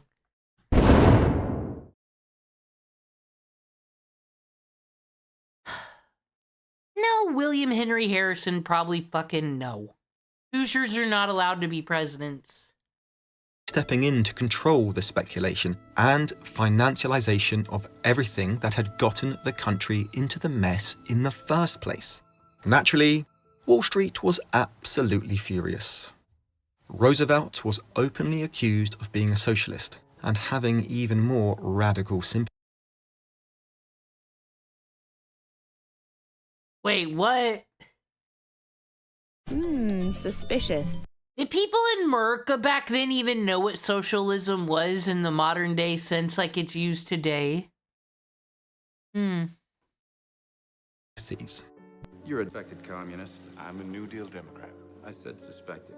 That was the political climate, especially in the context of what was going on in Europe at the time. Support Roosevelt's reforms and you were one step away from marching alongside the Bolsheviks. So, the New Deal was the most visible source of Wall Street's fury. But there was something else Roosevelt did that hit even closer to their wallets. I wonder who owned all the newspapers that were writing all that stuff. April 1933, just weeks into his presidency, Roosevelt signed Executive Order 6102, which just straight up made it illegal for American citizens to hold gold, outside of narrow exceptions for things like jewelry. Most people think that 1971 was the year America left the gold standard. The reality is that outside of very special exceptions for other national governments, it was 1933 that saw a greater restriction on individuals' ability to hold onto gold as a store. I didn't know that. We've learned today. of wealth. Americans were forced to surrender their gold coins, gold bullion, and gold certificates to the Federal Reserve in exchange for paper dollars at a fixed rate of $20.67 per ounce. Then, a year later, Roosevelt raised the official price of gold to $35 per ounce. Now, if you're thinking, so what? Think about what that meant for the people who had just been forced to hand over their gold at $20 an ounce. The government bought it at one price and then immediately revalued it upward by roughly 40%. The wealth that had been sitting in those gold reserves effectively transferred to the federal government overnight. For ordinary Americans in the midst of the Great Depression, who had no gold to give up, this was irrelevant. Most people were far too busy trying to find work to worry about the price of bullion. But for wealthy financiers who had significant gold reserves, this was, in their eyes, government-sanctioned theft. So then, why did he do it? Well, this might annoy the gold bugs, but the reasoning behind it was actually sound. Ditching the gold standard gave the government more flexibility to fight the Depression. Our friend Jory Shasford at Money and Macro and Economics Explained have both done far more detailed videos on why this was the case. But the TLDR is that balancing inflation, interest rates, employment, and national debt is hard enough without tying all those to fixed gold reserves and market prices. Moving towards a fiat currency for domestic operations meant that banks could be stabilized with money that didn't need physical gold to back it up. Inflation could be introduced to stop people hoarding what wealth they could, and instead encourage them to spend their money before it got devalued. Circulating money, in turn, would help the whole system get moving again. But despite the upsides to the broader economy, society-wide advantages don't make it feel any less like a robbery when the gold was yours. So, at this point, you had angry financiers watching their political influence get undercut by the New Deal, and their personal wealth get devalued by the gold seizure. But there was still one more thing, something that took people who were wealthy and angry and made them wealthy and angry and actually dangerous. They had a model that was already playing out across the Atlantic, where countries that had been just as, if not more, devastated by the Depression were finding a very different kind of solution. Benito Mussolini had taken power in Italy, crushed the labor unions, silenced political opposition, and handed enormous influence back to the industrialists who had funded his rise. And by most accounts, the Italian economy was stabilizing. Portugal under Salazar, Hungary under Horthy, Spain sliding in the same direction under Franco. And then, of course, even in 1933, it was possible to see the early signs of what was happening. Okay, so this is why we shouldn't occupy Wall Street, because it'll make everybody mad and give all the money to a dictator. In Germany. Now the pattern was difficult to miss. In country after country, economic crises were pushing politics towards one of two extremes: authoritarian communism on the left or authoritarian fascism on the right. The Wall Street financiers obviously weren't fans of communism, and Roosevelt's New Deal looked uncomfortably close to it in their eyes. But fascism had some real appeal for wealthy industrialists. It crushed organized labor, it protected private property, at least for the right people, and it let businessmen call the shots instead of getting pushed around by regulators. And the thing is, it wasn't just that they found the idea attractive in theory. They were watching it work. Real countries with real economies recovering under systems that gave business the power that these Wall Street types felt they were losing at home. Mussolini had done it. He'd taken a broken economy and handed the keys to the industrialists who funded him. If you were a wealthy American sitting in a New York club watching your gold get seized and your workers unionize, that looked like a solution. Of course, we know now that these systems rarely worked long term, and we made an entire video last month about how Hitler in particular, in fact, did not save the German economy. But we can see that now with the benefit of hindsight. So you had a group of extremely wealthy, extremely angry men who had just watched their gold get seized, their power get threatened. and who could look across the ocean and see what appeared to be a working alternative playing out in real time. And that's the part of the story everyone basically agrees on, because what these men reportedly did next makes the rest of it look like a polite disagreement over tax policy. They didn't just complain at their clubs or write angry letters to senators. They went out and tried to organize an actual coup against the President of the United States. The man they chose to lead it, they could not have picked worse if they tried. So, it's time to learn how history works, and to find out what happened when Wall Street picked the wrong Marine to lead their coup. Major General Smedley Darlington Butler was, by any measure, one of the most decorated soldiers in American history. He had served in nearly every major conflict from the Spanish-American War through the First World War, earning 2 Medals of Honor along the way, which even in an era of frequent military engagement was almost unheard of. He was also, by the early 1930s, extremely popular with veterans. He spoke their language, he'd fought alongside them, and more importantly, he'd been very publicly fighting for them. In 1932, thousands of World War I veterans had marched on Washington, demanding early payment of the bonus certificate they'd been promised for their service. President Hoover's response was to send in the army to tear gas them and burn down their camps. Butler? Now, what the fuck shit are we protesting? We think everybody should just be allowed to move to the United States whenever, even if they're a criminal and they're not here legally and not vetted. Woo! And anybody who arrests them is evil. This right here, World War I veterans want paid for their service. Tear gas the motherfuckers! Y'all really gonna say Trump's the worst president? Had been one of the loudest voices defending those veterans. He'd visited their encampments, spoken at their rallies, and publicly called out the government for treating its own soldiers like an enemy force. Now, from the financier's perspective, Butler looked like the perfect figurehead. Conservative, decorated, beloved by hundreds of thousands of angry veterans, and with every reason to resent the current political establishment.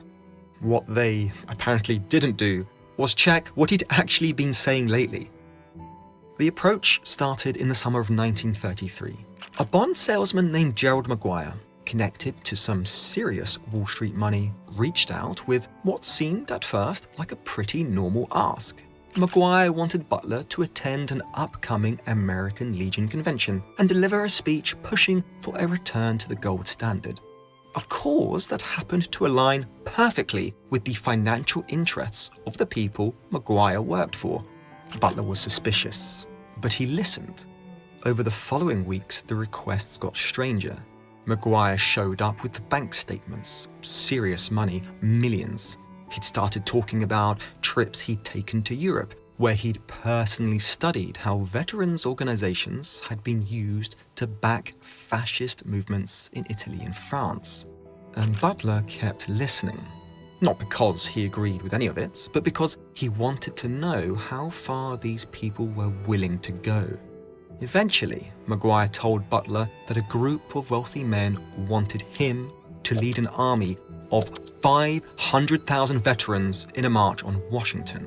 Not entirely unlike what Mussolini had done in Italy a decade earlier, and reportedly the direct inspiration for the plan.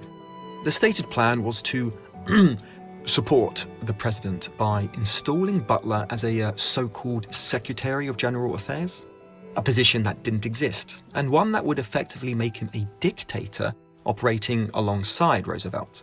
Roosevelt would remain as a figurehead. Butler and the financiers behind him would actually run the country, because that always works out exactly as planned. So by now, you're probably thinking that Butler acquiesced and did exactly what the financiers wanted, right? Well, not at all. He went straight to the press. Not quietly, not politely, just straight to a journalist named Paul Comley French, who independently confirmed several details of Maguire's story. And then Butler went to Congress. In November 1934, he testified before the McCormack-Dick-Stein Committee, a congressional body investigating so-called un-American activities. and laid out the entire conspiracy in detail. He named names, he described meetings, he explained the plan from start to finish. The committee investigated, they interviewed witnesses. They found Butler's testimony credible. And then, nothing happened. No one was arrested, no one was charged, no one went to trial. The committee's final report acknowledged that evidence of a conspiracy existed, but the men behind it were never held accountable. Now, there were a few reasons for this. First, Butler blew the whistle so fast that the conspirators never actually... Well, I don't know the true story of January 6th no more, because now I don't know if I trust the media I was watching at the time. But that wouldn't have been a good coup. Not at all. Who the fuck was in charge of that? Actually got far enough to incriminate themselves. There was no army assembled, no march, no written orders, just meetings and promises that any lawyer... Well, no, because I was thinking kind of like that Josh Hawley, Marjorie Taylor Greene, Matt Gaetz, that whole squad over there, weren't they kind of getting charges like, oh, they were giving tours to everybody the day before so that he could tell them where to do the coup? And Josh Hawley did like a Hitler fist pump. That was the sign to start it. None of those people are in jail, even though the Democrats were in charge. So, like, I guess this wouldn't be the first time. Could squint at and call casual political discussion. So no smoking gun. Second, and this is where it gets legally weird, treason has very specific standards in the United States. Extreme political views? Not a crime. Wanting to overthrow the government? Still not technically illegal. You actually need concrete action, and the conspirators had been careful enough to stay on the legal side of that line right up until the moment they needed Butler to step over it. They were careful. Third, and yeah, this one's the worst part. The men behind the plot were some of the richest, most connected people in America. Prosecuting them would have been a complete disaster during an economy that was already on life support. Roosevelt made a calculation. Let it die quietly rather than drag the country through a treason trial that could spook an economy that was barely starting to recover. Whether that was pragmatism or cowardice depends on who you ask. Now, the financiers chose Butler because they believed he was one of them, a decorated conservative who had spent his career in service to American power. If they had actually listened to what Butler had been saying in the years before the plot, they would have heard something very different. For most of his career, Butler had been exactly the kind of man they wanted. He fought in the Philippines, in China, in Honduras, Haiti, Nicaragua. Wherever American corporate interests needed a military presence, Smedley Butler showed up. But somewhere along the way, he started asking who exactly he'd been fighting for. By the late 1920s, Butler had begun publicly questioning whether America's foreign interventions were really about democracy, or whether they were about making sure United Fruit kept its plantations and Standard Oil kept its drilling rights. By the early 1930s, that questioning had turned into outright denunciation. He called himself a racketeer for capitalism and a high-class muscle man for Wall Street, arguing that for 33 years he had basically been an enforcer for banks and big business, dressed up in a Marine uniform. His rhetoric by 1933 was arguably further to the left than Roosevelt's own. He was denouncing capitalism, calling out bankers by name and demanding that the working people who actually fought the wars see a fair share of the wealth those wars had created. And despite being a lifelong Republican, Butler had actually supported Roosevelt in the 1932 election. So the financiers had picked the one decorated war hero in America who had already decided that men exactly like them were the problem. There's an argument that if Butler had been less of a patriot and more of an opportunist, if he'd actually gone along with the plan and been installed as this temporary dictator, he may well have ended up more hostile to the financiers' interests than Roosevelt ever was. They didn't just pick the wrong man, they picked their own worst nightmare. After the hearings faded from the news, Roosevelt went on to become the longest-serving president in American history. He pulled the country through the rest of the Depression. He led America through the Second World War. He built the institutions that would create the largest middle class the world had ever seen. And perhaps the most ironic part, economic recovery that followed actually made the men who tried to overthrow him wealthier than they had been before.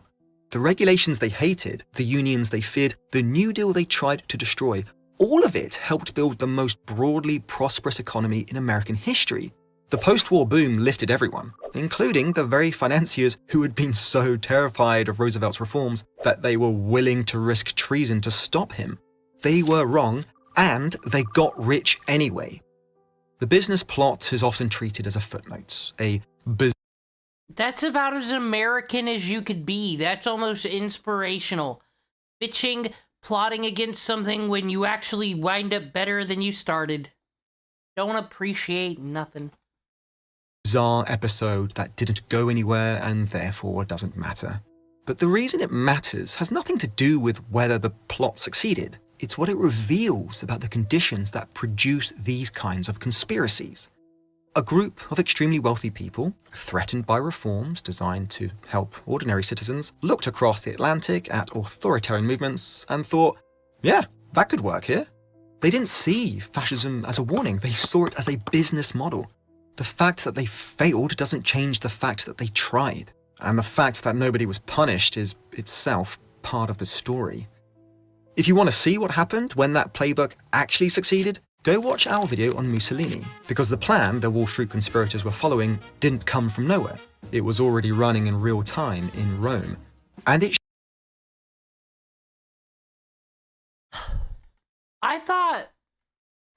I thought we were coming here to learn about the time that the Bushes stole the election by him having his two sons both be governors and then them running.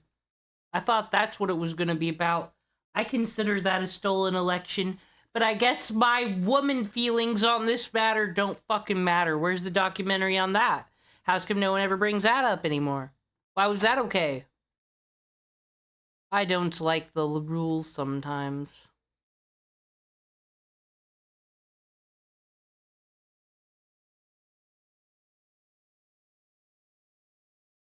Okay, so what was it all for?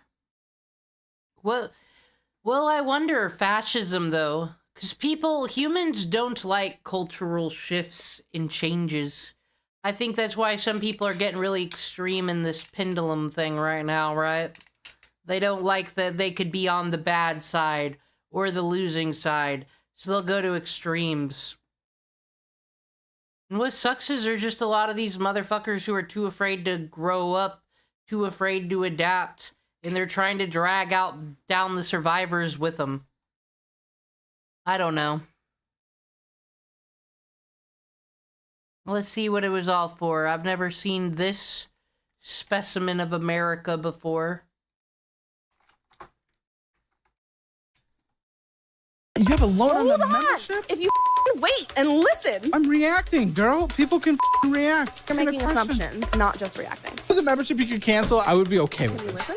I'm just saying my opinion. Okay. You know, the guy who runs the show. I just don't like people talking over me and trying to answer. You're so combative. Are you a coward? Where are you going? You can't handle this? Hi, my name is Rachel. I am 29 years old from Sacramento, California, and this is Financial Audit.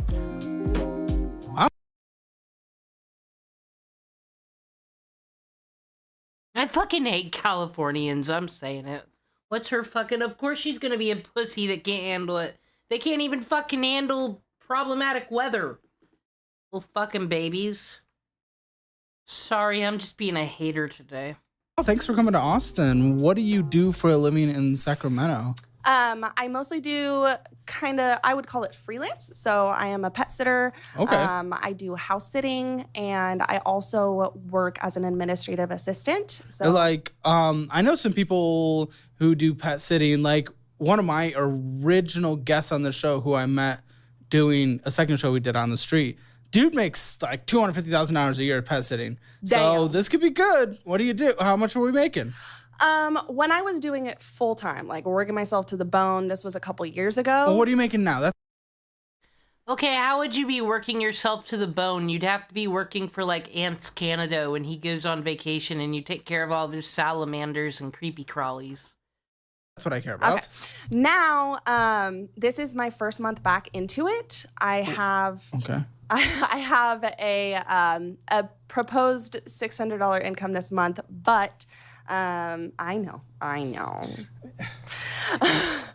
Okay. I just reached for my stress ball here and that. Okay. There has to be more than that though. Because we don't allow people to come on unless they don't have income anymore. So there has to be more. What? That is some income. Okay, but it's not real because we can't do anything with it. So what? I know. What? I make another probably 2. Hey, didn't we talk about this last time we watched Financial Audit? Yeah, no people with zero income allowed on anymore. They keep fucking sneaking on. Fuck, the unemployed Californians just can't help it. $250 a month from the admin work. I am being specifically told that you have income. What is the money that comes in? I'm sorry. I'm not trying to be rude off the bat. It's just like we have been very particular about making sure that people come on that have income. Well, yeah. I mean, I shared all of that when I sent in my documents that I kind of like. Yeah, we had payroll deposits.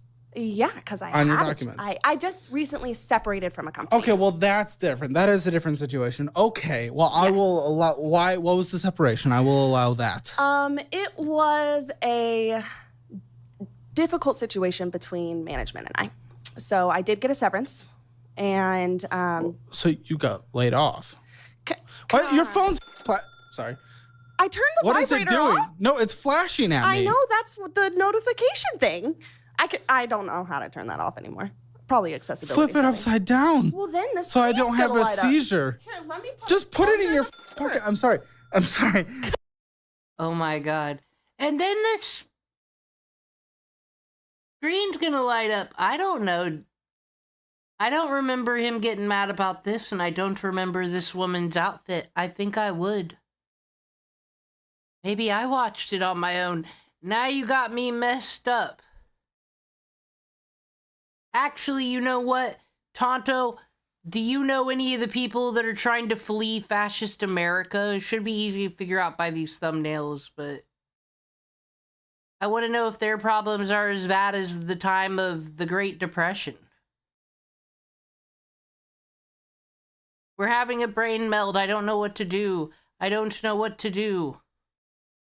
Caleb looks different a couple of years ago, though, actually.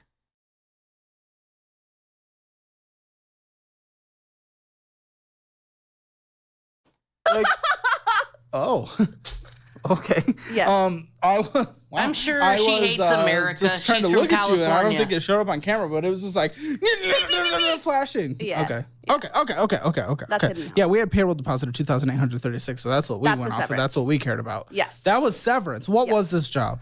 I was a remote registered vet tech, so I do carry that license. Oh, great. And we can get into vet. Vet's usually understaffed in general, right? Across the board, especially on the emergency part. Yes. Okay, great. So, well, you got laid off. Why'd you get laid off? You scared all the dogs with your laugh? No. So, it was, like I said, it was from home. So there were no animals involved. But as far as why I separated, there was a whole thing about ADA accommodations, and my boss just started lying about me and stuff like that. What are the accommodations that you need? I have both physical and mental ADA accommodations. So what? I have a physical disability that affects my collagen, so none of my joints work. I don't think vet tech would be I don't believe her. This sounds fishy. a good job. I know. For you. I know. It's not anymore. Very on the feet and bending over. I know. I haven't been in Okay. hospital since 2019 because of this. That makes more sense. Maybe we start looking for different career fields at that point. I know, Okay. which is why I'm. Because 2019 between now and here, like, trust me, I get it. And it sounds like something that maybe developed over time. And I have sympathy of that. If it was starting today and, we would start planning for the future, that was 5 years. You had 5 years to think about your future. 5 years isn't significant in the span of a lifetime. Yeah. So isn't insignificant. I did think about going back to school. And then I got this job back in December of 2023. The Remote vet tech. full-time remote vet tech job. How do you be a remote vet tech? Customer care. So when people call about pet And what were you making in this job? Because maybe this is another job that we can get somewhere else. hourly, I was Sure. making 23. And how many hours a week did you work? 40. It's a little hard in California. It's expensive. American money is kind of, yeah, right? Yeah, it's stupid. They don't build housing. It's a really ineffective place to live for being able to afford to live. And I did own a house. I did. Past did. You're 29. Mm-hmm. That's incredible. I For a lot of purchased people, at that's incredible to own 23. a house before. I had money. I was real good with money. And then Okay, so then I Okay, that's why every single fucking person comes on here. I had a credit card one time, and I didn't max it out, Caleb. I was really good. And then my narcissist red flag boyfriend from hell came in. I will ask then. I would just ask. What is going on here? So I was with a guy. We were together for 6 years, but we were only married for 2 weeks. Okay. And It's kind then it Hookup of in a marriage, okay. blew up everything. Everything. Well, hold on. Yeah. But you were together for 6 years.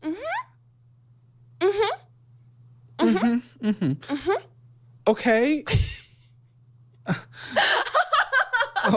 Yeah. Wow. Yeah. Okay. So Yeah. why did we divorce after 2 weeks? So Did you keep laughing in the middle of the night? no. Okay. I enjoyed my life. My laugh. No, Thank you it's very I'm much. poking at you. So right before we got married, I came out as bi, and then Okay. we decided to continue with the wedding. I really wanted a girlfriend, and he was. Oh. I know he was iffy about that, and then I decided that women probably weren't enough because our life was really horrible. Why were you getting married then? You knew you wanted to have a girlfriend. He wasn't a girlfriend. Yeah, and I the sex life wasn't there, which a lot of people find to be very important. I Me know. included, like it's normal. Yeah. So why did we go through with the marriage if it ended in 2 weeks? Because I knew I always wanted to be with him, like for the rest of my life. I just didn't How'd know. that turn I out? just obviously not well. I just didn't know that I always only wanted to be with him. Because like, I think I'm kind of poly. Propose? I didn't propose. No, that's not what I was going to ask. Oh. Sorry. Poly. Is that Polyamorous. into everything? No, polyamorous is having like multiple partners. Yes. Okay. I'm less good at terms. Okay. It's not. It's relationship. Somehow this poly stuff never ever helps their never helps their finances. You add all these different paychecks together and somehow you're just more in debt. Makes no sense. But Sure. Uh-huh. Yeah. Yeah. Okay. Well, that I was actually just going to ask, were you proposing having an open marriage? Yes. Yes. Okay, And and I dude was offered like, him no? the same thing, and he was like, I don't even want that. Were you not willing to then not do that? I was at a point in my life where you just got married. Yeah. I A felt. lifetime commitment. Okay. I know Sure. I felt. I know I felt. Sure. But I was at a point in my life where I was really scared. COVID had just happened. I was discovering all this stuff about What my year own was this? 2020. Okay. Yeah. So I don't even know if we're fully divorced yet, to be honest. And we What do you mean? Like it wasn't legally. settled? Really? Yeah. Because he called me the other day. Pretty messy. Yeah. Is it messy? It's not angry messy. Okay. It's Then why not get this hurtful figured messy. out and settled? Are you with anyone else? I was. Right now I'm single. Okay. Then we would want. I feel like we would just want this settled out, at least for the comfort of someone else once you're with them. Yeah, it's If it any. Okay. Usually we do watch Caleb Hammer grill these bitches. But she's got one of those voices, and this has been one that I've been wanting to see for a long time, which is Dakota, his former employee that he fired. Like, he was horrible, but I've never actually seen his financial audit. I've seen his cancel videos where he's crying, going, I wanted Caleb to be like Dave Ramsey, and he wasn't. My name's Noah. I'm 27. I'm based out of Yeah, this guy. This should be fun. Austin, Texas, and I'm an alcoholic. I mean, I'm on financial audit. This is financial audit. It was going to be a bit. I was going to do a bit. I'm going to try it again. Here we go. No bit this time. Not. You absolute. Should we that? We are keeping it. Oh. No, come on. That's the one, dude. All right. Sorry. Oh, wow. You absolute. We might have to turn on the mic. I know. You absolute. You manipulated and wormed your way into this company. You naughty little boy with your YouTube video, posting in Reddit and making me. I'm sure he would get canceled for this, among other things.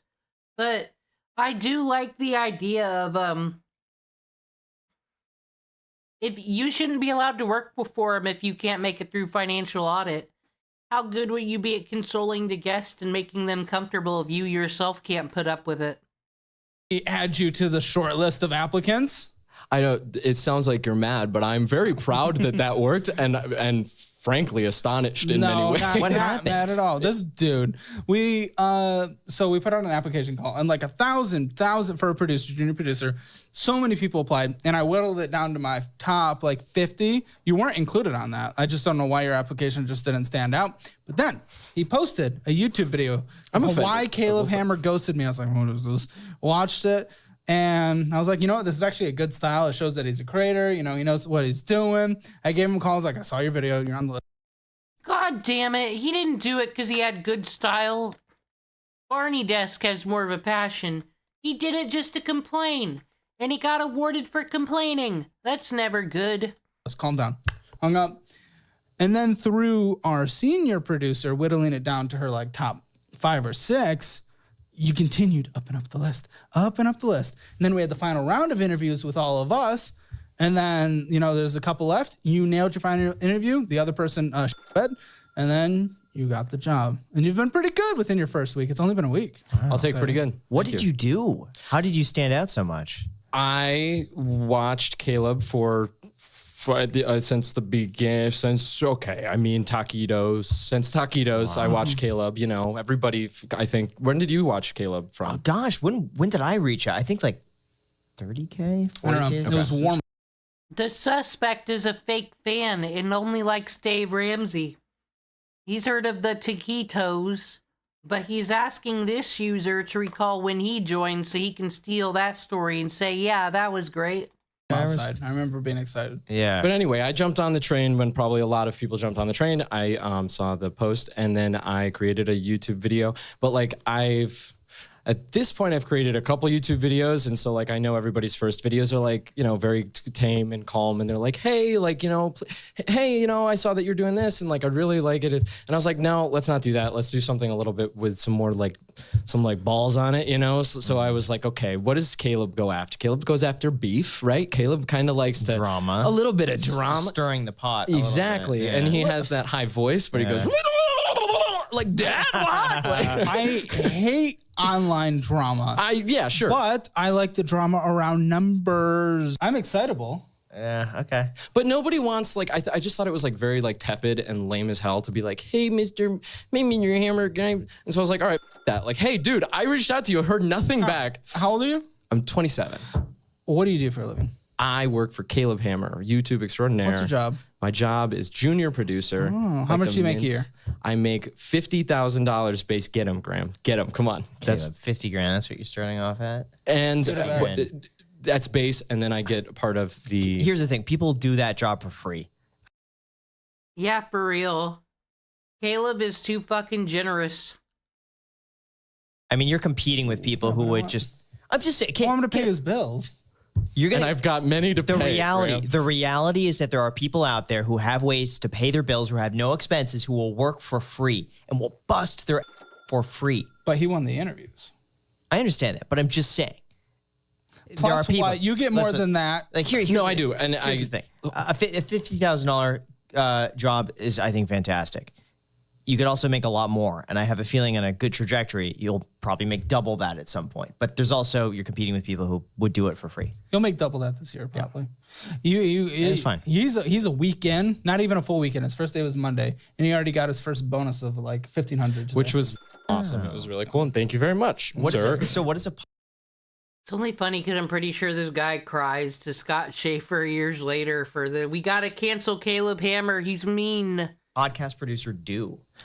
Also, wait, can we clarify the income? Because it's $50,000 base, and I do want to like clarify that there is like if you want to explain how that works, but basically there's a fund that the sponsor fund, I also get a cut of that. And Caleb estimated my yearly income this afternoon to be, he's like, we're aiming for 100, but it probably conservatively 75 would be probably something to anticipate. So just wanted to clarify if that. no fund, like $50,000. If, fund good, which I think fund good, $100,000. If it's mid, 75. So pretty chill. Yeah. Yeah. How you feel living off of that?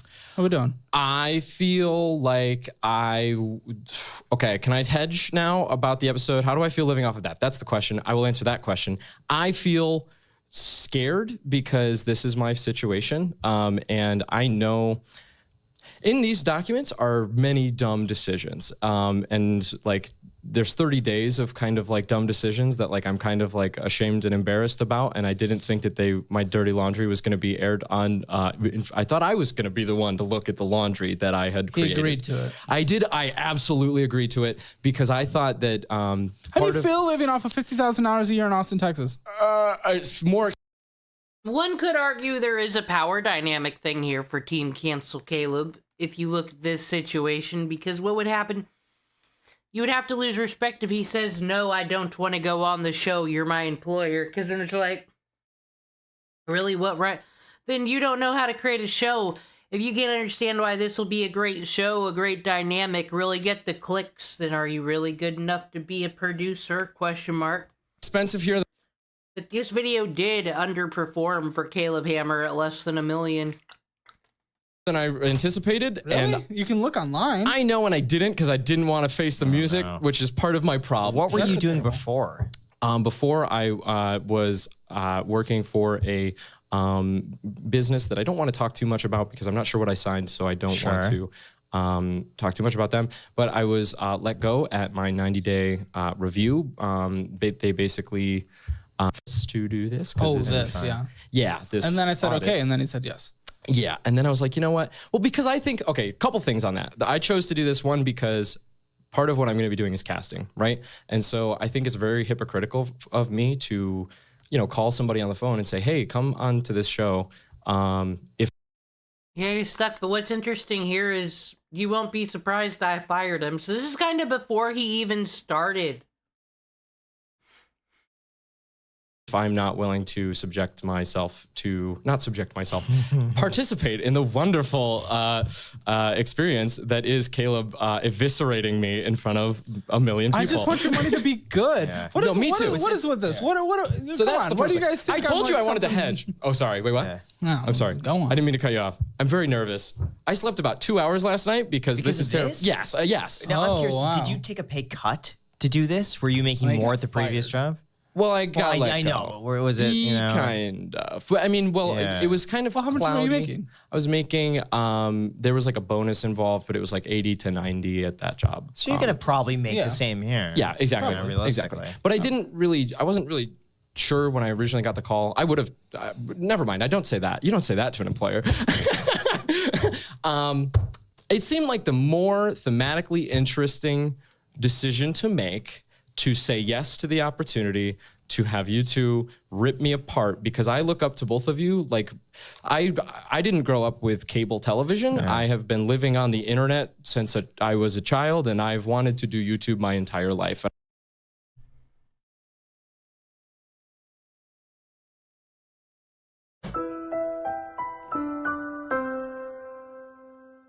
R.I.P. to the youth. I have you and Dave Ramsey.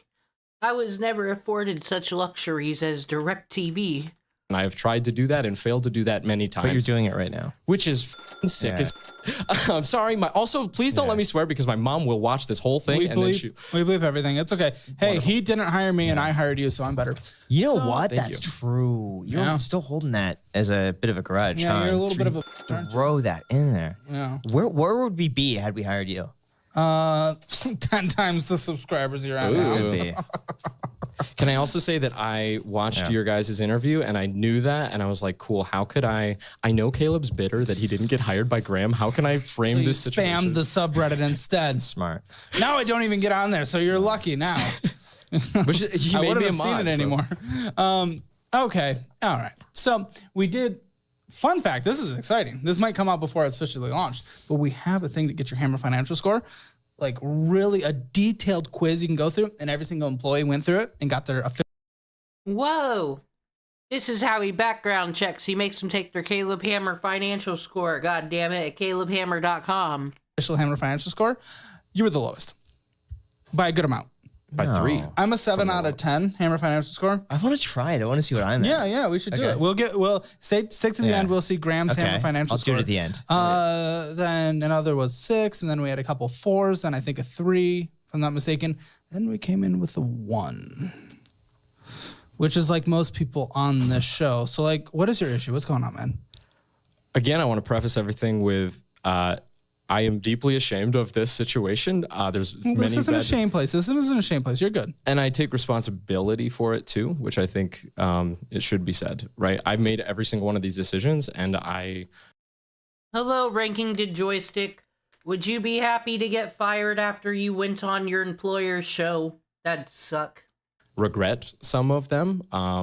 And I want to enact your advice to a T and correct it. What was your question again? I'm sorry. I'm very nervous. 2 hours. What kind of financial situation are you in? I'm deeply in the hole. I think my net worth right now is like negative 20K. Most of my credit card debt is at 0%. It's like $12,000 is on, or 13 grand-ish is on a 0% credit card that I have 8 months left at 0% on.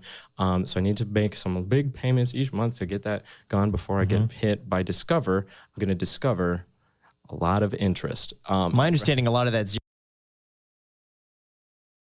Boo!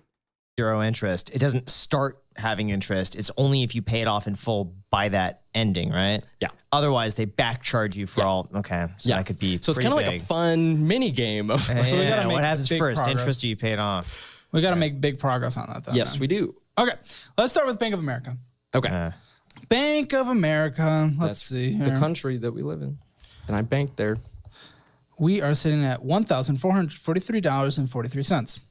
I didn't take as much of a look at your documents as I do before most people's because I wanted it to be a lovely little surprise. I love it.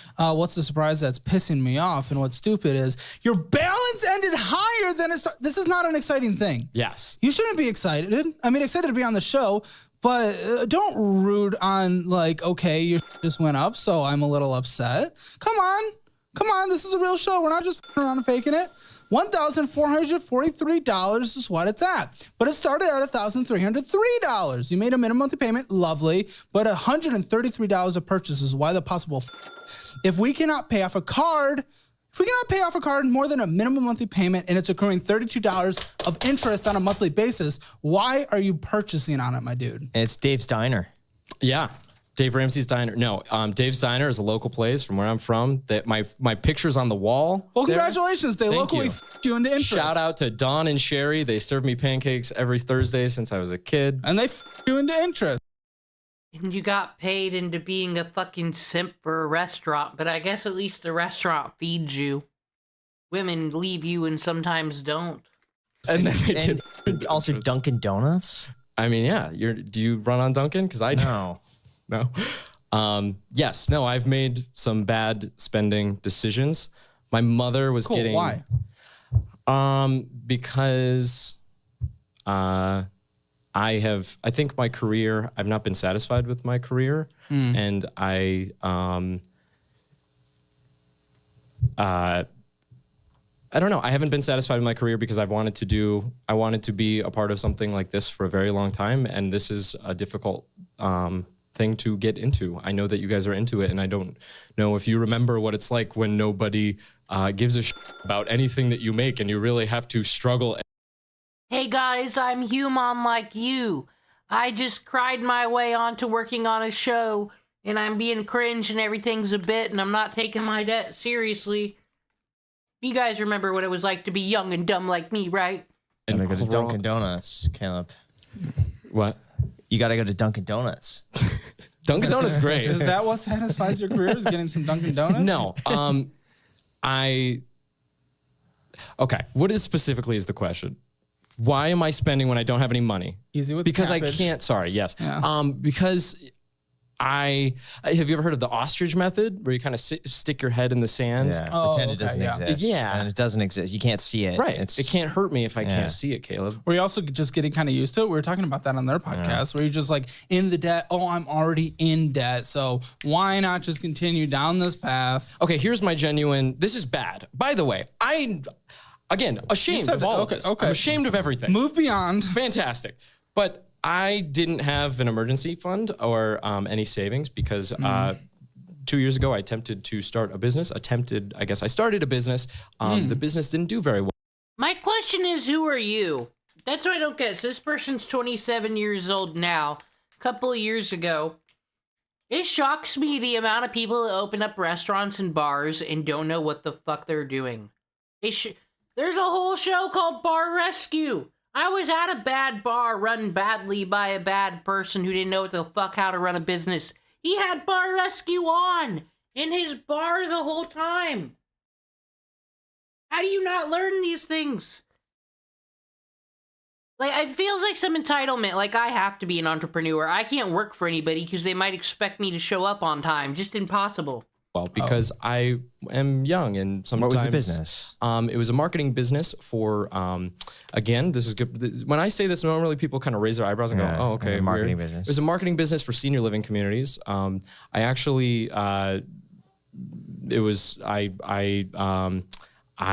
was previously working for a senior living community and then left that job basically with about $15,000 in savings that I like Dave Ramsey'd away, right? I like saved for like 2 years or a little bit close to 2 years to basically save that money. I was going to use that to basically knock out my student loans, which probably would have put me in a much better situation.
Well, I guess we're back. I'd never seen that before. I got suspended for policy violations. The violations being watching this Caleb Hammer video. This sucks. We were able to watch all the other ones, but I wanted to watch this one because this is where he fires that guy.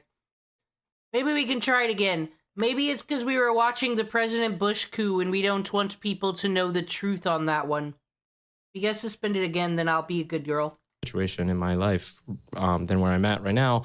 But instead I was like, well, you know what? I'm 25. I really am not the biggest fan of my job. I really don't think I don't know. I didn't, a friend of mine visited who was an entrepreneur and he knew me in college where I was doing a lot of entrepreneurial projects. And he was like, you know, I'm shocked that like you have this 9 to 5 and that like you know, all of your aspiration to like do something bigger with your life, you know, seems to have like evaporated. And that really kind of hit me. It was like, okay, cool. Well, and then I was like, I want to start a business. And so I started a business that was I'm sorry, I hate fucking people like this who makes just everything they've ever done sound dramatic. Like they're fucking the Great Gatsby or some shit. Like we need to write a great American novel about their struggles and how it occurred to me, I can't be a grape farmer no more. Okay. I'm a little misguided. No, Caleb Hammer.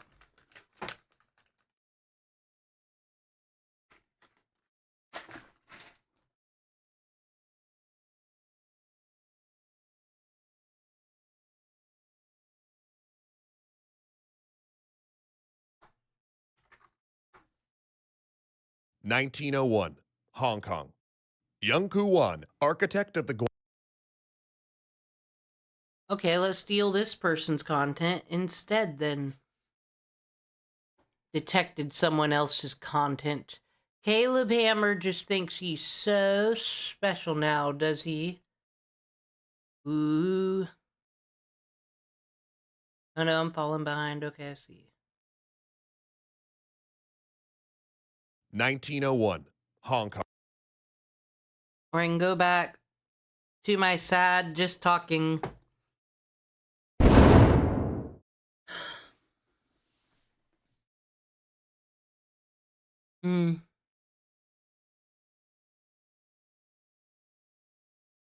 I could just talk to myself, sitting here all alone.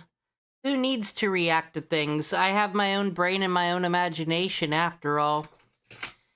Anyway, so it all began when dinosaurs ruled the earth. There was no one else who could possibly do it. Only the dinosaurs. And then the velociraptors said, hey, we're being quite the imperialists right now, aren't we? I don't know, it was insane.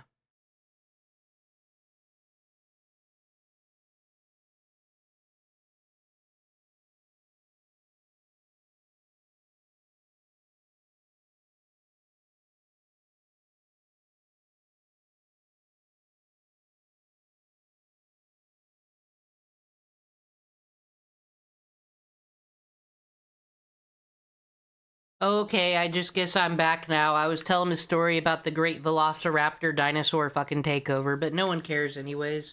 Whatever. I was trying to learn about that guy, but I guess maybe Caleb Hammer doesn't want anyone reacting to that episode. But if the episode upsets them greatly, maybe they should remove and unlist it. Or that could be copyright bot trackers, but they don't do it to his new stuff, so I'm very confused. Alright, we'll try one more video that ain't mine, and if I get banned, then I'll never do a reaction ever again, and no one will ever have to hear from me again, because that's how this works. I am a stressed decision maker. Let's learn about China, then. Young Koo Wan, architect of the Guangzhou Uprising, sits teaching English on the second floor of his house. His 2-year-old son bounces on his lap. It feels good to be home. Exile didn't suit him. His revolutionary partner, currently living in hiding, had warned him that he was in danger, that a price was on their heads. But not here. Not in Hong Kong. The British would protect him. He keeps a revolver on his desk, though, just in case.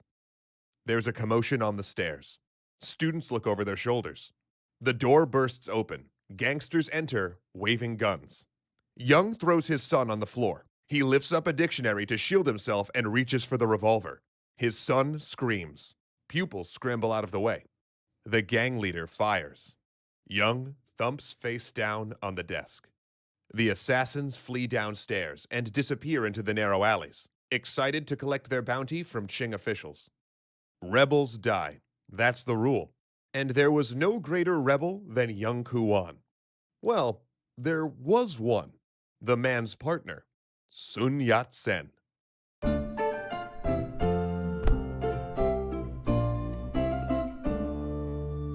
Honolulu, Hawaii, 1879. Sun Yat-sen would have many names in his life. All Chinese men did then. He'd have his genealogical name, his baptism name, his courtesy name, but he would also have others. Names with false passports to back them up. Names he'd use in hiding. Because Sun was a dangerous man. The Qing were right to fear him. After all, he'd bring 2,000 years of imperial rule crashing down. But in 1879, he was just Sun Wen, a student in Hawaii, one of 7 Chinese at his largely Hawaiian Anglican boarding school. He'd been born in southern China, the son of poor peasants, at a time when there was little opportunity for boys like him. His family were not scholars who could get him a government position. The stagnant economy promised no upward mobility. Instability ruled back home. The largest revolt in centuries, the Taiping Rebellion, had ended only 2 years before his birth. Ever since the British took Hong Kong in the Opium Wars, foreign countries were scrambling for larger and larger chunks of Chinese territory. Now, they were flooding the market with cheap manufactured goods, putting Chinese artisans out of work. Foreign steamships sailed up the rivers, bringing in goods and bringing out coal. Opium still ravaged the country. Imperial attempts at God, is that what opium looked like back in the day? It would come at you like the fucking... If you lived back in the day, you're a fucking farmer fending over, getting fucking rice, silkworms. You could die any day because the fucking monarch decided, please go die in a war. That would be very convenient for me. That would be great. Let him do the fucking opium, honestly. That's my hot take today. Modernization inevitably failed due to mismanagement and corruption. Even when the government did adopt new technologies, like steamships, they had to finance them through foreign capital and hire foreign engineers. And yet the Qing government, a northern ethnic minority perceived as foreign occupiers, kept insisting on the supremacy of their culture and deciding there was no need for change. Many Chinese had gone overseas. In fact, Sun's own brother went to the Kingdom of Hawaii to work in the sugarcane fields and soon saved up for a shop and ranch. Sun and his mother followed him. The schools were better, that was sure. At least they were for lucky kids with brothers who made enough to pay the tuition. Here, unlike his village school, he got an education that opened the world. He picked up English fast, so fast that he was soon writing for the school newspaper, and received an award from the king. But that wasn't all. He learned about British and American legal systems, constitutional government, democracy, and Western history, with an emphasis on the American Revolution, Glorious Revolution, and unification of Germany and Italy. When he graduated, he moved on to college-level courses at a missionary school. Here, the curriculum was more specifically American, imbued with a particular brand of New World optimism and dogma of self-betterment. But it also exposed him to Protestantism. And when he came home one day asking permission to be baptized, his brother figured... Good thing Tonto left. Oh my god, did you hear that? Protestantness. Could you imagine reading a huge book of lore with all these mythical figures and all these important faiths and being forced to only accept one version of it and not make your own interpretations? Seems like anti-freedom to me. Enough was enough. He sent Sun home. But those years in Hawaii had changed the 17-year-old Sun. He now saw his village as backwards and superstitious, and tried to fix that by tearing down one of the gods at the local temple. The act got him banished, and there was only one place for him to go. Hong Kong, 1883. Hong Kong was something totally different from Honolulu. This was a true city. A little Victorian England in the middle of Asia. Technology, banking, modern transportation, clean streets, and massive buildings. The contrast between his poor village and this metropolis laid bare to him how foolish the Qing had been not to modernize. He was only 50 miles from home. The next few years were a blur. He enrolled in college, got married, his parents arranged it, and was baptized a Christian. Sun decided he wanted to help people, so he got a medical degree. But Hong Kong didn't recognize his degree. So he opened a pharmacy in Macau and later Guangzhou, earning a reputation for giving away free medicine. But medicine wasn't his only pursuit. He developed a group of friends in Hong Kong, middle-class professionals like him who loved to talk politics. Several had connections with anti-Qing societies, and they began talking openly about overthrowing the emperor and replacing. What? I hope no one ever gets mad at me. I just like talking about politics for the sociology things. Everyone's allowed to do what they do and be into what they into. I think it's fun to talk with people who don't agree with you, but I'm just insane like that, I guess. Him with a democracy, theoretically at first, then in specifics. The group became so notorious for their radical talk, people nicknamed them the Four Desperados. And as they talked, the century of humiliation marched on. The Qing lost Korea to the Japanese and Vietnam to France. Western countries were building railways through the country, with corridors along the tracks where Chinese law didn't apply. The Empress Dowager increasingly pulled strings of government. More Chinese territory got ceded to foreign control. Everyone from Germany to Italy to Belgium was taking a piece. But there was an undercurrent of hope. In 1884, he'd seen Hong Kong dock workers refuse to repair a French warship damaged while fighting Chinese forces. And he met men in Hong Kong who believed it was possible to reform the Qing state. He found their arguments persuasive and decided to offer his ideas directly to the government. In 1894, he traveled to Beijing, both to see the capital and to file a petition with his recommendations for reforming agriculture, opening free trade, and leveraging China's human skill. He tried to deliver the letter to a government official known as a champion of reform. The man refused to see him.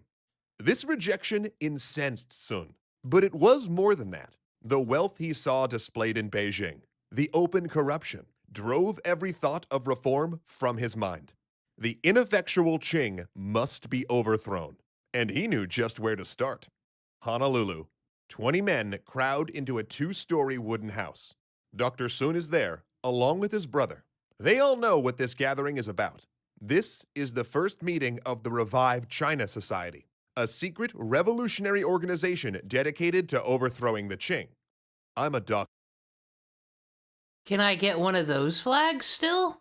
I'm all about collecting all the flags where a whole country had the balls to put a dragon on it. As they should. We don't need these made-up animals like fucking eagles. Says Sun. But before treating my patients, I must first cure my country. But to do that, he would need money. This overseas chapter will primarily be a fundraising organization. His brother had agreed to sell some of his property to help the fight. Could he count on these men? Turns out, he could. Some sold businesses. Others gave what they could or organized fundraising events. Sun's electric speeches began attracting crowds in Honolulu's Chinatown. There were 5,000 Chinese in Hawaii, he'd say. If each person gave him $1, that would be $5,000 towards the revolution. A few would give more than that, volunteering to come back and fight when the time came. It came sooner than anyone thought. China had fared badly in the Sino-Japanese War, suffering a series of embarrassing naval defeats that had once again exposed the corruption and incompetence of the Qing. The time was right. 3 months after founding the Revived China Society in Honolulu, Sun returned to Hong Kong to establish its global headquarters. But this Revived China Society, disguised as a social club, was more than a fundraising group. Renewing contacts from his college years, he met up with Young Kuan, founder of a literary society that was, like his social club, actually a revolutionary group. Unlike Sun, Young had deep contacts in Hong Kong and with the anti-Qing secret societies that operated in southern China. He'd been cultivating them for a revolt and acquiring weapons for 3 years. Some of these secret societies were the infamous Triads, who in their centuries of anti-Qing. Wait, what? The Triads from the DC universe that are always out fighting the Arrow and the Penguin and the Batman are real? Oh my gosh, I learn something new every day, folks. That's all. Resistance frequently turned to organized crime. Soon, ever pragmatic, turned a blind eye. The two groups merged, appointing Young chairman of the Revived China Society and taking a pledge to expel the Qing, restore Chinese rule, and establish a federal republic. They greenlit the uprising. Sun's longtime friend, Liu Haodong, made them a flag to fight under. A white sun on a blue sky. I feel like we've seen that one before. With the war ending, Thousands of discharged soldiers were milling around Guangzhou, also known as Canton. Angry, defeated, and frequently unpaid, they were joining triad groups and revolutionary societies in steady numbers. If Sun and his comrades could start an uprising, they reasoned the people would join them. They recruited 3,000 triads. When activated, they'd assemble in Hong Kong and catch a ferry to Guangzhou. Then they'd break into units to hit their designated targets. Some would seize government offices or bottle up troops and police. Others would capture or kill local. Well, you see, for some reason, Tonto, I've watched all the other Caleb Hammers who've been here when we done it, but I wanted to watch the one where he did his own employee, that guy who freaked out and tried to get him canceled and, like, had the brain of a 5-year-old. That one. I guess you're not allowed to watch that one. So back to history, that's good. Caleb put us on track to what we're supposed to be doing anyway. Officials. Soon quietly moved to Guangzhou, presenting himself as a head of an agricultural society to explain the strange coming and goings. He set up a religious bookshop as a front. There were spiritual pamphlets out front and an arms cache in the back. Contacts in Hong Kong shipped him loads of revolvers hidden in barrels labeled cement. Triads surveilled government buildings and shadowed targets.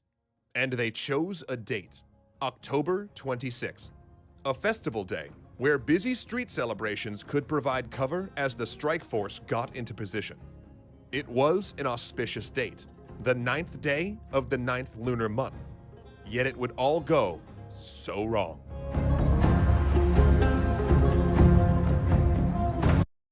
November. Oh, but come on, there's always a special holiday happening when there's lunar months and animals. November 28, 1895, Guangzhou. Someone leaked. Across the city, police raid homes and intercept squads of would-be rebels. When the Triad strike force steps off the ferry, police meet them on the dock. Members of the revived China Society scatter, weaving through alleys, avoiding patrols. But as everyone flees, one man runs the other way. Liu Haodong, the man who designed the flag these would-be revolutionaries fight under, is headed into Guangzhou. He'd nearly escaped before he remembered something. He crashes into the bookshop they'd used as a headquarters. No soldiers? Good. He rifles around until he finds what he's looking for, the membership book. A register of everyone who's joined or supported the revived China Society. Liu hears footsteps on the street. No time. He strikes a match. The book is curled to ashes by the time the soldiers take him. Dun dun dun dun dun dun dun dun. Kobe, Japan. 2 weeks later. Sun Yat-sen steps off the steamer, finally safe. When things went sideways, he'd gone to ground in a church, smuggling himself to Macau after dark. He booked passage to Kobe not because he had a plan, but because it was the first ship that was available. Things were bad. The revived China Society was dispersed, out of contact. He'd seen posters offering 10,000 taels of silver for his capture, and Sun had been banned from Hong Kong. Worse than that, the revolution had its first martyrs. The governor of Guangzhou had executed 5 revolutionaries, including Liu Haodong. Liu, one of Sun's oldest friends, who'd helped him to face that idol all those years ago. He'd refused to talk, even under torture. No longer bros. But when Sun picks up a newspaper, he's shocked. The press is calling the uprising a revolution, not a rebellion. He was a revolutionary. A fugitive revolutionary, he reminded himself, living in exile, and he needed to change his appearance if he wanted to stay alive. He rented a room and cut off his queue.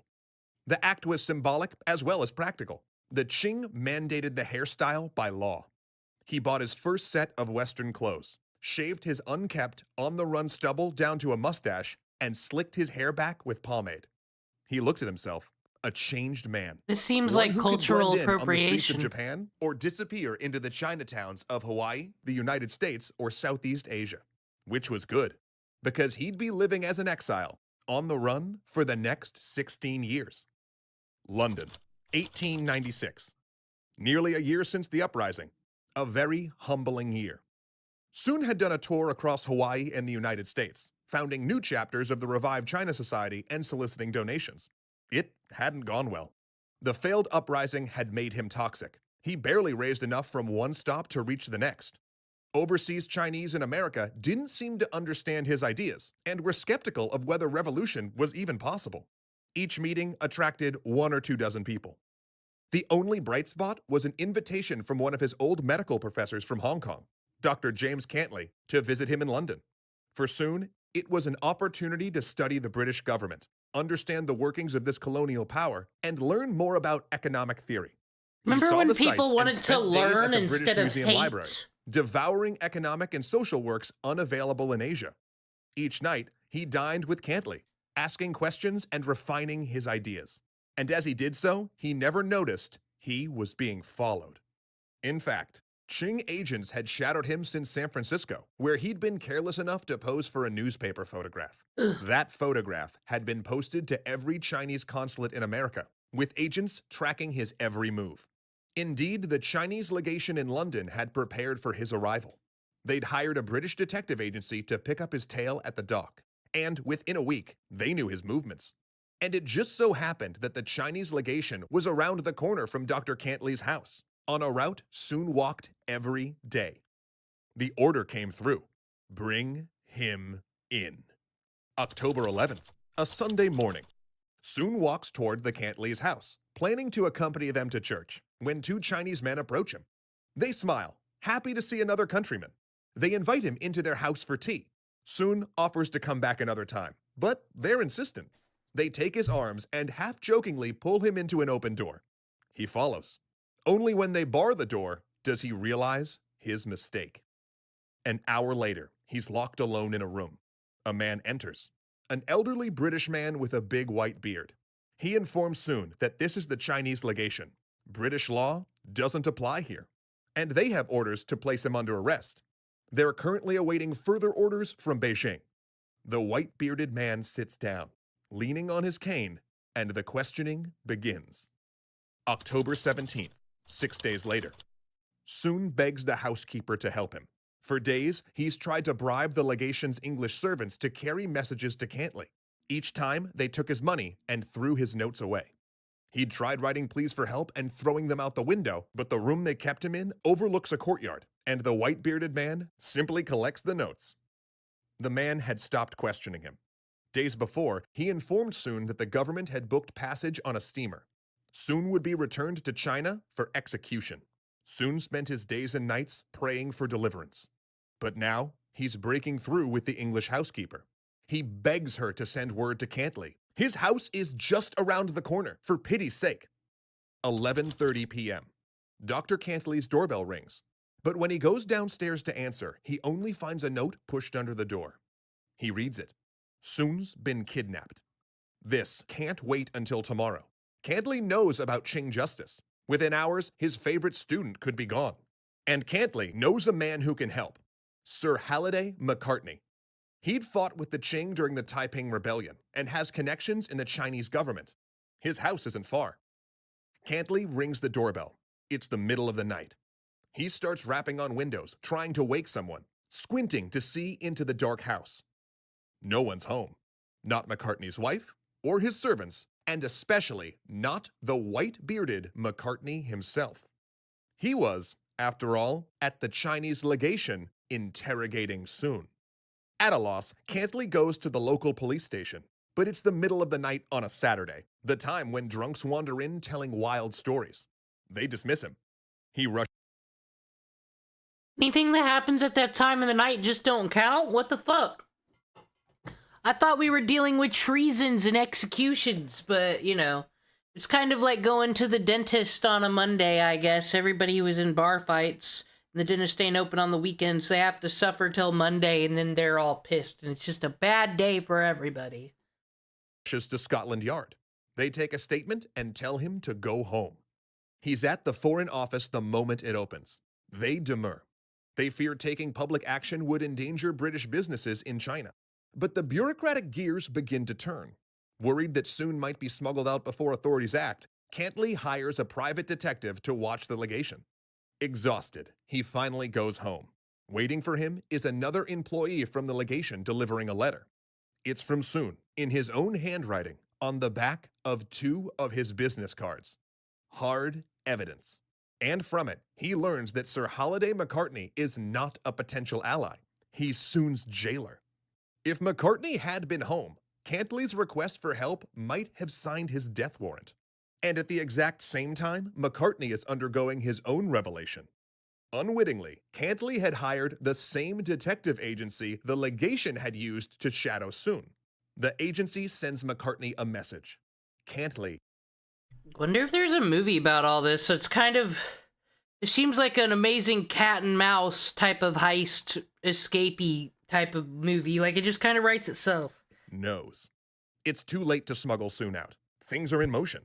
The next morning, the Foreign Office leans on Scotland Yard, and within hours, the police have the legation under 24-hour surveillance. Cantley leaks the story to the press. The headlines are dynamite. Secret agents kidnapping a man on British soil. A Western-trained doctor marked for death. An English aristocrat behind the outrage. It becomes a sensation.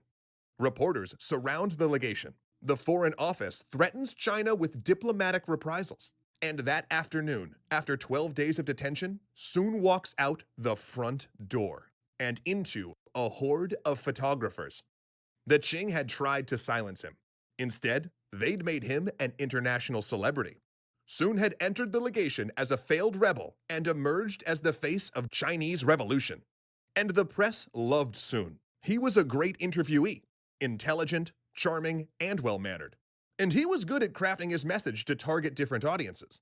Westerners, he knew, liked their revolutionaries moderate. He played up his Christianity and pushed for reforms, saving his more radical ideas for Chinese ears. For as he conversed with European intelligentsia and pored over books at London libraries, he started asking questions. Capitalism had built Britain, but how could such a rich society have so many poor people? American government was an ideal, true, but it didn't live up. Because they were lazy and didn't want to work, and that is why Europe fell. The end. You've all learned history today, folks. You're welcome. Up to its tenets of racial equality. He dreamed of land reform, buying properties from tycoons at fair market value and distributing it to China's landless peasants. He studied socialist thinkers and interpreted Abraham Lincoln's words, "of the people, by the people, and for the people," as both a call for participatory government and a fairer economic system. And gradually, his gaze drifted back towards Asia. In London, he befriended a Japanese botanist who introduced him to a new movement, Pan-Asianism, an ideology that proposed Asian countries unifying in the fight against Western imperialism. Tokyo, he said, had become a hotbed of Chinese revolutionaries, Philippine independence activists, and Japanese ultranationalist syndicates. And it was awash with black market weapons.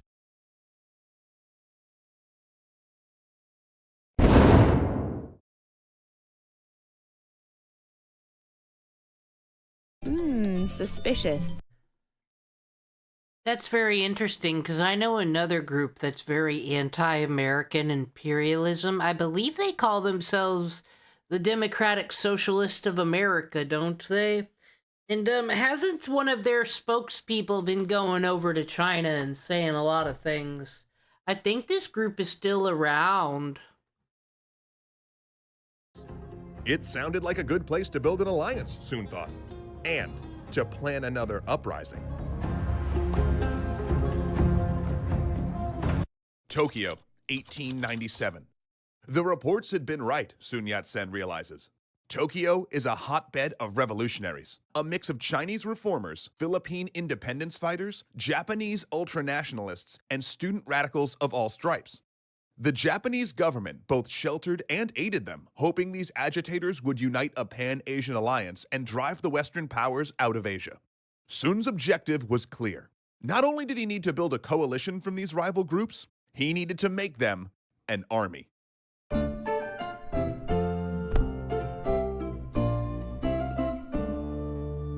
But that goal came later.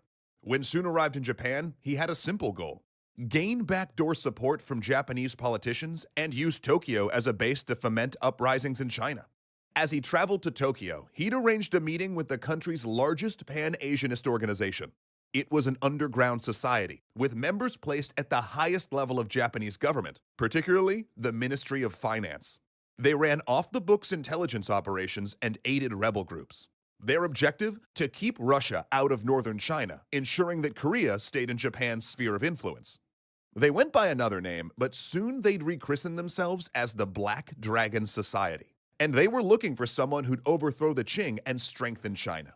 Soon's contact was a wild-haired adventurer named Miyazaki Toden, who'd spent years scouring China for promising revolutionaries. Their first meeting was rocky. Miyazaki arrived early. Soon hadn't washed or dressed. Neither spoke the other's language well, and they had to draw Chinese characters to make themselves clear. It was the start of a lifelong friendship. In the end, Miyazaki passed Soon up to his handlers. The Japanese sponsors gave Soon the stamp of approval. This was their guy. Within weeks, they'd given Soon a house in Tokyo under an assumed name, and they plugged him into their network. Miyazaki would serve as representative in areas Soon couldn't travel. The alliance was not without its contradictions. Revolutionaries, like Soon, wanted to overthrow the Qing, particularly because it had opened the doors to Japanese imperialism. And on the other side, many Japanese Pan-Asianists didn't want to end colonialism so much as make Japan the sole colonial power. They wanted a strong China, but as a puppet state. In fact, decades later, the same ultranationalists supporting Soon would usher in an age of Japanese militarism and invade China.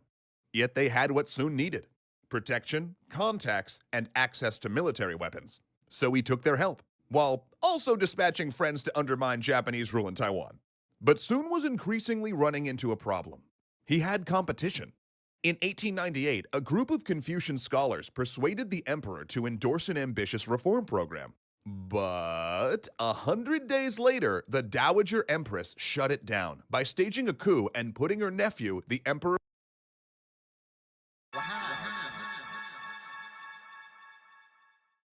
This is the first time! This is the first time when learning about something in Eastern Asia, a woman, other than how horribly she suffered, has been brought up, has any type of power, has any type of thought in anything. First time ever. We can agree from just learning history. West is more feminist than East is ever could even think to be. They don't like us women type over there, I don't think, very much. Under house arrest. The reformers fled to Tokyo, where their new group began poaching Soon's recruits and fundraising efforts. He reached out in hope of forming an alliance, but the reformers refused. They were monarchists from an elite bureaucracy and wanted nothing to do with this peasant. So, Soon forged other ties.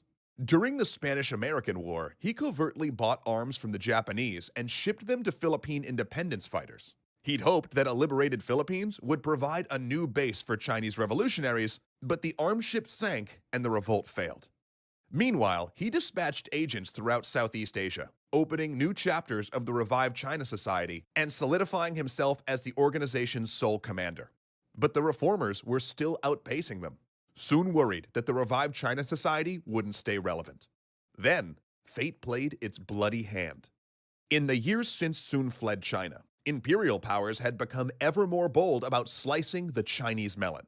More territory, more economic concessions, special rights for missionaries and Christians.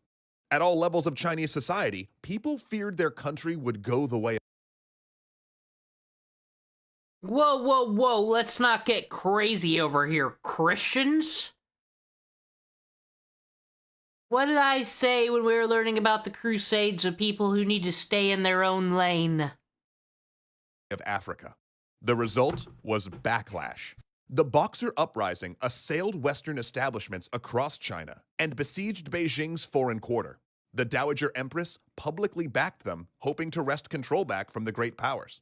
An 8-nation coalition invaded and trounced the Boxers, driving the Dowager Empress from the Forbidden City. And amidst the chaos, Soon launched his second uprising, again in southern China and again using triad societies. This time, though, the triads defeated the government troops sent to crush them. They barreled towards Guangzhou, picking up recruits, triggering a larger rising than Soon had hoped, and shortly 10,000 men marched with them. But the plan hinged on Soon sending a cache of Japanese arms. and there'd been a change in government. Sun's supporters were out, and the government reneged on the shipment. Sun ordered the army to disperse. It was deeply frustrating. They'd poured years of resources into the revolt, and now they had to raise that money again. So Sun hit the road on a fundraising tour, visiting overseas Chinese throughout Southeast Asia. Just like Kamala. He passed through Hawaii to obtain a forged birth certificate, then used it to cross into the United States, where non-Chinese citizens weren't allowed to travel. He joined a triad society so he could move. Is this guy why they had to ban all Chinese people from America? Learned that in the quiz, remember? There was a time where specifically all Chinese people banned. I should tell Jay Kaiser that. City to city under their protection. At every stop, he saw how badly the reformists had depleted his ranks. But outlooks were starting to change. In 1904, Japan went to war with Russia, challenging them over Chinese territory they'd seized during the Boxer Uprising. The Imperial Japanese Navy destroyed 2 Russian fleets, forcing them to abandon the territory and formalizing Korea as a protectorate. It rejuvenated Sun's message and damaged the reform arguments. Defeating a European power was a win for Pan-Asianism, but the contrast between a rising Japan and deteriorating China highlighted Qing incompetence. Could such an impotent, weak government even be reformed? Wouldn't it be better to scrap it and start something new? China was larger than Japan in every measure, Sun told the Chinese Americans. If Japan could defeat the czars, think of what a modernized, united China could achieve. And then he reached Europe, and the tide turned. Since the Sino-Japanese War, China had made several attempts at reform, including a push to modernize education. Chinese students increasingly went overseas to study as engineers, doctors, and scholars. But mostly, they learned the business of war. The Qing was forming a new army using German equipment and structure, sending the brightest cadets to train at elite military academies in Prussia and Japan. And these young, foreign-educated intelligentsia leaned towards revolution. Sun came to Europe seeking government support, but instead, a student group asked him to lecture. It was a tryout, he realized. They were looking for leadership.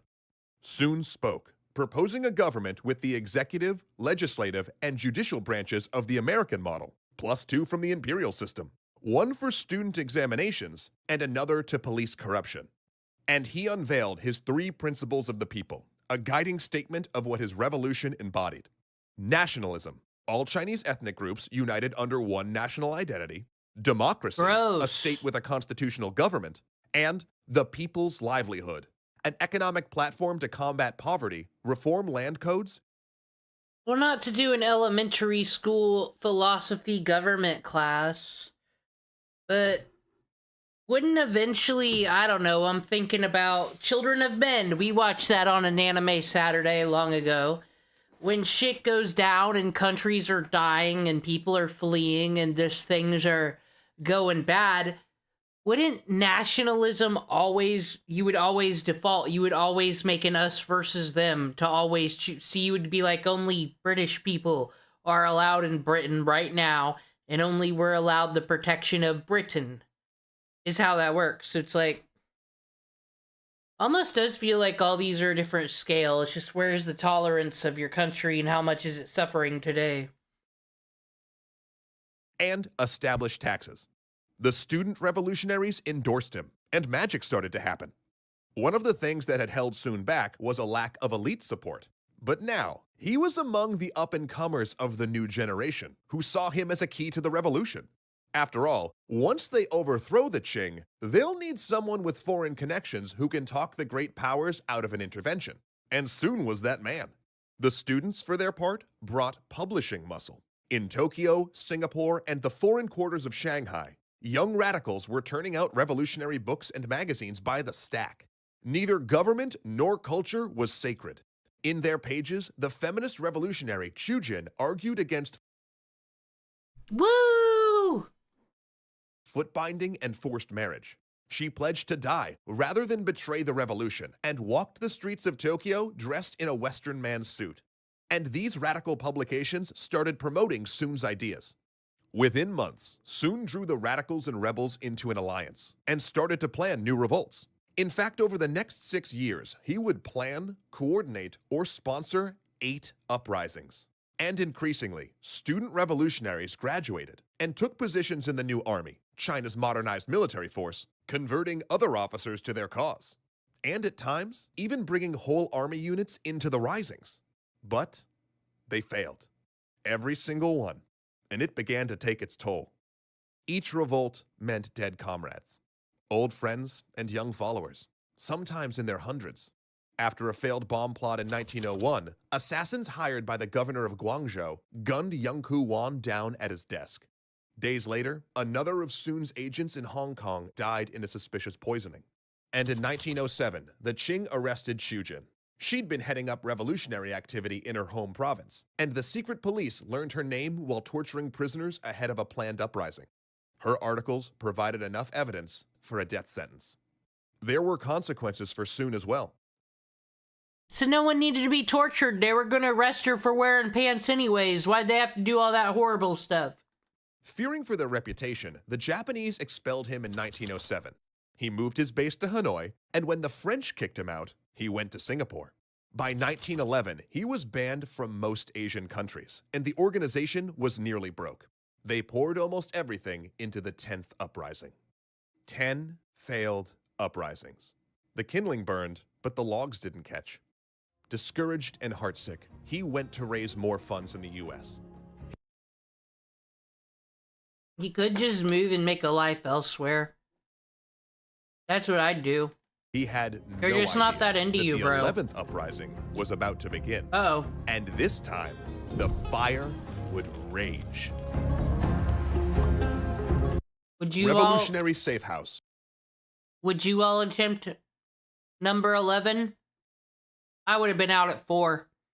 Wuchang, October 9th, 1911. The bomb maker gingerly places the device with the others. In a few days, these explosives will signal revolutionaries and army officers, along with students and activists, to take up arms. He reaches for another device. Oh, hey, you ground news. Did you see that? Someone, who was it? One of those state legislators or something? Someone, like, shot up his house and left one of those no data center signs. I didn't know they were getting a data center, but someone's taking this shit seriously. The house's doors and windows blow out. Dust swirls the streets. Qing police arrive, and they find a membership book. A book full of army officers' names. They realize where the explosives came from. Police begin hammering on doors. After 16 years of planning, the revolution is about to begin by accident.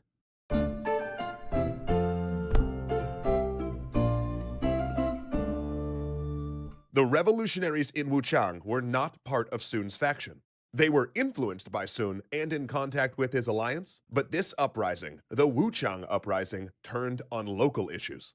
See, when the Empress Dowager and Emperor died in 1908, the Emperor's 2-year-old son inherited the throne.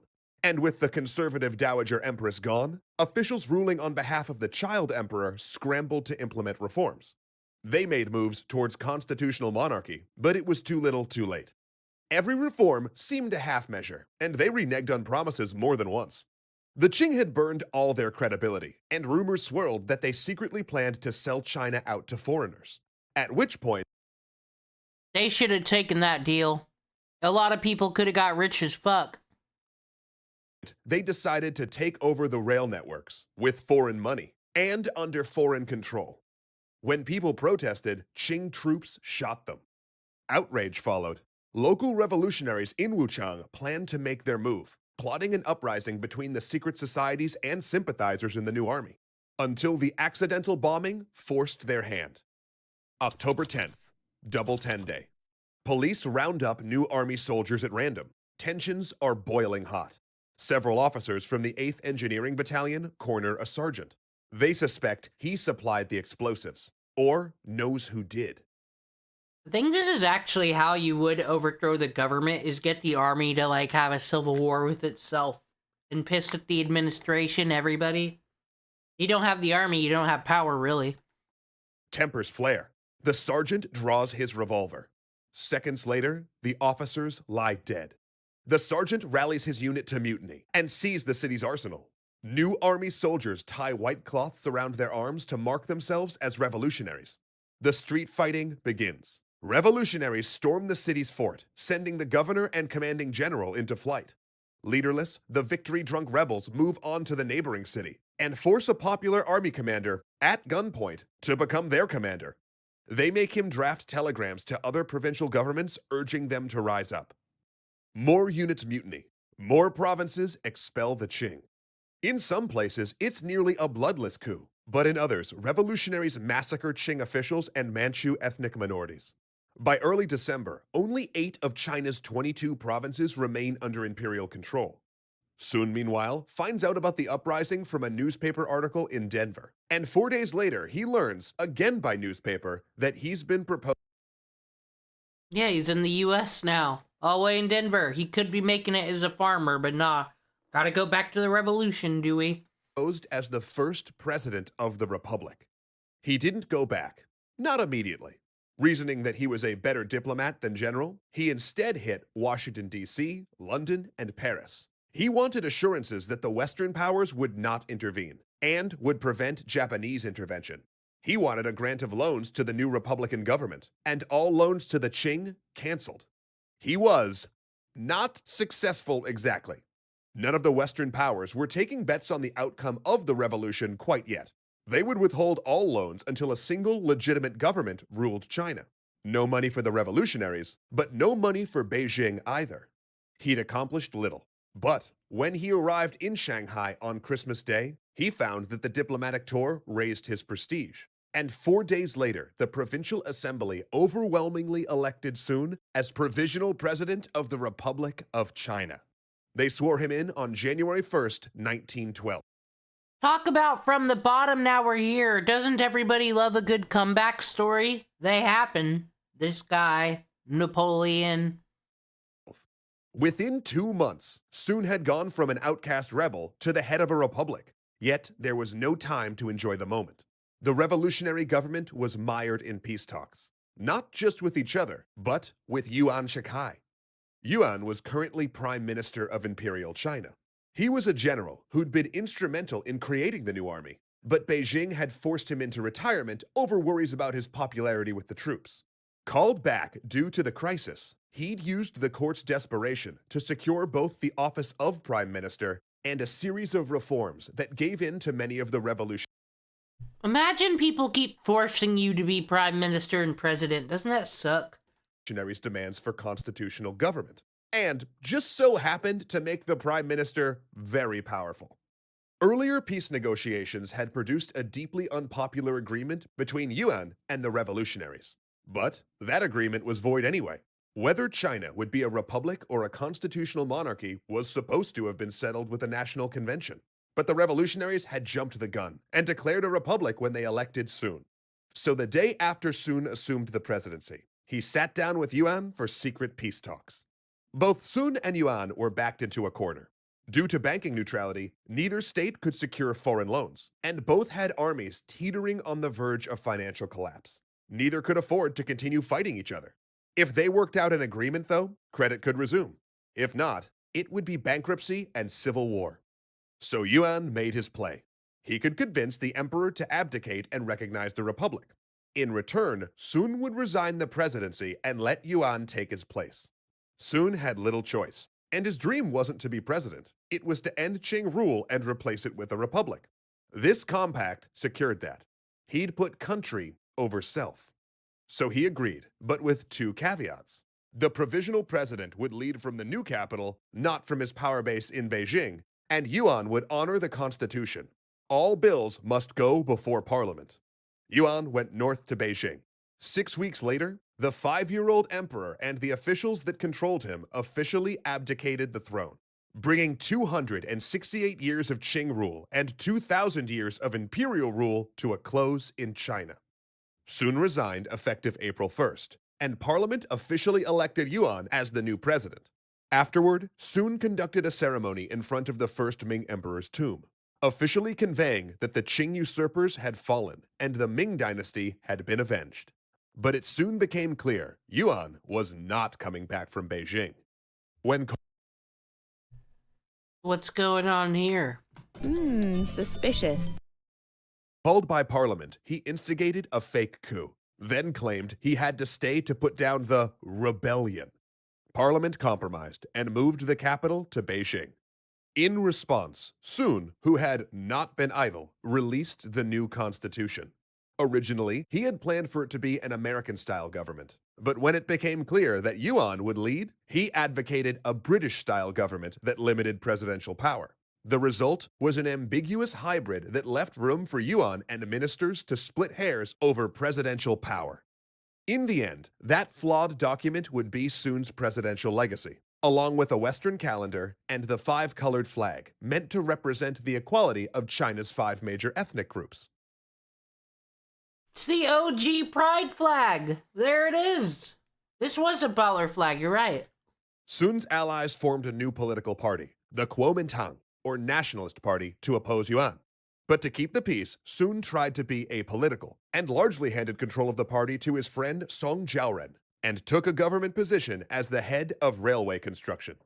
Meanwhile, Yuan Shikai drove out members of parliament opposed to his government, and stacked it with loyalists, appointing his own man as prime minister. So in the 1913 elections, Song Jiaoren and the Nationalist Party campaigned hard on a platform of protecting government institutions from Yuan's undue influence. A young charismatic speaker, the 30-year-old Song had warned that Yuan would make himself emperor. The Nationalists won an overwhelming majority. Everyone expected Song to become prime minister, until an assassin gunned him down on a train platform. An assassin investigators linked to Yuan's circle. That was March. In April, Yuan took out a £25 million loan from foreign powers, without consulting parliament. In May, he ceded control of Outer Mongolia to Russia. None of this sat well with the nationalists. And when nationalists in parliament accused Yuan of abusing his power and called for a permanent constitution, he declared them rebels and mobilized the army. Sun and his people went for their guns. The second revolution was at hand. But Yuan's army was just too large. Within 2 months, Sun and his nationalists were back where they'd started, sitting in exile in Japan, trying to overthrow a government in Beijing. From rebel to president and back, all in a little over 2 years. I would retire. How does it keep happening? And they watched from afar as Yuan dissolved parliament, watched as he declared democracy a failed experiment, replacing their constitution with a document giving him unlimited power. Watched as he handed provinces out to generals who ruled as military governors. Watched Yuan accept economic demands that, if they came to pass, would make China a Japanese protectorate. And finally, watched as Yuan crowned himself emperor. It had been 20 years since Sun's first uprising, and things had come full circle. There was an emperor in Beijing, Sun was in exile, and he and his comrades were planning an uprising. Shanghai. I wasn't expecting so many fucking twists and turns. 1916. Sun Yat-sen has returned from exile with troops. Yuan Shikai has finally gone too far. When he declared himself emperor, everyone from revolutionary groups to his trusted lieutenants rose against him. Customs refused to send him tax revenue, and Japan funds an anti-Yuan insurgency. But Sun's campaign is struggling. Nationalist operations barely get off the ground before Yuan's men assassinate his best lieutenant. Then he gets a message. Yuan is gone. Under pressure and ill, the old man had abdicated the throne, abolished the monarchy, and died in disgrace. There was a new president, but that was just for show. China belonged to the warlords now.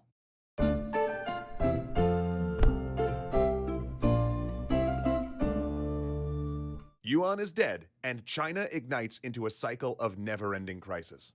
Instead of restoring constitutionalism, his death shattered the young democracy.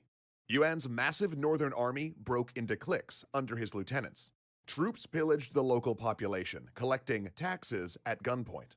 Foreign mercenaries, military advisors, and soldiers of fortune of all stripes poured into China.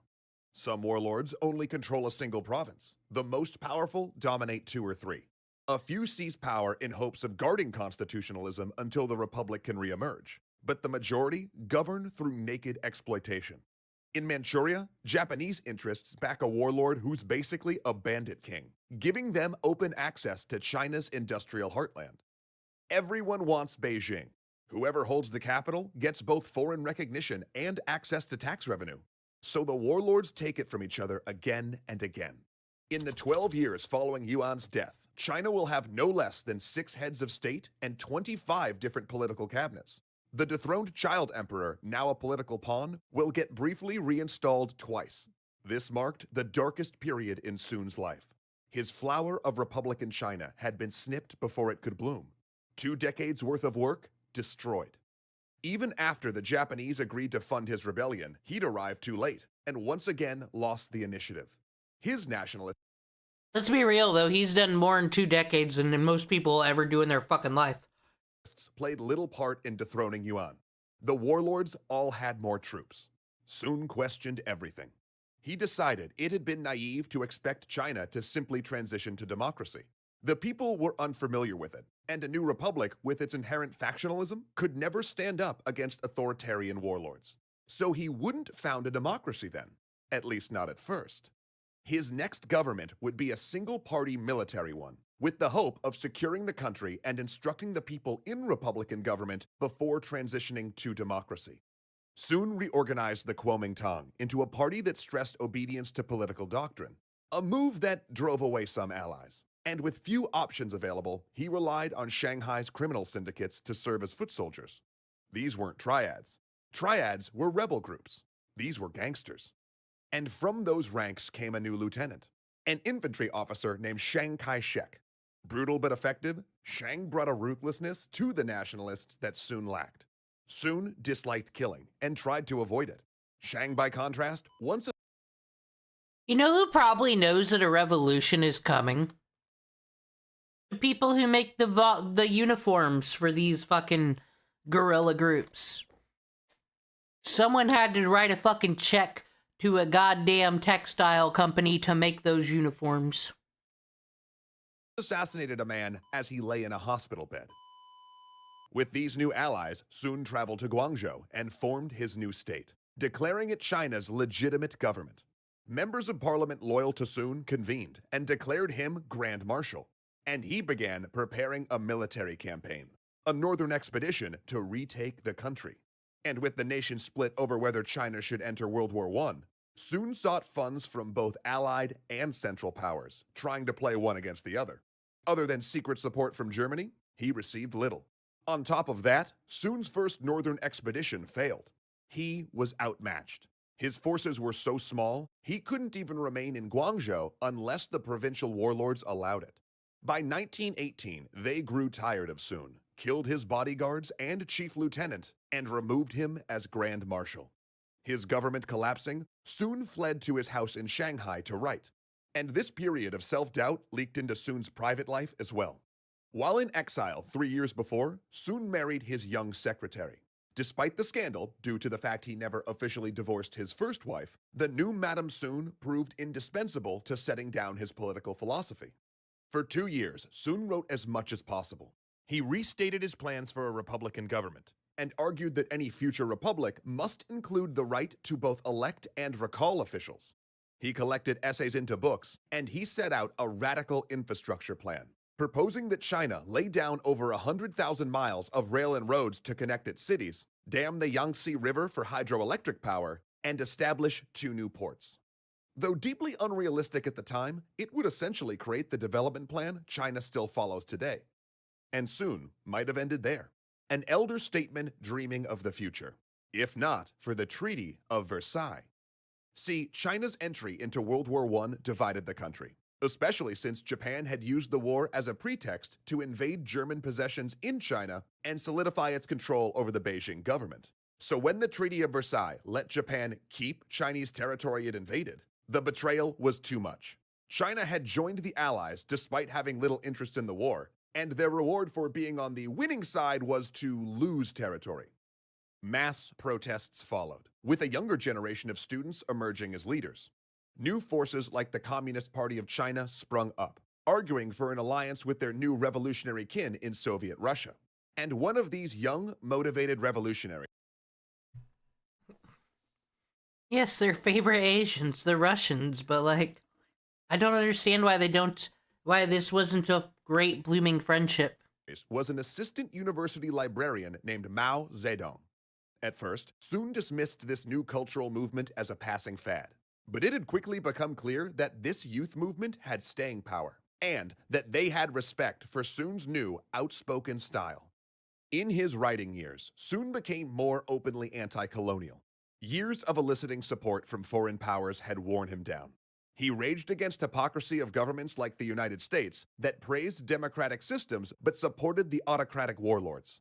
He upbraided Japan for emulating Western colonialism rather than siding with other Asian nations. And he called for a canceling of all unequal treaties that foreign governments had imposed via military force. And those positions proved extremely popular with the young New Culture revolutionaries. And that popularity boost came at a crucial time. A Sun-friendly warlord retook Guangzhou, allowing him to return in 1920 and form a second military government. But it lasted only 7 months before Sun set off on another ill-timed northern expedition. A rival seized Guangzhou in his absence and forced Sun to hop on a gunboat and evacuate to Shanghai. And unfortunately, he'd left behind some papers proposing an alliance between the countries who'd lost the most in the Treaty of Versailles, namely China, Germany, and Soviet Russia. This revelation, as well as Sun's difficulty in working with progressive warlords and constitutionalists in Beijing, tarnished his legitimacy. I'm sorry, China, but all your former flags are way better than your current one. I hate to say it. Xi Jinping, don't get mad at me. It's artist subjective, you know, and it's just how it is. While still respected as an elder statesman, public opinion increasingly cast Sun as irrelevant. Abandoned by both domestic and foreign allies, Sun turned to the only ones offering aid, the Soviets. Russia's new government was, strangely enough, a fairly natural ally. Like China, it was a revolutionary state. The two shared a border. Communist doctrine considered anti-colonial movements brothers in arms. And finally, Soviet Russia was the only nation that committed to return Chinese territory and abolish unequal treaties. Plus, the Soviets were sending agents to help advise and undermine governments across the globe. And Sun wanted their advice, money, and weapons. He needed it for starters, but it was also clear that if he didn't accept it, someone else would. In the ensuing agreement, Russia recognized Sun as the leader of China, agreed to support his bid for national reunification, and formally Brah, this has been your third time being the leader of China. You over it yet? renounced most Russian claims to China itself. Sun, for his part, made it clear that he would not be accepting the Soviet model, but that he would allow individual Chinese communists to join the Nationalist Party. Under the table, though, the agreement provided Sun with money, arms, and Soviet training to help him reorganize the nationalists and establish military academies. So as Sun returned to Guangzhou again, establishing his third military government, things finally looked up. He'd regained legitimacy through foreign recognition, his reputation recovering. The nationalists were, at last, becoming a military force, building up a new northern...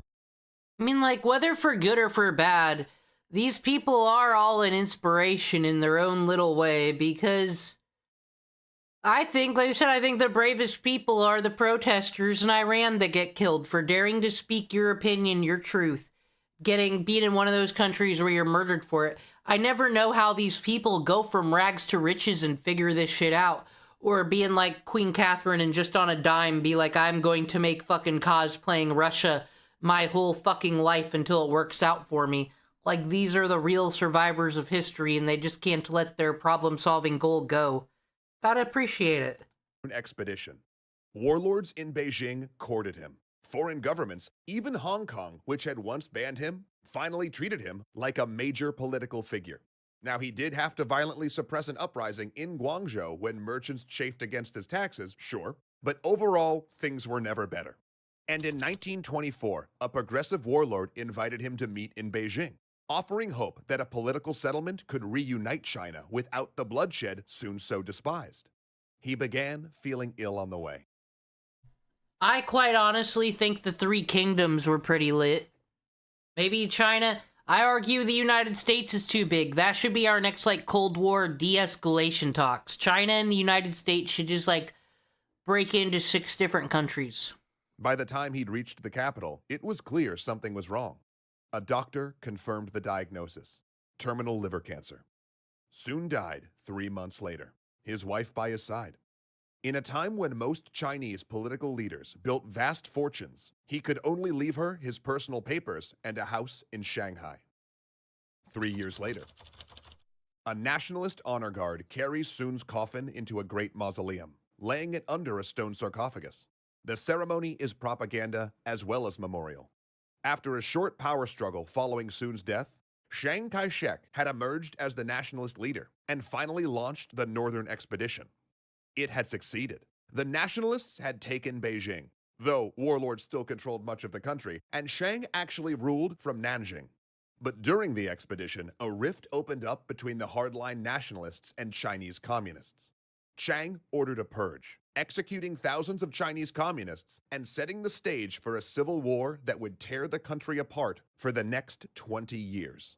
But throughout those bitter times, as men who could agree on nothing slaughtered each other in service of Chiang and Mao, they both revered one figure.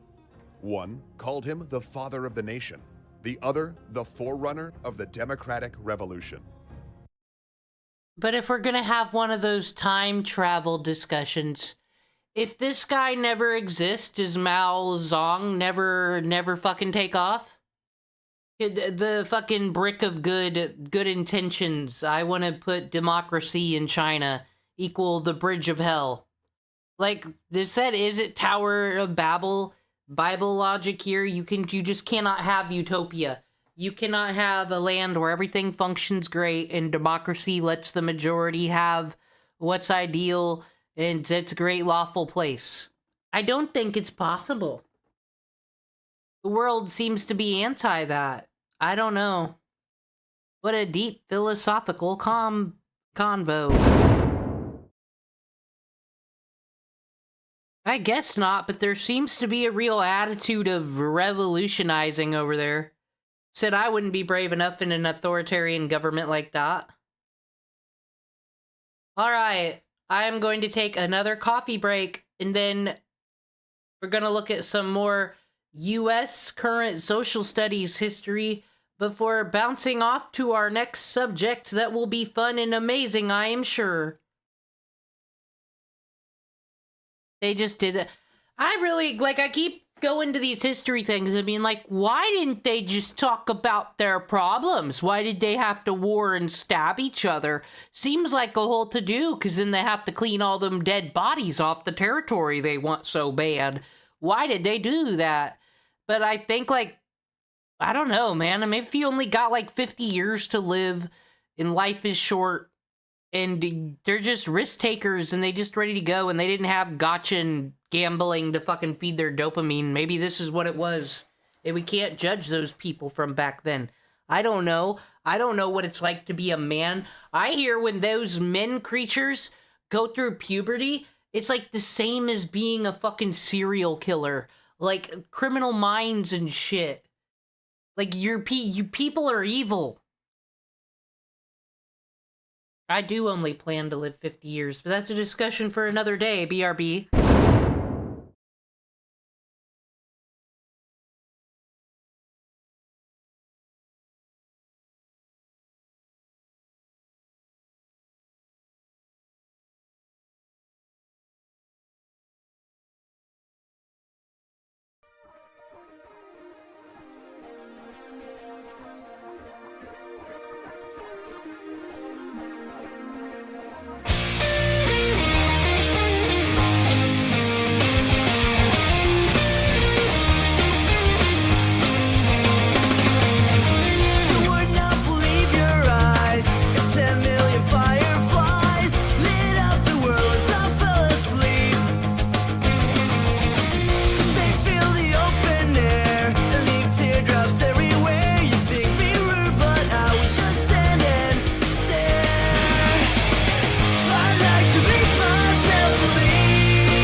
It's hard to say that I'd rather stay awake when I'm asleep, 'cause everything is never as it seems.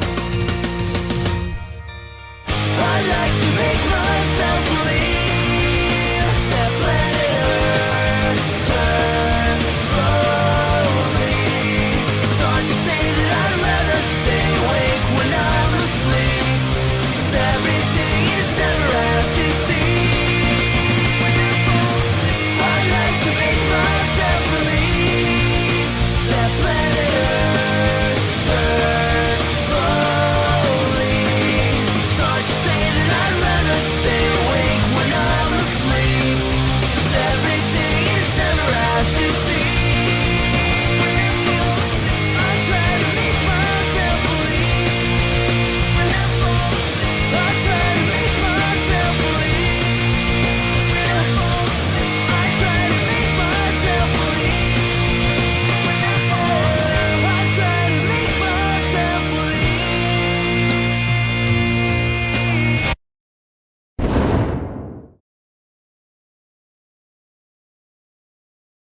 Stop thinking about that and stay home. What? How evil men are?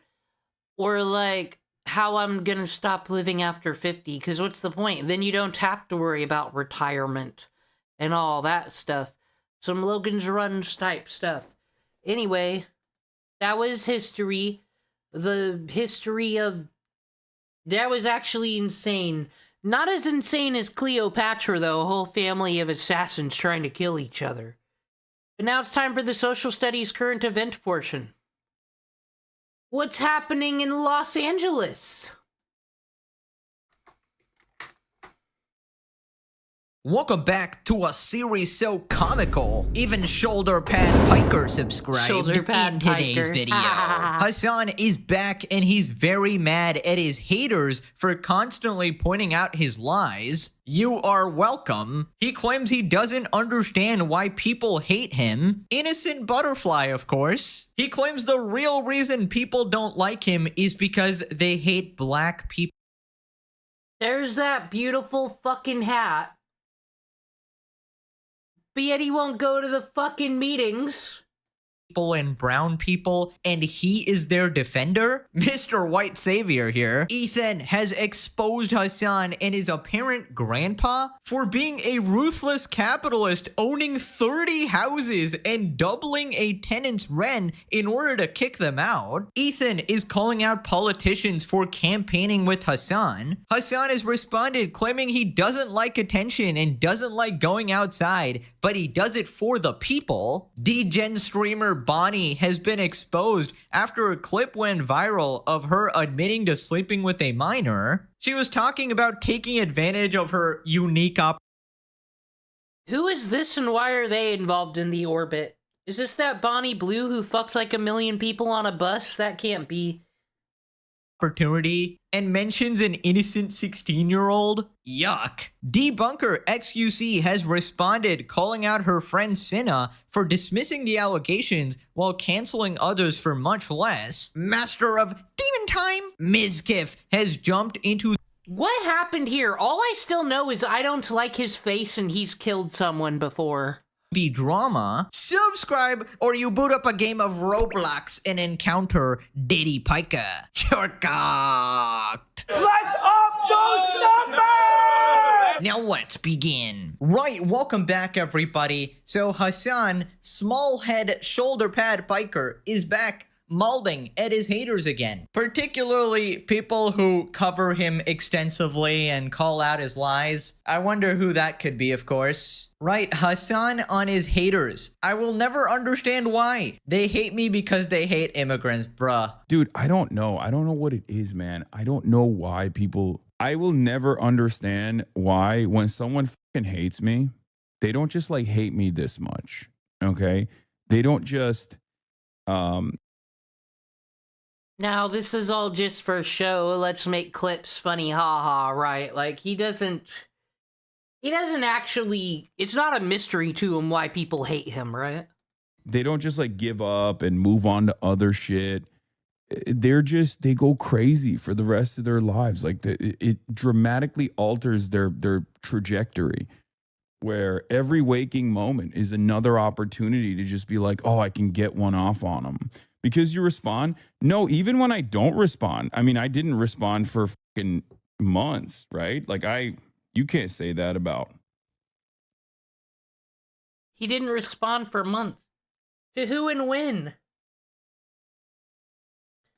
Most of my fucking haters, right? I it's just confirmation bias. No, but there are plenty of people that I never talk about, which I'm not going to bring up right now, but actually the overwhelming majority of my psychosexual relationship, that like one-sided psychosexual relationship that like a lot of my stalker ass haters have are never reciprocated with a response. Like there's nothing there at all, and they still do it. Right. Okay, Hassan. We all know you love the Legendary series. He's watching every episode. Morpeg has made a dozen videos about you in the past few days. I love that guy. That guy is my favorite YouTuber, honestly. Yeah, Hassan, people just don't like you because you're insufferable. Even in this clip, you're saying you have psychosexual haters, which is a term that your biggest fan and biggest simp, Taylor Lorenz, just made up. She randomly said that Ethan has a psychosexual obsession with you. In fact, let me break it down, Hassan. Let me tell you why you have this unique problem where you have some dedicated haters. Well, first off, it's just very easy to farm you for money and views. I mean, I've been doing it for a year now, right? So it's just pretty fucking easy. As for the viewers, I mean, the pipeline goes, initially you hate Hassan for some viral clip, right? Oh my God, this guy shocked his dog. What the heck? You know, I naturally hate animal abusers. I probably like dogs, so therefore I hate Hassan. Simple as that. But then you get into the rabbit hole, right? You encounter some more things. Potentially you encounter the Legendary series, and you realize, wait a minute, guys, this is the surface. This is the tip of the iceberg. Shocking his dog is the portion that is above the water, right? Most of it, you know, the colossal amount of trash this guy has said and done, that's below the water. It's submerged. And then after seeing your 50th Hassan Piker clip, you realize, wait a minute, Hassan is basically everything wrong with society, right? He just embodies so many bad characteristics. The virtue signaling, the unbelievable hypocrisy, you know, being a socialist, LARPing as a multimillionaire, the comically evil things he says, where he pretends to care about women and then denies atrocities happening, the terrorist support, but while being this woke LGBT supporter. It just makes no sense. Not to mention the narcissism, the pathological lying, and then you just learn a few more things to hate, and then you realize, wait a minute, this dude is actually just a villain. He is a specific cartoon character who has been put on Earth for our amusement. The ultimate lol cow. And why would we give up when we're winning? You're the one who... I don't know if it's the ultimate cartoon character. The more and more we look at history, there's always been a Hassan Piker, it seems, running around, being the spokesperson for the crazy opposition, trying to make any arguments. But that was back when peasants were dumb and didn't know what was happening in the capital or who their king even was. They were just like, that sounds like a good idea. We have the internets now. Who are the historical Hassans? That first one, the Third Crusades dude, he had a Hassan that was like, you guys remember that time he was so gracious to his enemies? Don't talk about that time he chopped like 1 billion enemies' heads off. Let's talk about that time he was cool. That guy. Should give up, bro. Give it a rest. You don't want to be a villain for the rest of your life. Just retire from streaming. Shock your dog in peace. So then he says that he doesn't understand the hate and that when he hates people, he doesn't think about them. And I just don't understand it. I don't know why. I mean, hate is a strong word. I hate all of you. There are some I would use it for, right? I hate the morally repugnant worldview of many Republicans, many reactionaries, right? And I don't think about them at all. Like there's never a moment where I'm thinking about Ben Shapiro, right? I'm never, in my mind, I'm never like, oh God. See though, I don't know about his clout chasing though with Gavin Newsom and all that, because Ben Shapiro did challenge him to a debate on CBS. Why would Hassan not take it? Maybe if he'd debated evil Republican Ben Shapiro then, on CBS, like, the left wouldn't be using him as a dividing tool right now. But it was because he wanted to debate Israel-Palestine and everybody else was over it by that point. It couldn't have been Israel-Palestine. It could have been he was too afraid for a real debater. I hate Ben Shapiro. And I hate Randy. Who else is he about to name there? Good catching. In my mind, I hate Randy Fine. I don't talk about Randy Fine all that much. I don't think about Randy Fine all that much, right? There are a lot of like repulsive, racist, white nationalists, white supremacists, neo-Nazi, ultra-Zionists. Who are the ultra neo-Nazi Zionists, like for real, where you can back it up with evidence? Because like the last one I remember is Richard Spencer. Why is he only listing the Jews? Varying degrees of hatred that I have. I don't know. I feel like there's no way to live life. Bro, you literally think about Asmongold all day, every day. What are you on about? Hassan doesn't think about his haters, guys. He only mentions them for several hours on his stream, basically every single day. Literally cries about them nearly every video and goes, yeah, I don't even know these haters. I don't even know they exist, to be honest. Also hilarious that a 34-year-old, absolutely miserable man is going, oh yeah, that's no way to live life. Look at your life, bro. You're absolutely having the worst time ever. You sit on your ass 10 hours a day, streaming to a bunch of psycho budding aspiring terrorists. And the cherry on top is that you hate your own fan base. You can't even stand them. You constantly melt down. You say that they woke scold you. You hate how woke they are, even though you're the one who made them that way. They are literally just emulating you. Somehow, despite having all these resources and all this free time, you are the most miserable person. Meanwhile, most of your haters don't really take life so seriously, right? Personally, I just make fun of a regard on the internet for a couple hours and call it a day. And I don't know about you, for me, it's a wonderful way to live. I'm loving this, to be honest. Right, so then the Diddy Piker logic comes out. He says that people don't actually hate him, but they hate immigrants and minorities instead. And in order to get to them, they use Hassan as a proxy and hate him instead.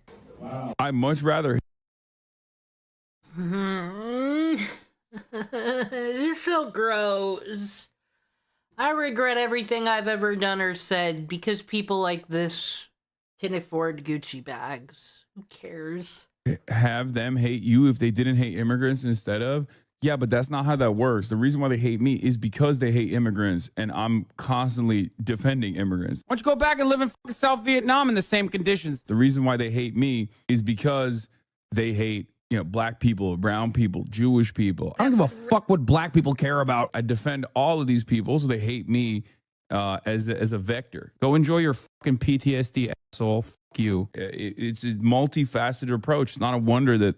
Not a surprise that there are so many different ideologies out there where people will just like find one thing to fucking despise and hold on to it and cherish it and let it manifest, let it fester in their souls. At least they have souls, Hassan. You're just a soulless fucking ghoul, aren't ya? Also, here he is giving me yet another reason to dislike you. He goes, oh yeah, why do I have all these haters? Maybe because you open your mouth, man.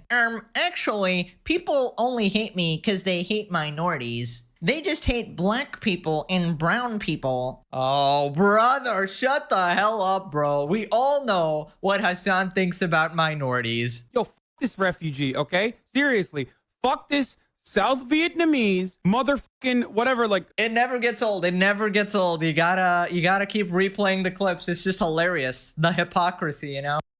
So is gay Mexican Hitler Nick Fuentes not cool anymore?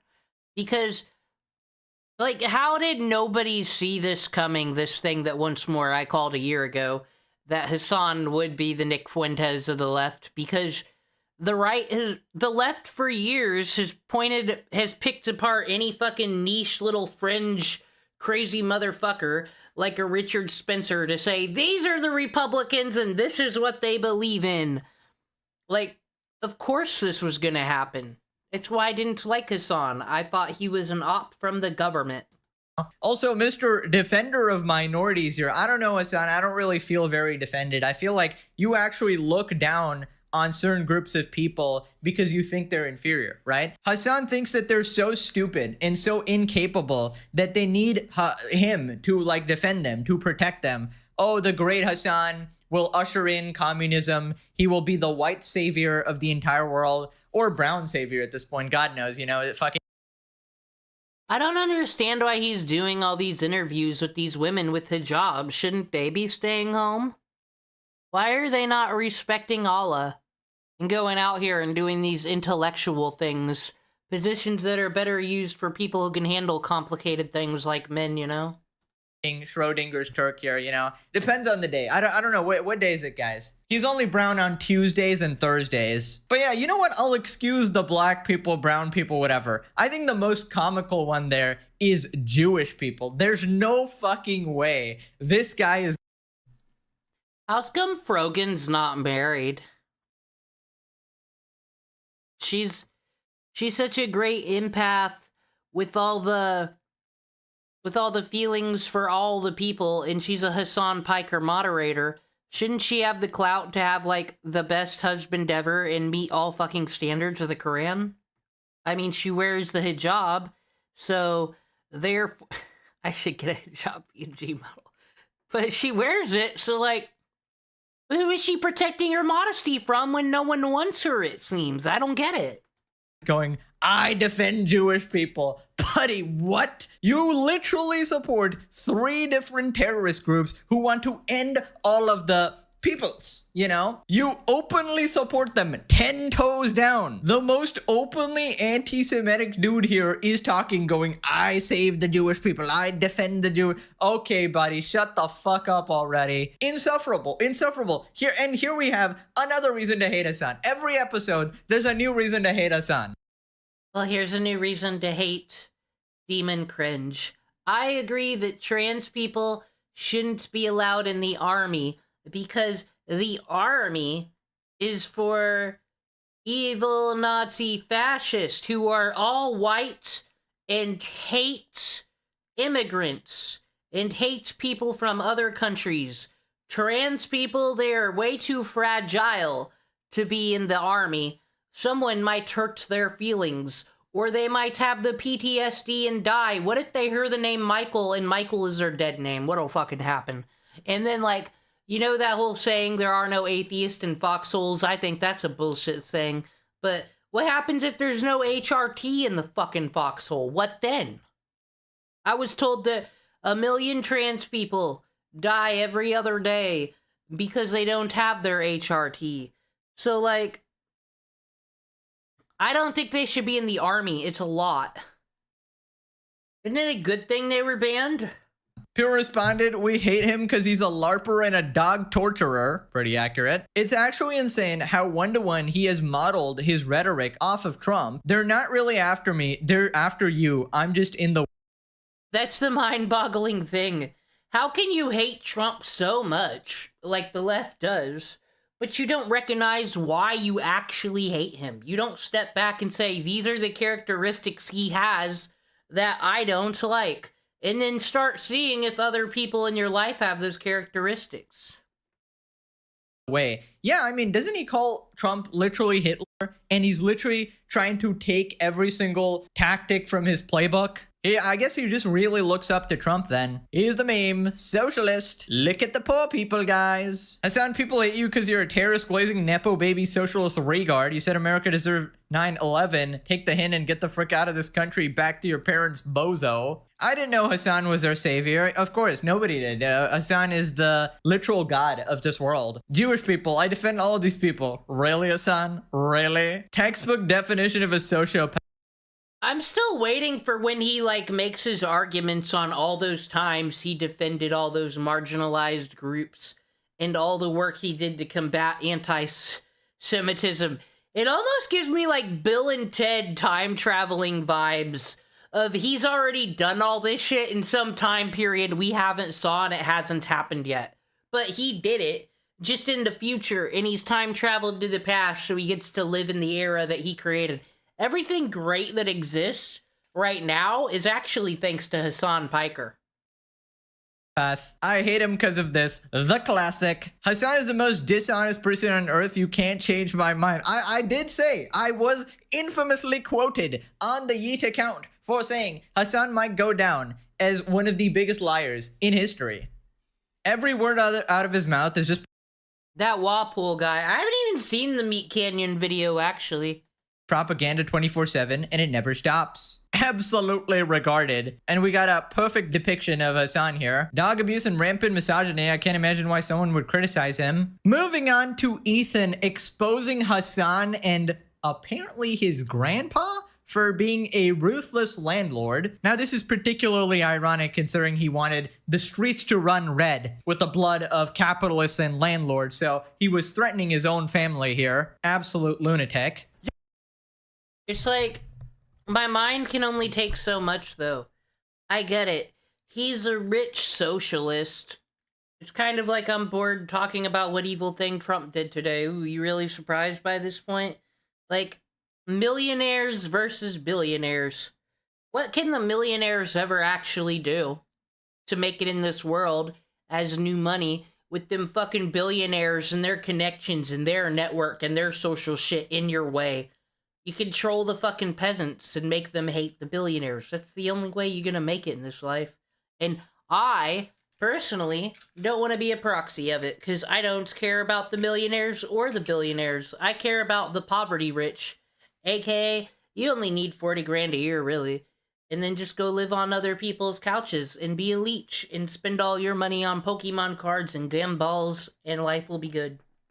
Yeah, kill them. Kill those motherfuckers and murder those motherfuckers in the street. Let the streets soak in their fucking red capitalist bloods, dude. So it all started with this tweet. Swan Marcus recalls an extremely underrated Hassan moment. Underrated moment was when he went on a 5-minute rant about how the streets should run red with the blood of landlords, and then 5 days everyone found out his mom owns and manages commercial real estate. Then we got Hassan's old tweets. Hassan's mom and grandfather are both ruthless landlords. Their MO is to find buildings that have rent renegotiation clauses after a sale so they can buy for cheap and double the rent on existing tenants. A large part of their portfolio is small shopping centers full of family-run businesses too. Right, so Ethan shares some clips from... Small businesses gotta go. Eliminate that shit. Never. Hassan Piker's landlord side of the family. Hassan's family actually made an enormous fortune flipping homes, and he's like this clip. Thing we did with you when on the one summer I told you to maybe buy foreclosure houses, and you really put yourself in, and we bought the first house with you, and then in 2 years we bought and sold 30 houses. 30 houses. Yeah, I forget that it was 30. That's a lot. Yeah, it's a lot. So, yeah, my dad is his way, as you might be able to tell by now. My junior year at Penn, instead of getting a regular job, he says, we're going to do this foreclosure business. Now, we don't know how to do it. Why did we let these Turks come over and go to college in our American colleges? Since this is the worst country ever, why the fuck did St. Ugart come here? I don't get it. Go into college here? Taught by disgusting Americans? Okay. So it's never stopped him before, right? When you don't know anything, right? So he threw me into the fire, and I went around and I asked people, how do I do this? How do I value a house? How do I check its, mortgages? And we figured it out together. Penn State, the school where we just have molesters as coaches, and it ain't no big deal, by the way. I haven't fucking forgotten. Together, and that summer I think we bought 3 houses. Yeah. Right, and eventually 30 houses. And so anything is possible, and you taught me that, right? Yeah. So when I'm that crazy kid in the living room here in LA, and I decide I'm going to start a radio show. There's no way 30 houses? Brother, what the fuck? This guy's a raging capitalist. That is diabolical. So wait a minute. You're telling me Hassan Piker goes, F these capitalist landlords, let the streets run red with their blood. Meanwhile, his own family, 30 houses. 30. Bro, I don't know a single person in my entire life who owns 30 houses. Does anybody know anyone who owns 30 houses? That is ridiculous levels of wealth. And apparently it gets even worse. Hassan's grandpa, giddy about doubling his new tenant's rent. If this building is sold, the new owner can renegotiate the lease. That is something unusual. That's beautiful. Is it true? I took to one of the lawyers, said, yeah, that's right.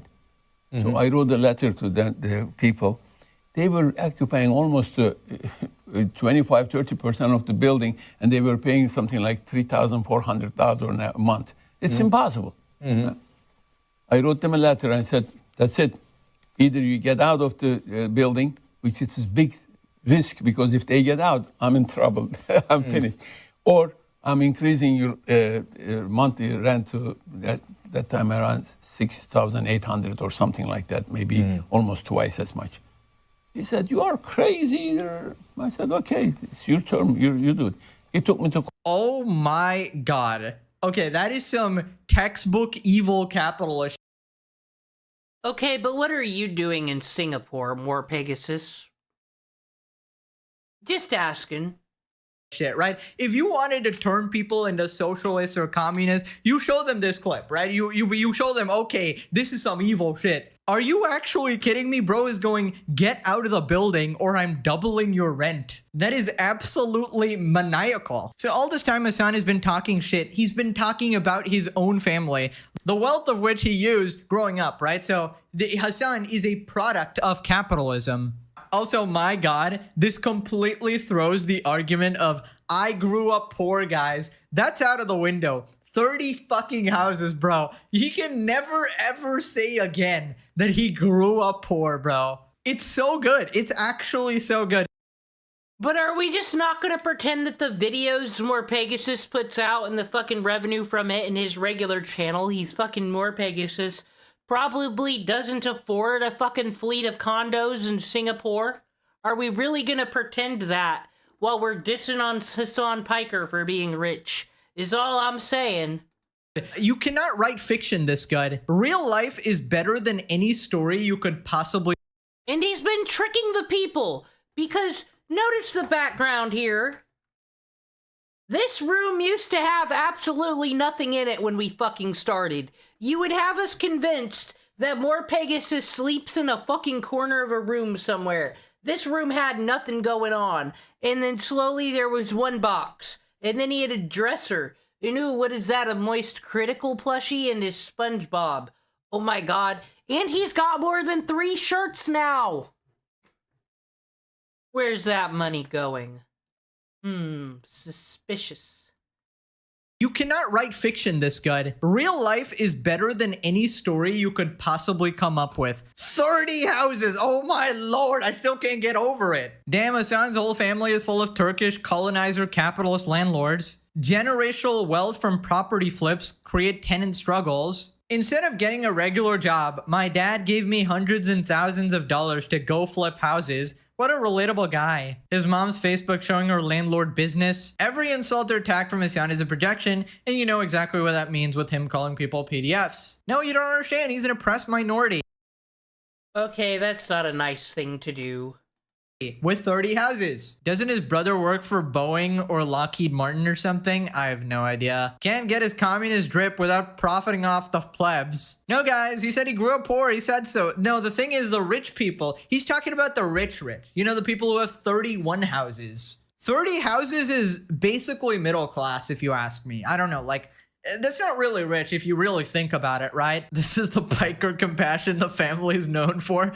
Doubling his tenant's rent. Wanting to neck your own family who literally made him rich from birth is next level psycho. Maybe he wants to cover up that he's in fact a giant Nepo baby millionaire. He advocated for the death of his own family members. That's just crazy. Dear Ethan Klein and his incel followers. Literally majority female fan base. Nice. My family owns real estate and rent homes and similar. I still think landlords are a piece of shit leeches, and I've told them that to their faces. Ha ha ha ha ha. What a nice Thanksgiving you had at your rich fucking parents'. And you said, ha, scum, and they said, ha ha, don't you enjoy the 20,000 fucking dollars we gave you for your wedding present or what the fuck ever? Shut the fuck up, rich kids. And Ethan is one of those said leeches on top of Don't being actually Zionist believe scum. in nothing. Okay, so I guess they'll only get mad when you get to 31 houses. That's the threshold, guys. I don't make up the rules. Moving on to Ethan calling out this Abdul guy for campaigning with Hassan. Basically, somebody asked him to disavow Hassan's statements and he refused. Ethan calls out this politician for directly then says it's similar to baiting on Rogan. I don't fucking know, but I do not like this guy. I will not support him in the Michigan, not at all. Campaigning with Hassan and then saying it's similar to debating on Rogan when asked to comment on Piker's views. Cool. Are there any views that Hassan holds that you would disavow while you're with him right now? I'm not here to disavow people's views. I'm here to have a conversation about how to get money out of politics, put money back in pockets, and pass Medicare for all. That's the conversation that folks are here to listen to. This whole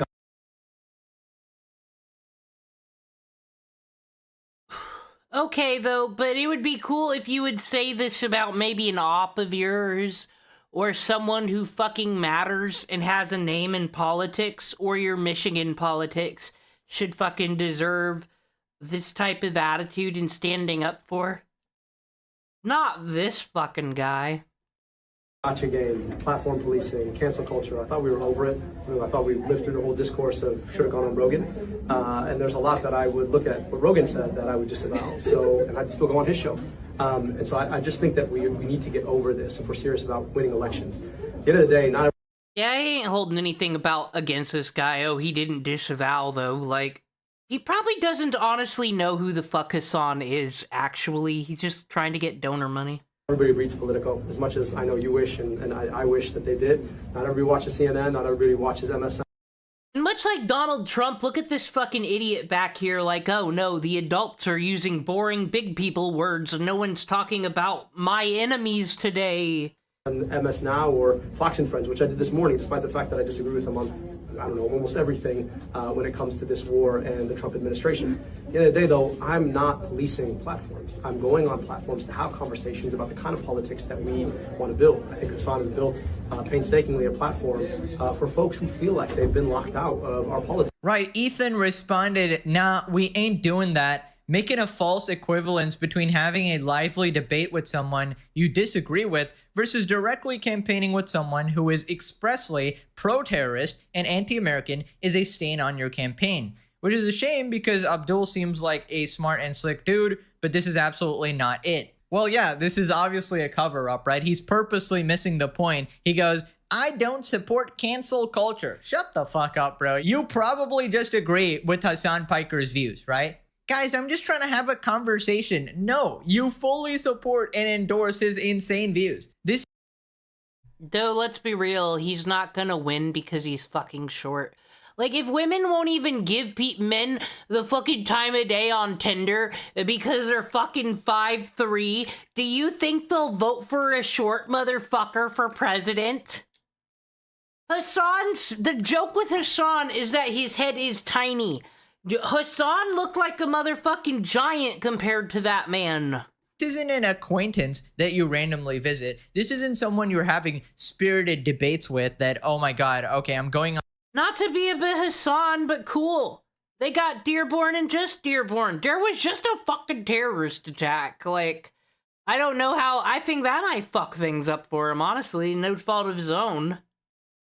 On this right-wing podcast. No one listen to me. I don't know shit about politics or votes. I'm going to debate them on their views. No, you're literally campaigning with him. You're supporting him. Also, the absolute... But no, like, legit. He's short as fuck, though. Irony. We're serious about winning elections. Collabing with Hassan Piker, the dog shocker. Yeah, surely that will get a bunch of votes from very reasonable people. These dumbass politicians, they will never learn. Clearly not watching the legendary series. I expressly warned everybody to not associate with Hassan. And this is what happens when you skip an episode. Your career is getting tanked. Piker is an election-winning machine for the Republican Party. Eric Beck, if the pathetic worm... Eric is becoming the new fucking... Like, I think he would do better on Congress than AOC. He is great at trying to find an argument for the stupidest fucking shit that no one needs an opinion on. What you got, Eric?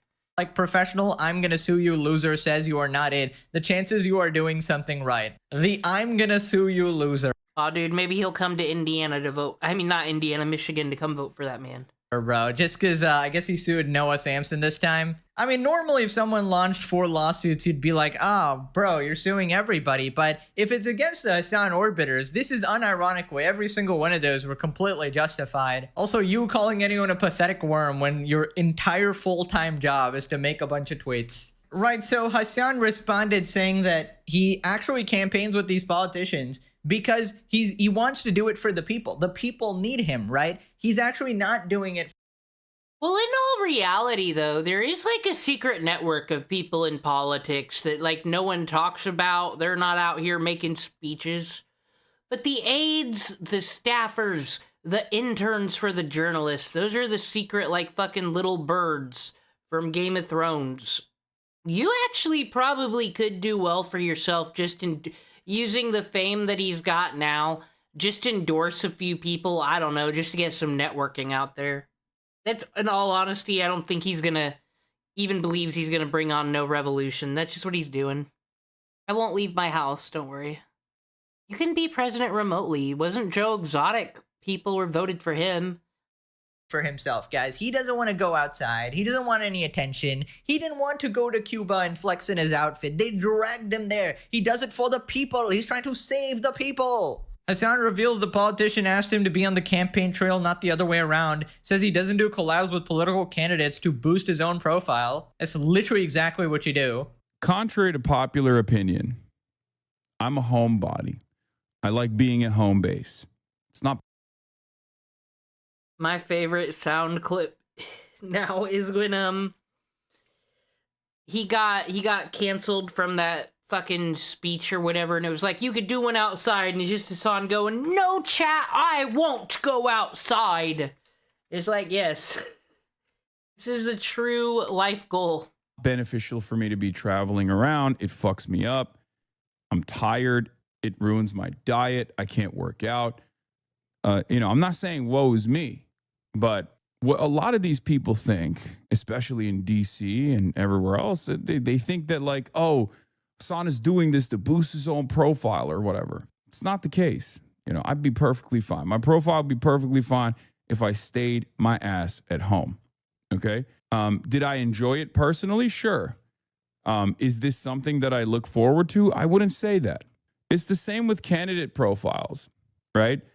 I don't really like doing candidate interviews and candidate profiles. I do it out of necessity. Yeah, man, you're just not fooling anyone. Every single thing is about you. We all know you're the ultimate narcissist, right? The only reason he's actually going out there and talking to these politicians or even leaving his mansion is because it ups his status as this respected political Thank God he left Michigan in first class, though. God forbid it would have been Coach, him with the people.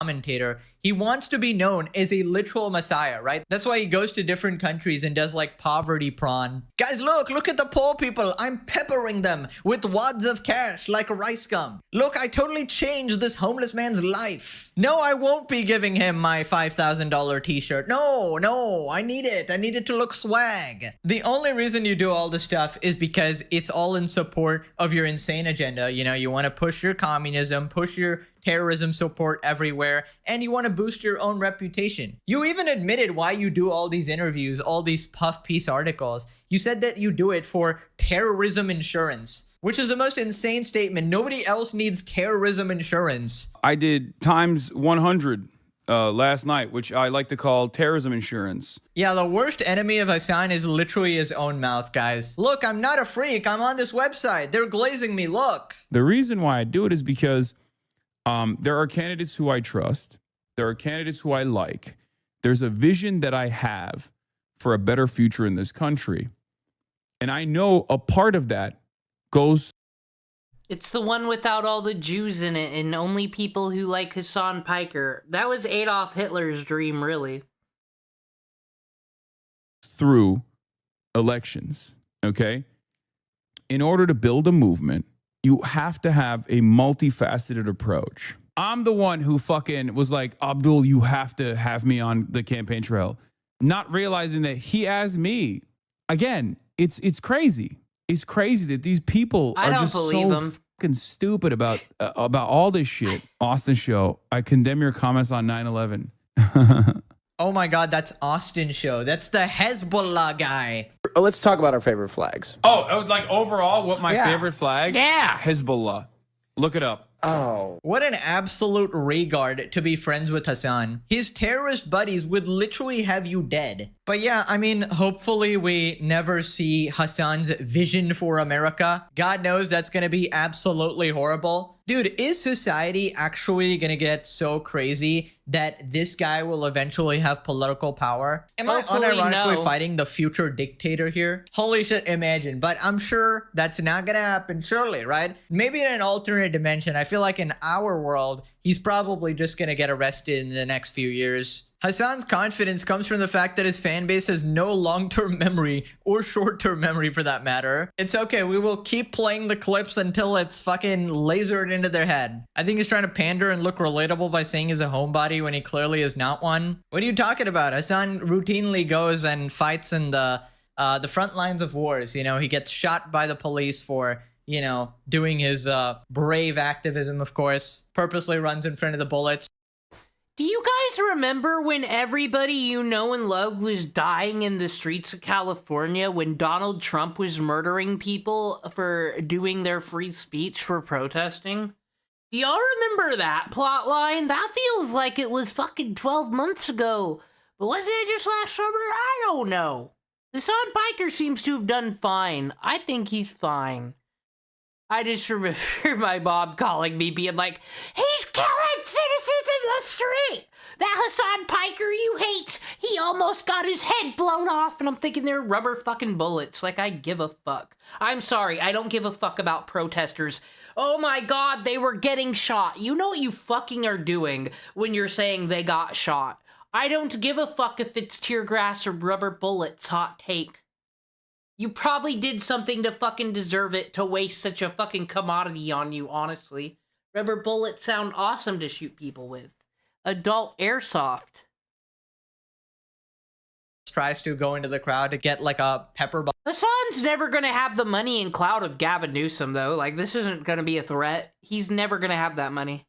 Or some shit. I say that it makes it 10 times worse if that guy asked Hassan to join his campaign. It would imply that he has seen and heard of Hassan's garbage terrorist takes and then thought, hey, I agree with him, so let me ask him to join me. All right, we gotta farm Eric some more. Yeah, well, no one heard the other guy until Hassan spoke up for him and raised the other guy's profile. Now all the haters are circling, even though Hassan is doing the right thing for the country and is probably the only person talking about more disadvantaged folk. Are you one of the disadvantaged folk, Eric? Do you register yourself?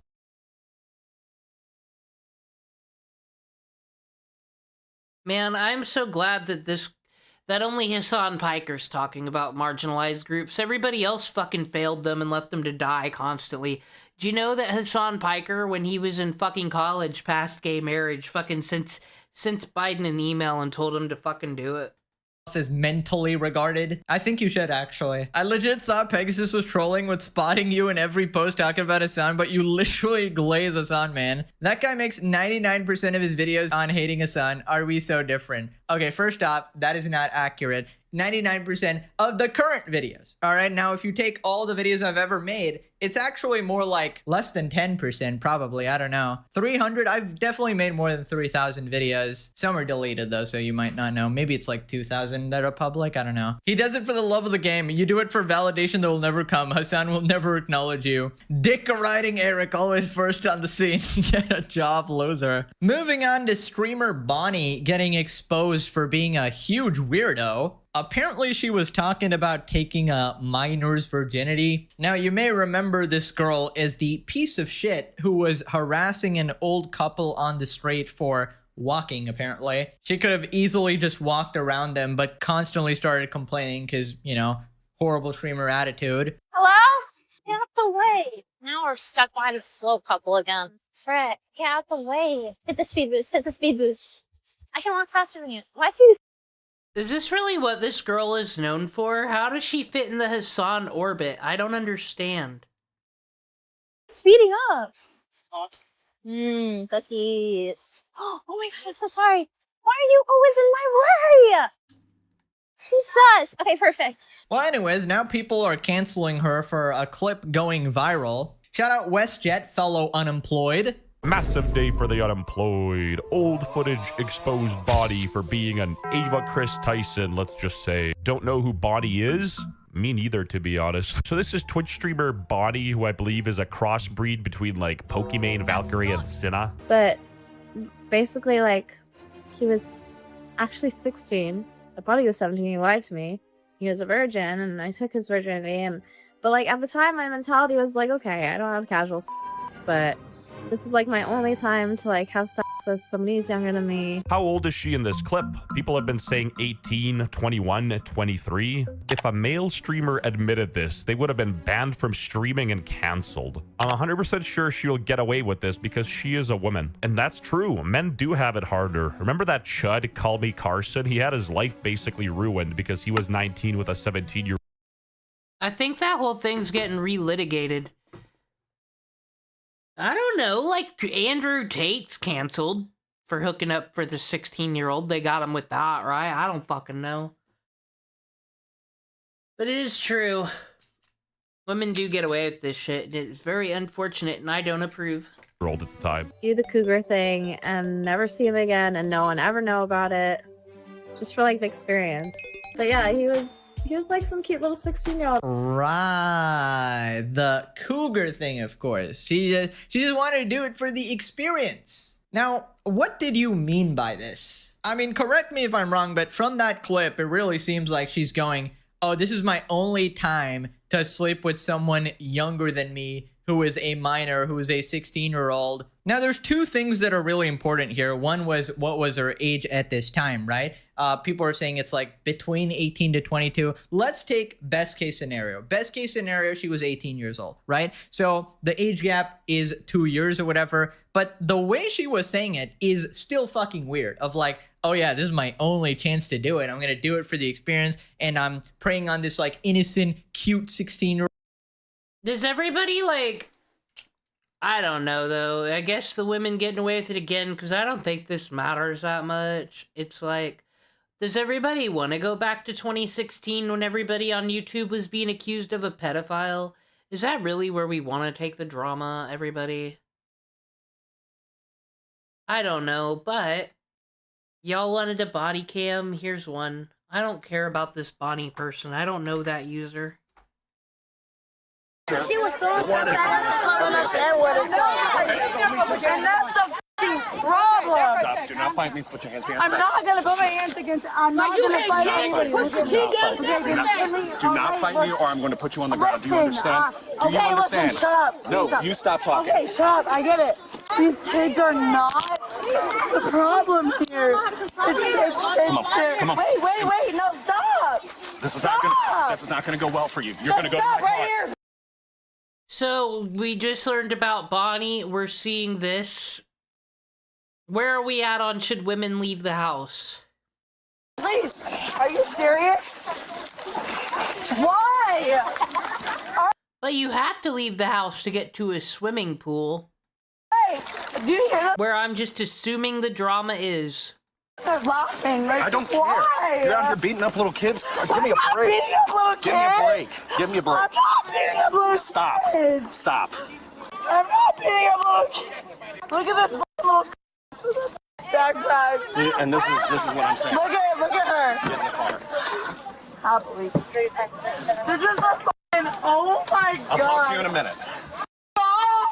So tell me what happened. Okay, little girl right here with the purple on. She pushed her down. She calling them. And then she pushed the little girl down. Wait a minute. Hey, let me tell you. Because the girl. Hold on, guys, give me a second. Here's what we have to do. So that way we get everything straight. I've got more officers coming. We're gonna talk to everybody one at a time. Okay? You guys cool? How many kids can one woman beat up at the pool? Find out on the next Beast Games. That? Yeah. This is what she put her hands on. Okay, yeah, let's all talk over here, guys. You break out my window, you're getting a felony charge. You understand that? You're a real f***ing hard ass. Hear that? Do you understand? Now you what, 21? No. What? You're 22. No, I'm 35. Oh, hard ass. Oh. What happened, sweetheart? What argument was she gonna win in the fucking court of facts and logic with that one? Where were you riding your bike at? Over on Orange? Yeah. Okay. Then she came up to me and pushed me off. So you were just riding your bike and she just pushed you off willy-nilly? And then she was trying to touch me. 36, if you could step it up. She's trying to break out my window. Give me just a second, guys. I didn't think you're getting somewhere. Stop! No! Stop! Don't let me Stop! give me a minute! No! No! You need to stop. Act like a grown-up. I'm How old are trying you? to. How old are you? How old are you? Literally use the word fucking grown up on her. Good. What is this? Age. Okay, then you need to start acting like Give it. me a minute to act like your age. Okay, then I'm telling you, sit in the back of this car, relax, and I will come talk to you. You're giving all these children a minute. Correct, because they're the alleged victims, so you need to And I relax. was here to like You need to relax. I was on You their need side. to relax. I was on their You need to side. relax. I will come talk to you and get everything figured out. But right now, you need to relax and act like an adult. That's not fair. Do you understand? No, I don't. I have children. I am trying to talk to them to get everything set. They don't. Please. Okay, please, I'll stay with please. it. All right, so what's going on? Explain it to me. I want you to take 5 deep breaths. Oh, take 5 deep breaths. Take 5 deep breaths. Clear 10-3. I've got units here. Thank you. Sorry. I'm trying to get my bike back, but she was like, Did she take your bike? she pushed me off the bike and I was trying to grab it, but she was trying to touch me. Okay. Did she put her hands around your neck? That's what Tom said. Did she was choking you? Did she choke you out? I think she was trying. So she put her hands around your neck. Do you remember that, or did she just grab your chest or your arms? I swear, there are some fucking bitches you gotta watch around children, because I think they like to bully children because it makes them feel good, because it's still where their mentality and brain is. One of her hands around my neck. On the front or the back? I think on the side. Then she pushed On me the off. side? Then she pushed me off my bike. These kids are literally all that we have as all that we have as what's given to them. Look around. Right? Fucking straight up these kids have tried every moment that I've had to say the word they've said, they have tried my life, and yes, I have kids. I have kids that are their age, so yes, you're right. I'm not scared to say the word Is this how we got? Is this the white woman who said the N-word in the park and tore the world apart that time? Why do you need to say that word? What does it do for you? That's a word for gross poor people. My kids grow up in these streets. But she was calling me. She was calling me up about that fence. Do you guys know this lady at all? No. Never seen her before. We just all came from her birthday party that we just left from. Okay. So what happened today? I know you're looking at me like I'm crazy, but oh my God, I can't. They're these kids are they're just they're terrorists. What do they do today? I pay money, taxes, and all the things. Trust me, I've gone to jail. You can look me up. I know that it's not a You can look me up, Alexander. You can look me up in Collier County. You can see it. I've been to jail in Collier County. It's not a shame. But these kids. What do they do to you today, or what happened? Today, they just literally, you have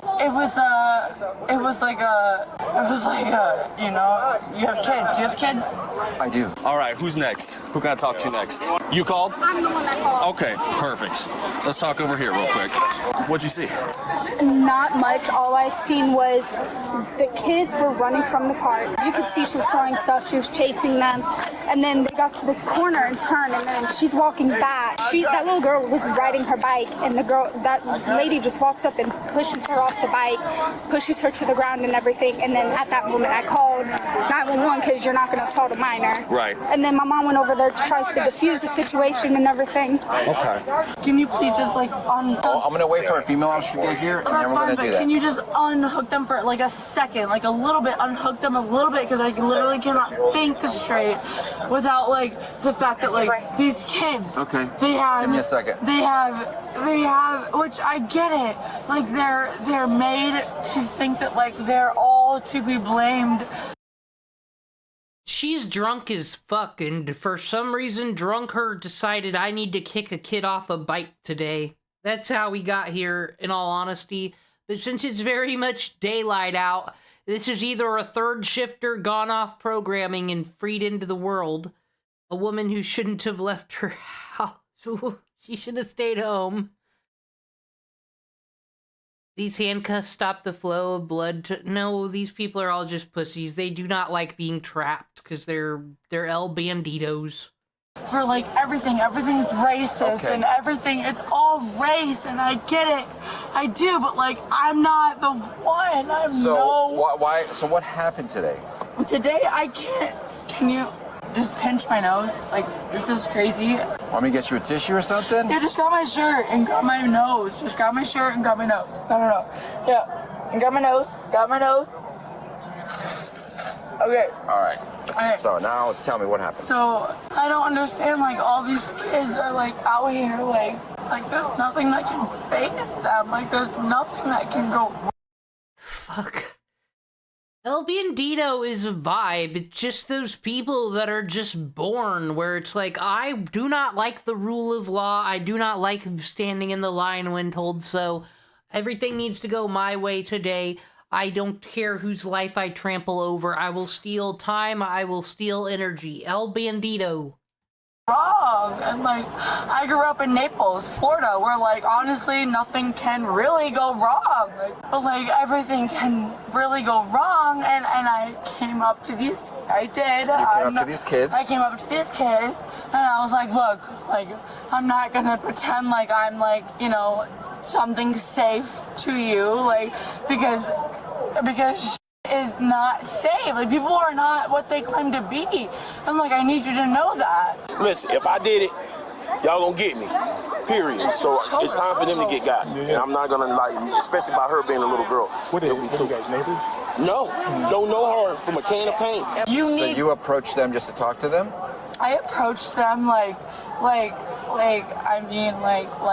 can be wrong. Do you know these? But it's a sovereign citizen who really needs to say the N-word and be racist today. She really needs to. These kids? I don't know these kids. No, I don't know these kids. Okay. And you just wanted to tell them like I what? just wanted to make a stance, or I just wanted to make them know that things are not always what they seem.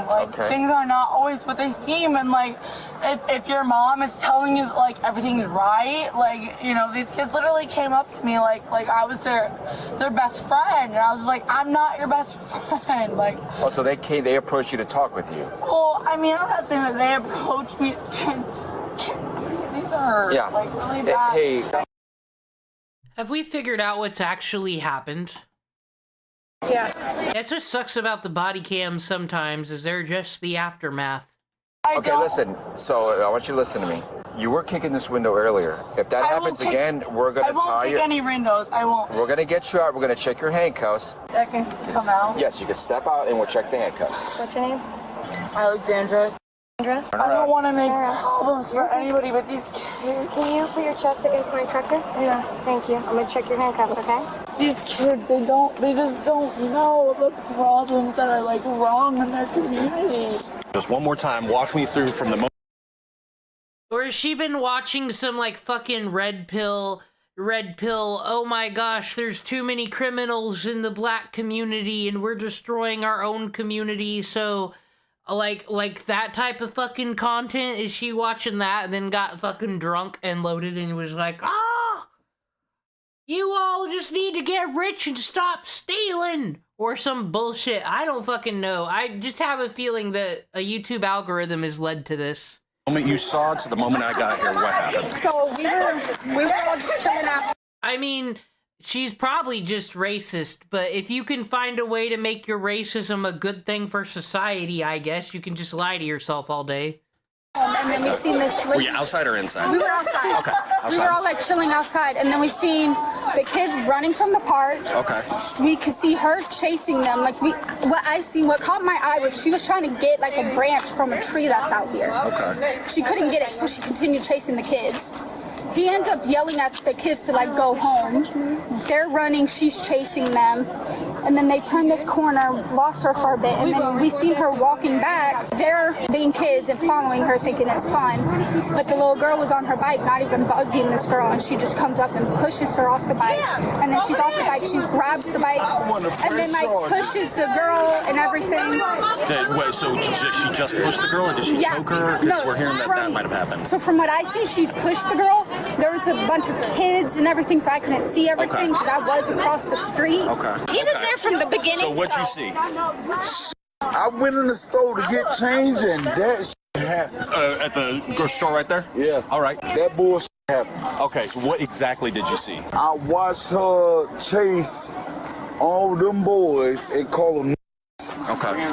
What else happened? I watched her do that. But what physical? What did you see physical happen? I seen a stick or something get thrown. She threw a stick at them? Something. Okay. Did you see who specifically she threw it at, or was it just kind of the group as a whole? Hey, which one of y'all she threw that stick at? She was throwing it at the group of them, all of them. Okay. She was throwing it at all of them. At all of them? Okay. So Well, this is not how an investigation's supposed to work, though, sir. did you see the girl get pushed off her bike? That there, I did not see. No worries, no worries. But I believe it did happen. Okay. I'm sorry. Did you see anything else happen after that? No. The lady showed me and the little girl and the little boy, and we're calling them. So she just out of the blue just shoved it? Yeah. All right, here, have a seat in here, okay? But can you please take his? I just want you to take, like, give me Oh a my little God, bit of, like, shut up about your Have a seat in there. dumb hoe. We're going to figure everything out. If you explain to us what happened after we talk with them, then we'll be able to help you out with that, possibly. They're like... Have a seat. Push up. Big step up. Big step. There you go. There we go. Keep explaining to me. Keep explaining to me what happened. If she is a female Cyrax. No, she doesn't want to hear. No, Yes, I she wasn't does. here. No, she doesn't. I do. I wasn't here, so can you tell me from the beginning what happened? These are kids. Look at that girl. Look at that girl right there. She's a kid. Everybody's giving her all of the benefit of the doubt, right? Okay. What is Well, happening to her psychologically? I'm not going to sit here and say that the 12-year-old is the I'm not going to say. Is this yours? I'm asked that's Okay, this is hers, and here is her cell phone. What is this 7-year-old done to her? Like she's 12. So if I were to sit here and say that she was the investigator, would you give that all of the investigation? No, I'm asking you what happened. I'm just asking Can what I happened. please just... I can't take them off. Can you just... Honestly, though, why do the cops waste their fucking time when, like, I don't understand the field sobriety test in this and that. Why can't, because people have those, like, little inhaler things they put on their keychain and use for parties and being like, look how drunk I am.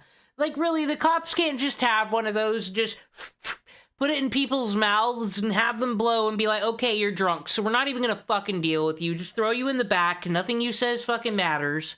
Because some of these people I don't think should even be interviewed when we do the interrogation videos when they're this fucked. It shouldn't count. Like I said, why do the cops waste their fucking time? Just lock them in the back and be done with it. Think they enjoy it? Fucking with these drunk people? I'd get annoyed so easy.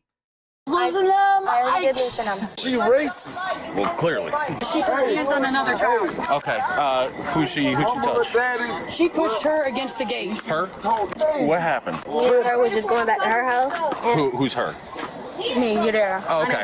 Okay, hi. So we were going back to my house, and then the lady was chasing the little kids. What was she saying? I don't know. She's drunk. Okay, just She's screaming. drunk. Okay. So usually when people are drunk, I don't mess with people that are drunk. We're laughing, but we're laughing at something else. She's like, "Oh, you think it's funny, da da da," and we're over here saying, "We're not laughing at you." And then out of nowhere, she sees her laughing, and she pushes her to the gate. What gate? This exact gate, but on the other other side of these. Well, on the Orange Avenue side? Okay. All right. And she just pushed you for no reason? Yeah. How old are you? 13. 13. Okay. My kids are the same age as these kids. Yeah. That girl in the purple right there. Yeah. She gets to grow up, right? Okay. She gets to grow up with kids who deal with like kids who like we get to go to sleep at night with like the fact that like this is like a factor of like what we're dealing with. It's disgusting to me. Yeah. It's Actually, real talk. I know constantly with my stupid pattern recognition, I guess it's my autism and everyone hate me all you want, comparing people to people. Is this not Casey Trot? Ethan Klein is just an incel and a misogynist. Asmongold killed his parents because they don't understand what it's like to be cool. They're just incel, greasy people in their basement. They don't know. disgusting to me. Like the color of their skin have no business. I still don't understand how the kids got involved with you. The kids. How the kids got involved. Okay, don't worry, because we've actually, after getting through that last one, we've covered all the history I wanted to cover. So our next, we'll get back to the RPG Maker stuff, actually, because we're going to start brainstorming and learning how to script. There is a plan here, is we just fuck around and find out, right? But next research stream, I'm going to learn about religion, even though... I don't know. I need to listen to Tonto more so I can be a true feminist. He'll set me on the right path, clearly.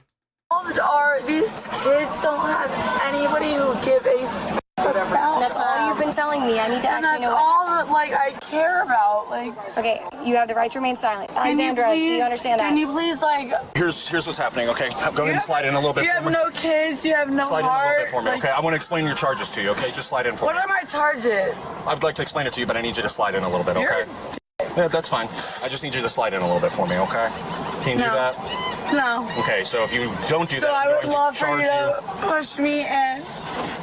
I want to talk to you. Okay, I'm done talking with you. So You have not talked to me at all. I've talked to you enough. I'm done. You haven't talked to me at all. So here's your charges, okay? You're getting 2 counts of child abuse, disorderly intox, and resisting without violence, okay? Do you have any questions for me? Yes. Yeah, what are your questions?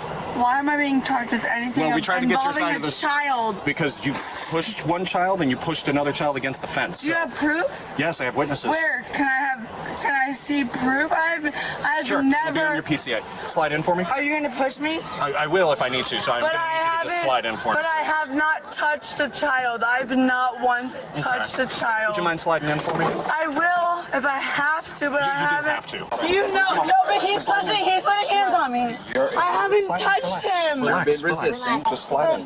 No, this is There you go. Alexandra, come towards me. There you go. Sit towards me. There you go. This is not. This is not right. You know this isn't right. No way. No way. Ma'am, we're trying not to use any additional force on you, okay? You do understand that if you keep this behavior up, we will have to... He grabbed her tit. I saw it. Sexual harassment. Woo woo, wee woo, wee woo. Oh, to the jail. Put your feet in a tie. I would rather do that preventatively if we could. You just want to do it now? Yeah. Okay. All right, this is for you. And to prevent any further damage to any property or any further charges. You just need to slide your feet in for me. Yourselves accountable. God, maybe Tonto has a fucking point. All this cop stuff's gonna turn into gooner material. How's come everybody's getting the fucking rap now? Hopefully this will be a deterrent from fucking people to stop kicking things. And the seatbelts, did you remove the seatbelt? I removed the seatbelt before putting this on. You want me to click it back? Yeah. Okay, I can do that from the other side. Young man, I gotta give you one of these. What's wrong with you? Just relax. What's wrong with you? Just relax. No, what's wrong? Just relax. What's wrong Over with here. you? Nothing's You wrong know with that me. what your colleague is doing is wrong. No? Yes, you do. There you go. Here, take my lap. Like, it's fine. Your colleague is wrong. You guys are wrong. I haven't done anything. Why are you making up these lies about me? I try so hard to give you all what you want, and then sometimes I want to watch history and learn things, but then everyone's like, you gotta watch a body cam, you gotta play a video game, you gotta make a pixel art, and those kids don't even know how it is, how hard it is every day to wake up and be me and say, oh my god, what do I do today with this brain and all these thoughts? Live a productive life, turn to God. No. Oh wait, how'd I get here? Yeah, stop being an opinion bastard, Donto. Fuck. Can we have enough witnesses to show that you have? What? There's a different kind of danger when abuse happens in public because it means the person. Officer John is the only fucking influencer I'm listening to anymore. Fuck everyone else. Doing it isn't afraid of witnesses. This wasn't a private meltdown caught at a bad moment. This is someone willing to strike children, spit slurs in front of people, and daring anyone to intervene. That tells you right. I have no idea what's happening. What's a weird fallacy that collectivists unknowingly commit? Maybe that'll explain how history and society got where it was. Let's learn! On the magic school bus. Everybody get on. Beep, beep. Beep, beep. She was probably 36.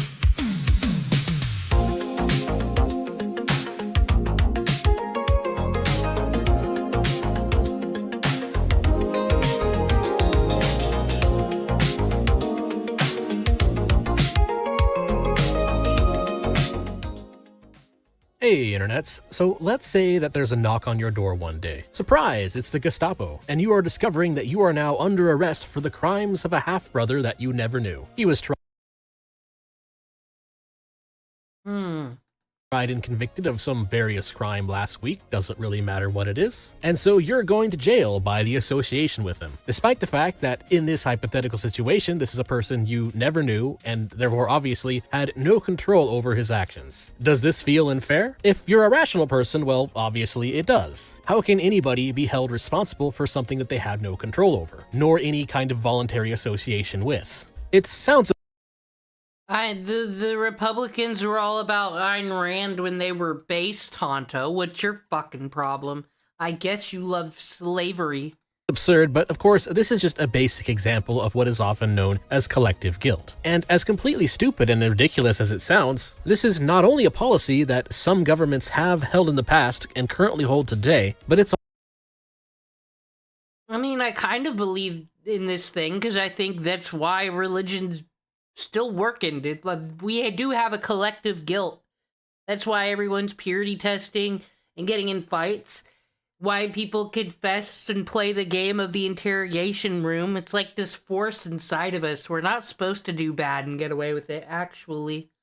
also a policy that many people genuinely, unironically believe would be a good policy to enact. Despite the fact that any logical person can generally see the obvious problems with collective guilt, the ideas behind collective guilt somehow always seem to find a way to make themselves embedded into society. It doesn't make sense, history shows that it doesn't make sense, an absolutely absurd number of atrocities have been committed in its name, and yet, strangely, many still believe in collective guilt. And in many cases, people actually believe in collective guilt without realizing that they believe in collective guilt. There's a lot of completely garbage ideologies and philosophies out there that at some point in their reasoning rely on collective guilt, and people who would ordinarily be against collective guilt believe in these ideas and support these ideas without even being aware of the problem. An issue I pointed out before in previous videos that I like to call.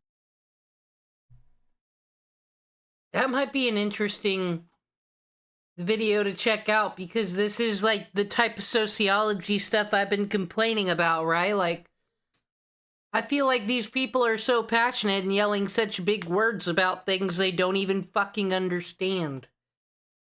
I've got to be passionate about something to care that much. Philosophical illiteracy. And in this video, I'm going to explain why one of the reasons that this happens is actually a very misunderstood fallacy known as reification, or more specifically, a version of it, the collectivist fallacy, which is an error in reasoning that combines both reification and its inverse, where the non-real construct of collectives are treated as concretely real despite not being so, while the actual concrete reality of the individual is mistakenly treated as a social construct. And you'll be shocked at just how much. Oh, so is this like if one of you told me you were a Republican, I'd be like, oh, so you hate all immigrants? Like, this is what society and the news told me that you believe, so I'm using that as part of my math problem to explain why you're bad. Such nonsense can be refuted by fully understanding this. But anyways, what exactly is... Well, his sponsor just got skipped. You're welcome. You can tolerate other people's opinions. Maybe you'll learn something today. reification? Specifically, what is the reification fallacy? Well, it's kind of a weird one, and that's part of why I'm doing this video as a fully edited video rather than just one of my videos where I have some gaming footage in the background. Reification, sometimes also called the fallacy of misplaced concreteness, is when someone makes the mistake of treating an abstraction like a concept, idea, or a social construct or something like that, something that may matter but isn't literally physically real, and then they treat it as if it is physically literally real. They treat it as if it's a concrete, tangible, actual physical thing that you can actually interact with, that is independent of whether or not it really exists. And what makes this... I mean, we got Citizens United, where people are allowed to give unlimited money to, like, candidates and shit. Aren't you kind of fueling an ideal? Fueling a super PAC? I don't know. Kind of a bizarre fallacy is that sometimes pointing it out is really just entirely pedantic and doesn't really matter. Like, one example I often see of this when someone's trying to explain a reification fallacy is, Mother Nature will punish us for polluting. Despite the fact that Mother Nature doesn't actually exist, it's an abstract concept being used to describe a natural thing. But there's no literal entity that we can call Mother Nature, and therefore this idea of Mother Nature smiting the mortals for their horrible misdeeds is obviously just not a thing. But the thing is, that's also kind of pedantic because most people, when they say Mother Nature is gonna punish us for polluting, they don't actually believe that. At least not literally. Most of the time people say this, they know that they're just using it as a figure of speech, using it to describe physical consequences of polluting that generally are literally real. They don't sincerely believe that Mother Nature is a real person, and so that's why you often don't really see people pointing out reification as a fallacy that often. Because a lot of times, yes, technically that's true, she isn't literally real. It's more of just an issue of language and how it's being used, because the general point it's making is still valid. Or another one would be people saying things like, the evidence says. Well, no, the evidence doesn't ever say anything, because the evidence is not a literally real conscious entity. But of So is this just pedantics? Yeah. course, that's again kind of pedantic, because it's just a figure of speech. It's just a shorthand way of saying that the evidence... God, I can't stand it when people interrupt fucking, you know, figures of speech to make some kind of pun, though. There should be a hell for those people. And facts, when examined, will lead one to reach a certain conclusion. This is why, for those of you who are not new to my content, if you've seen a lot of my videos before, you'd know that I don't really call out the reification fallacy that often. In fact, I pretty much never do it. And the reason is because a lot of times it's really just arguing semantics and definitions. It'll get you very knee-deep into some silly argumentation styles that are designed to gaslight people rather than make a serious, real point about something that actually freaking matters. And so often, reification by itself isn't that... I didn't even know this person was a female. Women were allowed to write books about philosophy and people read them in the 60s? That doesn't make any sense. You're supposed to punch them and tell them to make you a sandwich. That big of an issue. The main problem comes when it's also combined with its inverse. When something that is actually real is then either treated like a concept or ignored as a result of the initial reification. Like going back to Mother Nature, most people, again, just use Mother Nature will punish us as a figure of speech to allude to actual consequences. But some people don't. Some people will believe that she is literally real, that in fact she is in that tree over there, and they'll go pray to the tree in hopes that the tree will magically fix the river for them instead of cleaning up the river themselves. And the result is that the river just stays polluted. Or going back to the phrase, the evidence says. I've never actually seen anybody Actually, screw Catholicism. This Ayn Rand stuff seems like totally up my alley. Better than that Sylvia Plath. She just stuck her head in the fucking stove and people think she's great for some reason. I don't get it. That's not a good role model. Yeah, that seems way better than more feminist than all the other things. Communism sucks. Don't tell Tonto that, actually. But I'm pretty sure it's a bad system of government where a lot of people get killed. Seriously say this outside of the context of a figure of speech. But if somebody actually did believe it, I imagine they would waste Yes, I did. a lot of time sitting around a pile of evidence that they're trying to figure out, waiting for the evidence to tell them something. And you know, it would just kind of never happen. Because of course, quote unquote, the evidence isn't a person. But the worst offender by far is with collectivism. And you can see where it starts when you look into some Marxist theory. Because while Karl Marx is not the father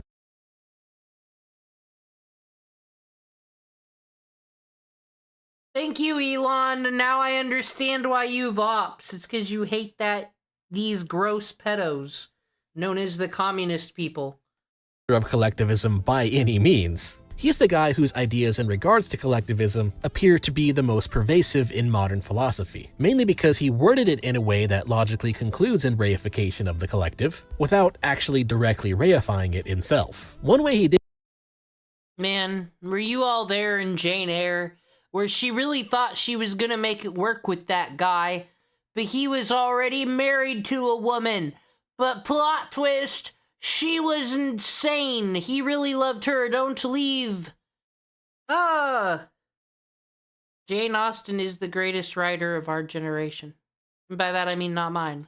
This is that he had his own ideas in regards to reification, which at first may seem like a completely different concept altogether. Marx's idea of reification was more about how he thought that capitalism shapes how people experience the world, saying that the relations between people, say social relations, in things like what we do and how we labor and what we create, etc., takes on the appearance of relationships between objects. So like the relationship between commodities and money, even though Marxists will argue that they're actually created by human labor and their social organization, which technically is true. Just about everything is created in some way by the product of labor, which almost always has some kind of social interaction behind it in how it was created. The problem though, and where Marxism runs into a wall with its reasoning, is when— So a new EWU body cam just came out. Cops discovered 3 missing kids under secret door. We already saw this on the other channel. But I don't like this Ayn Rand stuff, actually. It's boring. Don't fucking argue shit that's not real and fucking pointless. I would rather argue sociological issues, the building blocks that equal the result of the society we live in. That is much more interesting than stupid pedantics. Do you think EWU covered this better? Let's learn some journalism today. What's that? I need to know where my kids Listen, are. we're gonna find them. Yeah, we've surpassed EWU. We've already watched this. Their son's phone is pinging to this house. But I wonder if they'll explain what's happening here better. They do a good job of that. I don't know anything. Multiple frantic calls to police send officers searching for 3 missing teens. But what began as separate investigations leads to one house, one crawl space, and one man who inflicted horror in the name of righteousness. Are you kidding me? It's okay. It's okay. The following is based on official police records.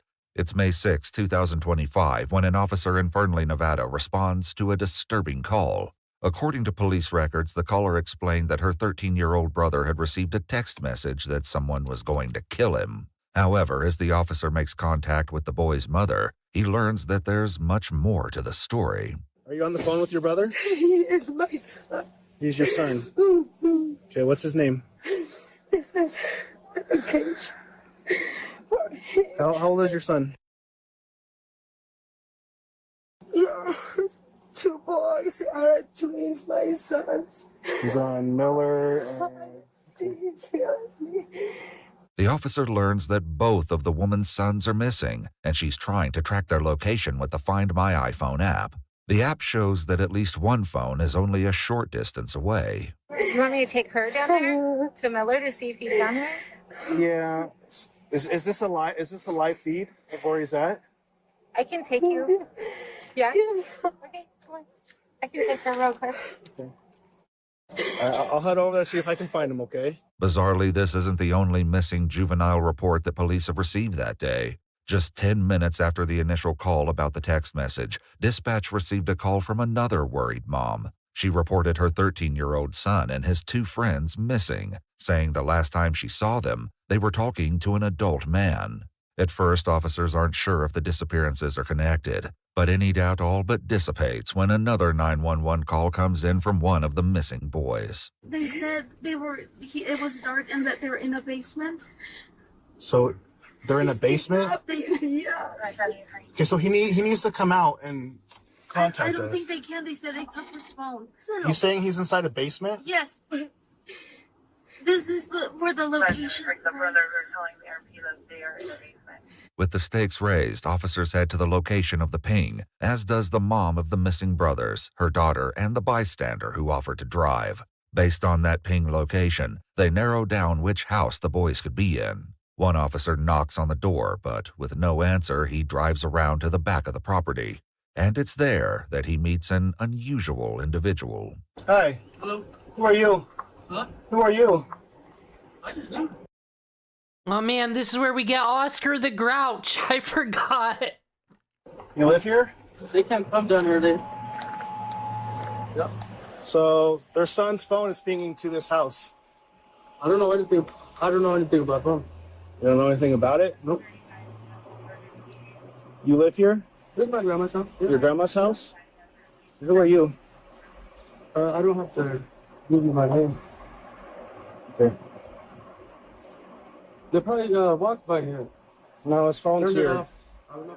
The man peeking over the fence is 23-year-old Guillermo Aboitez Saavedra. He's standing in the very backyard police are trying to get into, and as the officers plan their next move, Guillermo keeps trying to get them to leave. We have a juvenile that's saying that it's dark, they're in a basement. That they took his phone. There's no one. They just came looking for some teenagers, some kids, and actually they probably I slashed. talked to them. They're looking. They probably slashed I my told them uncle's how to tire. look for him. Actually, So they know who he is. So we have somebody who's. So this black dot is his phone. he's not here. This blue dot is me. This is her phone. Exactly. You want me to go to the front? And... They probably came by and slashed the tires, anyways. 96.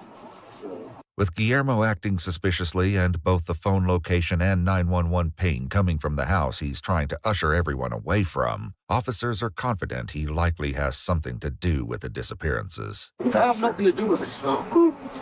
Do you want to keep an eye on him and I'll make contact with him from the front? I don't know where he's going. One officer heads to the front of the house, hoping to intercept Guillermo. Meanwhile, the bystander who drove the mother to the scene says she spoke to a neighbor who saw 3 boys hop the fence into Guillermo's backyard. He knows my baby. He's my neighbor. This guy's your neighbor? Yes. More officers arrive on scene. We've seen several people victimized by their neighbors. That seems insane to me. Like, I know people don't really talk to their neighbors anymore, but it's like, you're gonna be like one of the first people they look into. That's how it goes in all the movies, too. And Guillermo is intercepted in the front yard. Come here. Come here.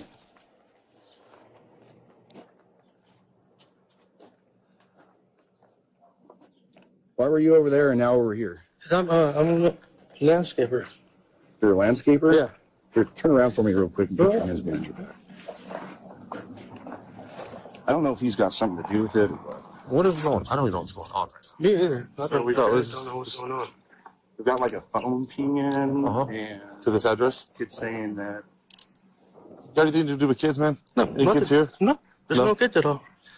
I'm just here to do yard work. well, you're doing yard work. Do you have any weapons on you or anything? No, go ahead. Separate your feet. Anybody else here? What are you doing at this house? Whose house is this? This is my aunt's house. It's your aunt's house? And what are you doing here? Just yard work.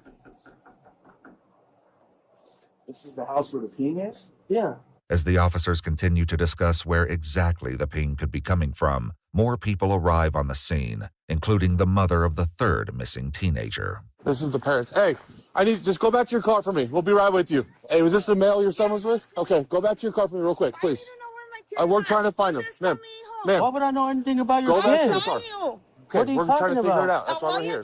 Stop acting So- stupid. hey, sir, I need to know where my kids Listen, are. we're gonna find him. No. How am I acting stupid? What kid? What are you doing with him? Listen, we're gonna What find him, kid? okay? Can you I go just back to your got car, out, please? It's okay. It's okay. We're gonna find him. So my missing juvenile call, that's what I was just on. She saw him with her kids. Why would I be with her kids? Yeah, this is the male subject that the kids were with. I do feel like we're getting a lot more here. Where are the kids at, man? I do not know. Guillermo is placed into the back of a police vehicle, while several officers make their way to the backyard to search for the teens. This is related to my missing juvenile. By the way, were you all aware that LGBTQ has now become MMIWG2 LGBTQQIA+? That's where we are now. I'm gonna call it LGBT for short. Anybody in here?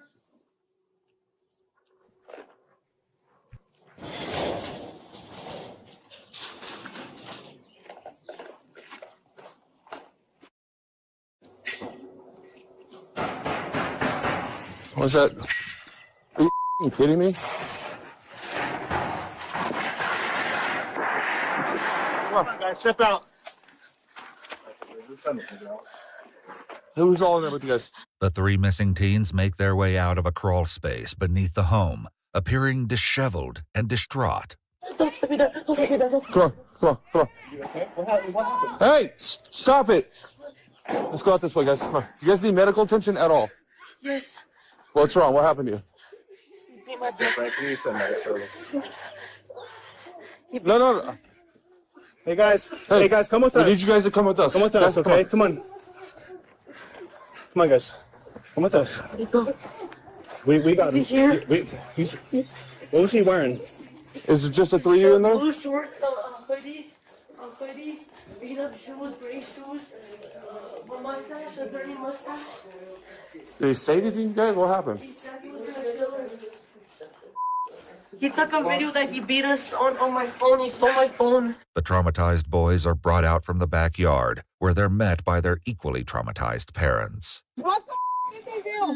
Have you seen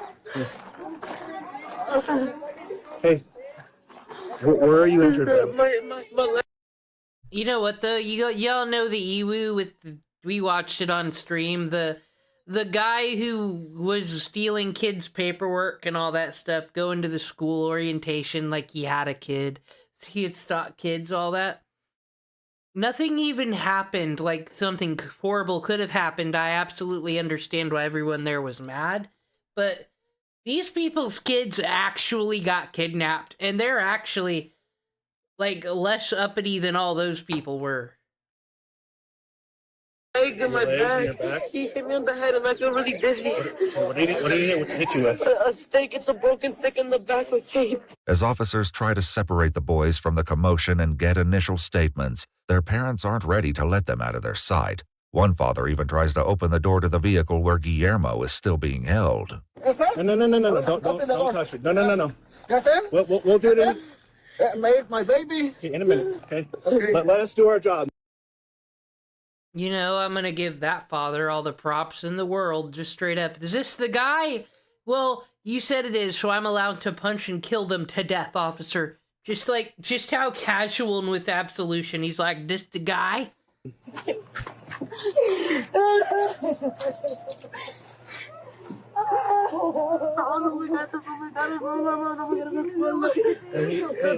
So he's badly hurt. He's badly hurt, okay? Don't touch him right now. Déjame verte, amor.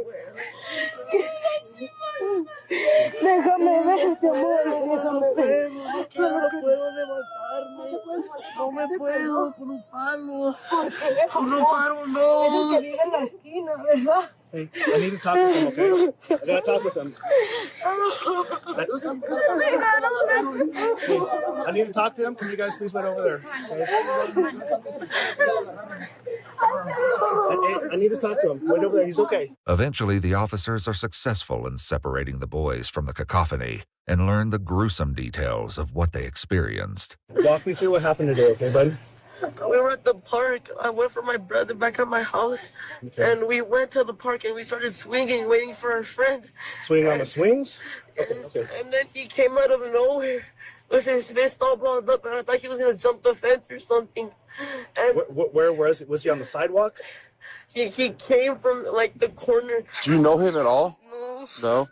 Can I ask you a question? Is this gang related at all? No. No. What were you guys doing at the park? Just We hanging were out? just hanging out, and then The we three were of you? gonna and then we were gonna go to a bowling alley, but we were waiting for one of our friends. Okay. So you met him at the park. So he came up to you and said what? What happened? He was saying that. Hey, he was saying, listen. Hey, I gotta talk to him real quick, okay? I got medics. Come over here. Come over here. Listen, We I need gotta to talk to him. And we just need a second, okay? I got you. We just need a second. We're gonna make sure he's okay. We need to figure out what's going on here. Okay.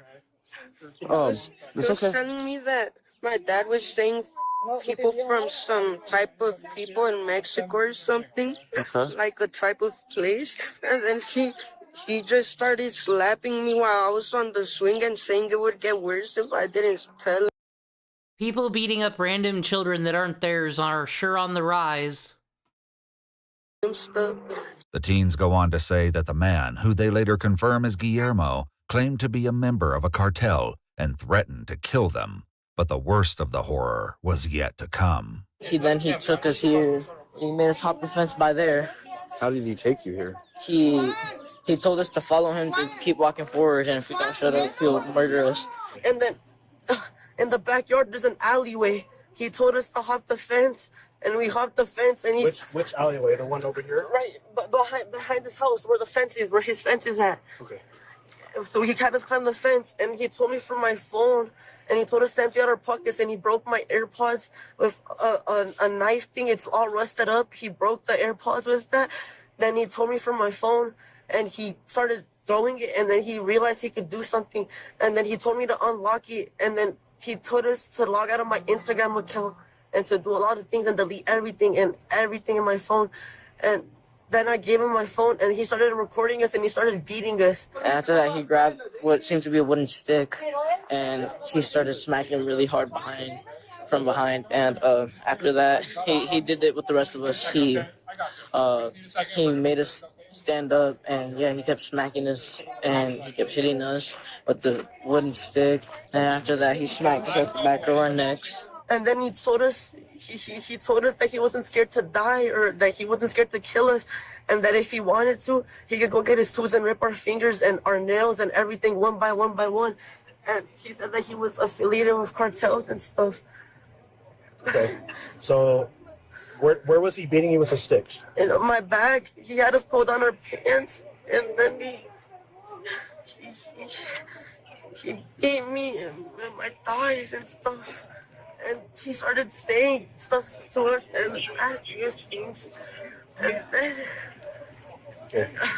he beat us all, and then I wouldn't give him the phone, and he wouldn't listen. And then he hit me on the head, and then all I remember was waking up, laying down, and my head was aching. And then he told me for the next time I should listen, or he was gonna do more than that. One victim seemed to incur Guillermo's wrath more than the others. Not only did he experience the same beating as everyone else, Guillermo also hit him in the back with a rusted scythe blade and carved what looks like the letter M into his hand. Me estaban pegando y me dijeron que me iban a matar.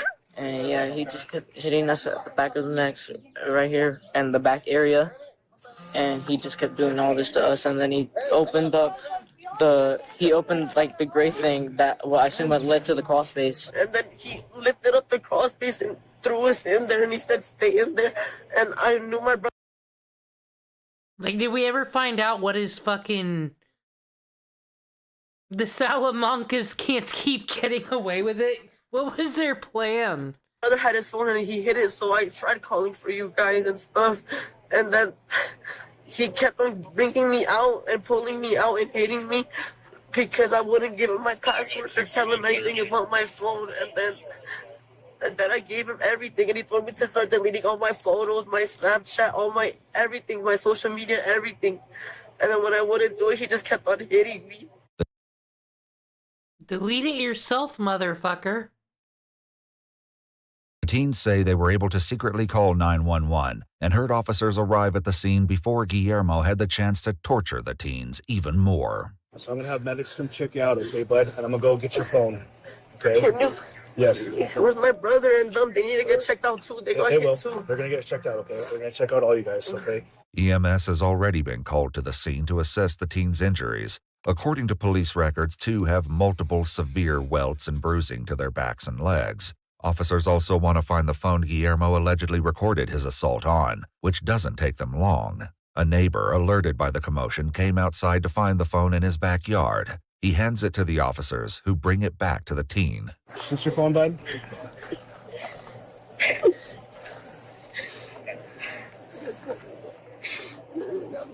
He told me to delete everything and he took that video. I don't want to watch it. I don't want to. The video is eventually found in the recently deleted folder, and it confirms the horrifying story. In the video, Guillermo lines the teens up side by side with their pants down, then goes down the line, hitting them one by one with a broken rake on their thighs. Meanwhile, we watched the hazing video.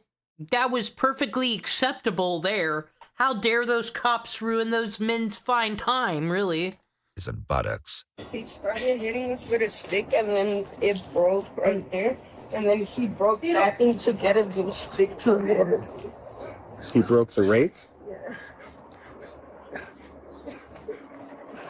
I don't know what she put there.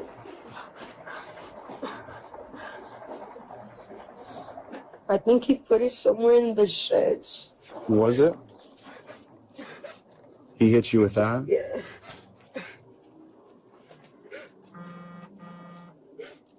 Officers eventually find the other end of the rake, which is collected as evidence along with the other items used in the assault.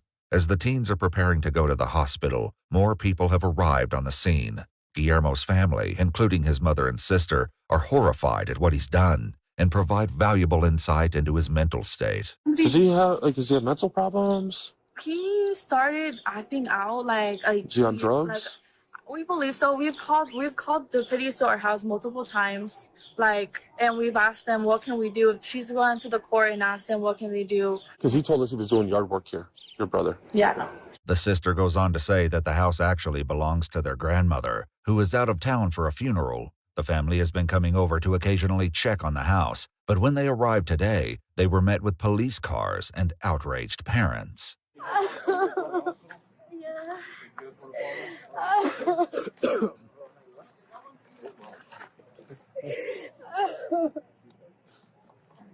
Do you need to have a seat? It's okay. It's okay. Guillermo is officially arrested and booked into the Lyon County Jail. The following day, he sits down with investigators who are hoping he'll at least tell them why he did what he did. But the interview is anything but straightforward. I don't think we got this on the Midwest safety thing, did we? I've got a very sensitive nervous system. No one bully me, please. En el parque, ahí hay un parquecillo, yeah. Okay. Ellos estaban en el parque y luego de ahí yo me fui y me empezaron a perseguir. Oh, okay. They followed me and then we all walked together. Oh, okay. Oh, no, wait, he was kind of... Pero yo nunca les dije que... It was a very weird interview, if I remember.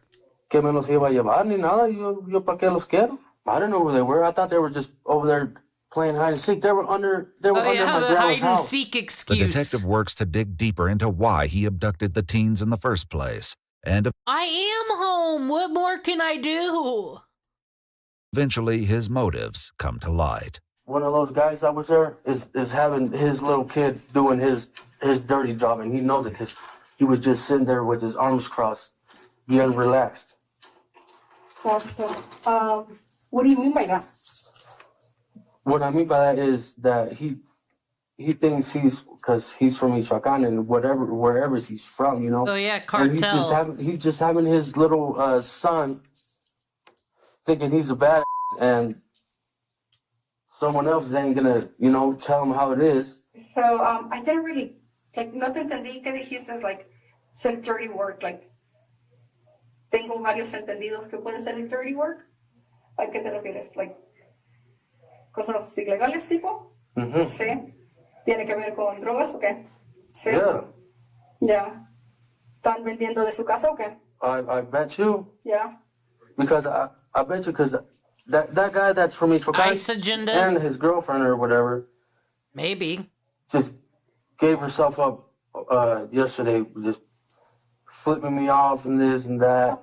Like, she probably doesn't even work. Even though he says he doesn't hold a grudge against people from Michoacan, Guillermo remains convinced that one of the fathers is involved in illegal activity. He rambles on, saying that the teens actually followed him to prank him. He even says one of their mothers saw them all walking together, so she could have gotten them if she was really concerned. However, the detective isn't buying his excuses, and when confronted, Guillermo begins to fold. So, I appreciate you being quite honest, and I'm going to be quite honest with you too. Basically, what I'm getting at is there was a little bit more to that. But basically, the part that I'm missing is that when they came out, they had injuries. I didn't know nothing about that. No. It was probably from home. It was probably They're abusing their kids They're all probably day, getting every day. that from home. It's the opposite of child abuse bingo. It was the parents themselves who did it in framing me. You think so? Yeah, Like abuse at home? probably. You never. Everything's different because behind closed doors. What if I was to tell you that they did not have those injuries when they left home? I could I'm not telling you. Those injuries, they got them when they were at that cross space, when they were in the backyard. Probably trying to get into the cross space. So what they're saying is basically that you hit them. Were you like trying to teach them a lesson? Like, were you mad at them that they were trying to mess with you, punk you? And like, were you doing that to kind of teach them a lesson? Kind of in a way they deserved it? Asking for it? Yeah. What you hit them with? Un pinche palo. Un cinto. ¿Un cinto del palo? No, un cinto nomás. ¿O un cinto? ¿Cinto como de estos? ¿Tuyo o de ellos? De ellos. De ellos. Okay. With some additional prodding, Guillermo eventually admits to hitting the children before putting them all in the crawl space. And Hey, what was you the point gotta. of recording? Just like John Wayne Gacy. No más. That I don't know why I did that, but Just to kind of remind them, maybe? I don't know, you tell me. yeah, I just literally paddled them on the back. In back. Yeah. But in back. Simple. Yeah. Not a problem.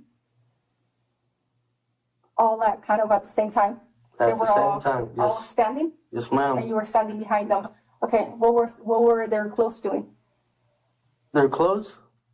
Oh, I had them drop their pants all the way to their waist, because if not, they was not gonna feel that paddle. Approximately how many times did you hit them?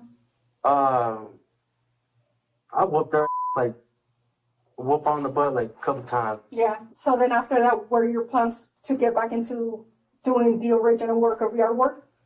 Were you gonna have them help you or what? I was gonna have them help me, yes. That's why I told them.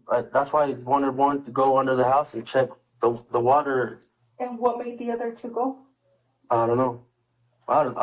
They probably just wanted to check to see how it was He is under a there. super Guillermo respectful. tries to claim that his plan was to let the teens go once he'd felt he'd taught them a lesson, and continues to insist that they left the park with him willingly in the first place. You're almost being honest. Here's what I know from the kids. You showed up in the park.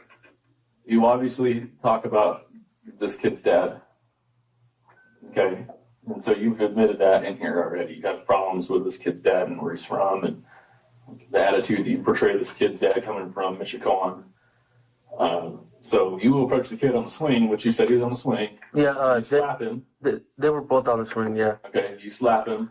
I did, I'll be honest. Okay. Start confronting him about his dad. Like, basically, hey, I'm going to teach you guys a lesson. Is that accurate? Yes, sir. And then you make these kids march to your grandma's house that you know is empty. And that's the funny part, because I got a charge for kidnapping. So this is child kidnapper fucking... You know what's funny about that?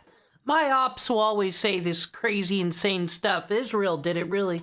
What's your understanding for kidnapping? It's being taken by force against your will, right?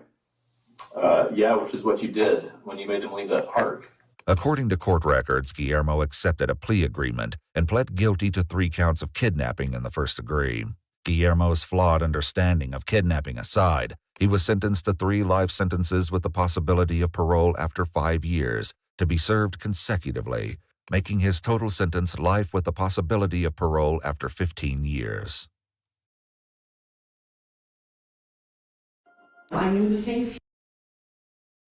Did you all agree with that?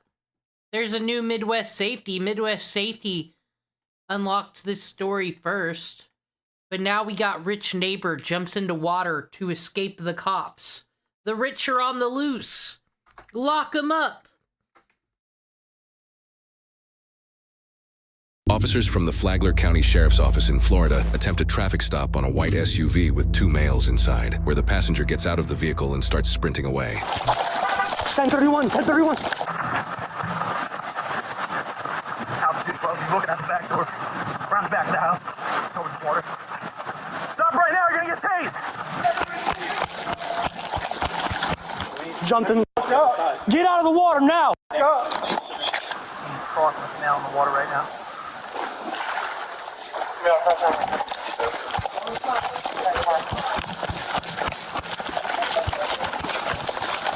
11 swimming to the other side. He's coming towards males wearing black shorts, black t-shirt, white socks. Come on out! Southbound through the woodline. He went back towards the canal. He went back towards the canal.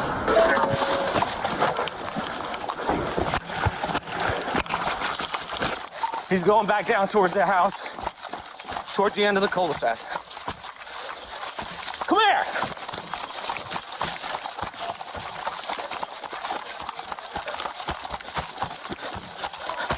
Come here! Come on. Such aggressive yelling. Come on out. What did I do this time? I don't know. You felt telling me. Now you're running. Well, y'all are f***ing up on me. He's back in the canal. Male back in the water. Come on. Wow. Well, let me talk to you. What did I do this time? Come here. Let's talk. We got to get your side of the story. Why are you riding? Why are you running from us? Because. Come on over. I already know. I don't know. I just got here. Yeah, why do y'all run up on me? We're not. They wanted to talk to you. Come on. For what? Figure out what's going on. Me and Kevin called. Huh? Me and Kevin called the cops. Well, let's get your side of the story. You don't want my side. Yeah, I do. Why y'all fucking run I up sort on of me need tonight? it legally. Officers initiated the traffic stop in the first place after the suspect's neighbor, Kevin, reported that he was beaten up by the suspect. Officers were simply trying to get the suspect's side of the story when he decided to flee into the canal. 211, he's sitting in the middle of the water, giving verbal. You don't want to get another call.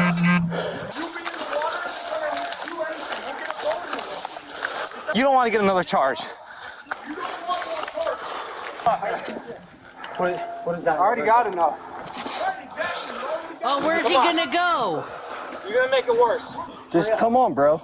So yeah, for real, this is where rich people live. The lakefront properties where they can all have their boat on their fucking pier and all go off and do whatever they do. Look at us, we got jet skis, ha ha ha. So he can't go anywhere. He goes this way, the cops get him there, and he's just surrounded by all of his rich neighbors being like, you won't get me, you don't want to hear my house. Like this, they usually probably don't get this. You're getting another charge. For what? Now you have a felony escape charge. For what? Because you're under arrest. Why Why? Why do you want another felony? Why am I under arrest? Come up here and figure it out. We're telling you that you're under arrest. You know you're getting a felony by swimming away. Minka. Go over there. Yes, sir.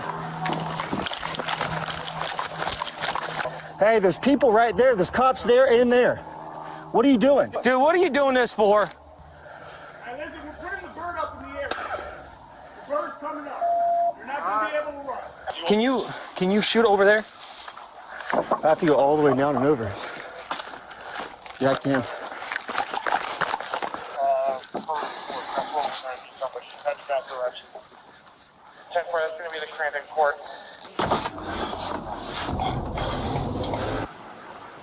I'm getting out.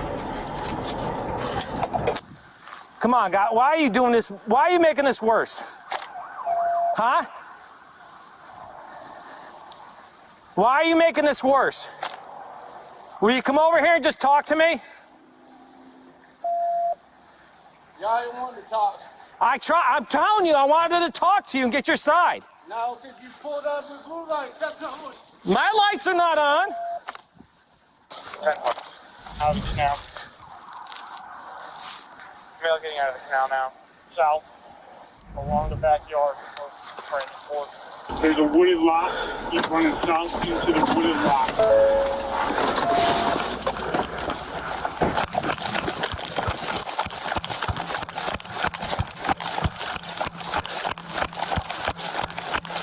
Hey, where's he at?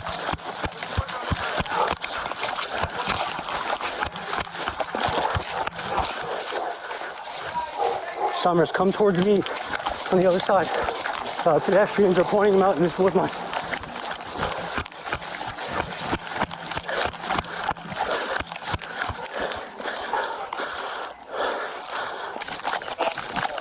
Go that way.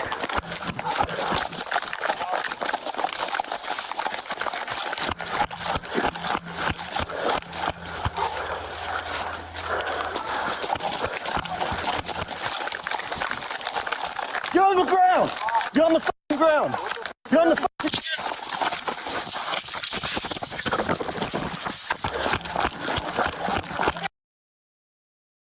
Well, these are the cops in the fucking rich people neighborhoods. They probably don't have much going on.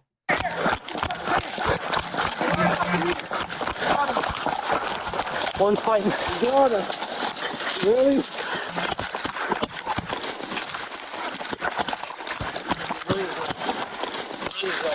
Move. Let go of your hands. Roll up.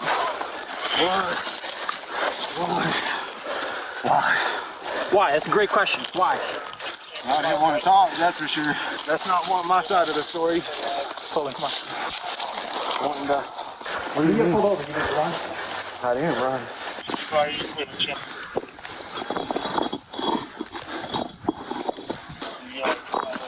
Did I run? What do you think just happened? 2 weeks ago. Well, Yeah, I just ran. 3 weeks ago, you ran from us. Same two people. What do you mean? Into your house when you had the warrant. Same two people. Yeah, I was in the closet. I wasn't running. The driver that was in the car when the suspect fled the traffic stop stayed in the vehicle. However, officers need to arrest him too because he didn't stop when officers activated their lights and sirens and instead drove to this house. Don't take me. Yeah, absolutely. I told you we were, Bubba. When there's 100 police cars behind you and you don't stop, you go to jail. It don't matter. Red and blue lights are universal, ma'am. You need to treat him like a veteran and a senior citizen. Okay. That Absolutely. man is a veteran and a senior citizen. Understand, ma'am. All immigrants here, and you are taking veterans. What the fuck is going on in this town? I mean, all these immigrants here, all these accents. Don't pay attention to mine, though. All these accents and you arrest the white veteran makes no sense. Immigrants have nothing to do with people bringing. Yeah, I'm a vet too, ma'am. If he's that much of a patriot, he should have stopped when we tried to stop him. knows the law. Okay? When we get behind him, yeah. We try to pull him over, way over there. Blocks behind. He didn't see me. Can we put him in your car? You saw. Can we put him in your car? Yeah. I'm not going anywhere. That's fine.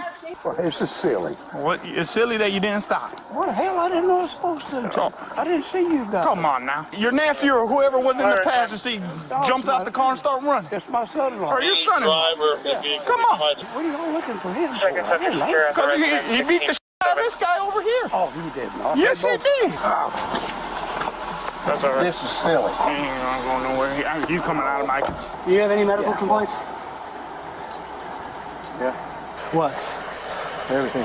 What do you need? My head, I've been having seizures. My head. Okay, let's go to the car. Listen, I'm gonna read this to you. Your right to remain silent. You understand these rights? Say yes. I mean, I don't know what the whole plan was. Well, that wasn't wanting to talk to me. I already knew what that was. Well, the whole reason your dad pulled into the driveway is because you knew why we were trying to stop you. We tried to pull your dad over at the beginning of Palm Harbor, and you intentionally went all the way to your driveway. What do you mean? I wasn't driving. You told your dad. Okay. When you see lights and sirens. Let me check the cool people news very quick. I think Asmongold got unbanned. Riz.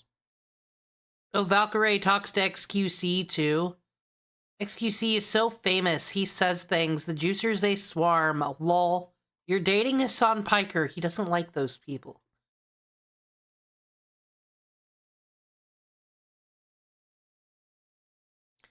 I was just trying to see, but I think Asmongold's a free boy again.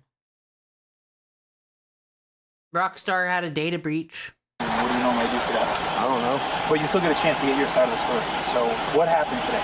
I walk out. Kevin's out in the front yard talking to Granddad. He said That could be Mike Shinoda. that I took a pack of cigarettes from him. I was like, I have my own cigarettes, Kevin. Why would I take your cigarettes? So I was back to his house. The other day he gave my kids a bag of candy. Kind of pissed me off, but I ain't trying to have no conflict. Didn't say nothing to him. Came over, accused me of smoking a pack or taking a pack of cigarettes when I went to ask him for a ride to Lowe's. And I was like, I had no reason to steal your cigarettes. I have my own cigarettes. He got pissed me off, so I confronted him about the bag of candy. When I confronted him about not giving my kids candy or talking to my children, he came at me.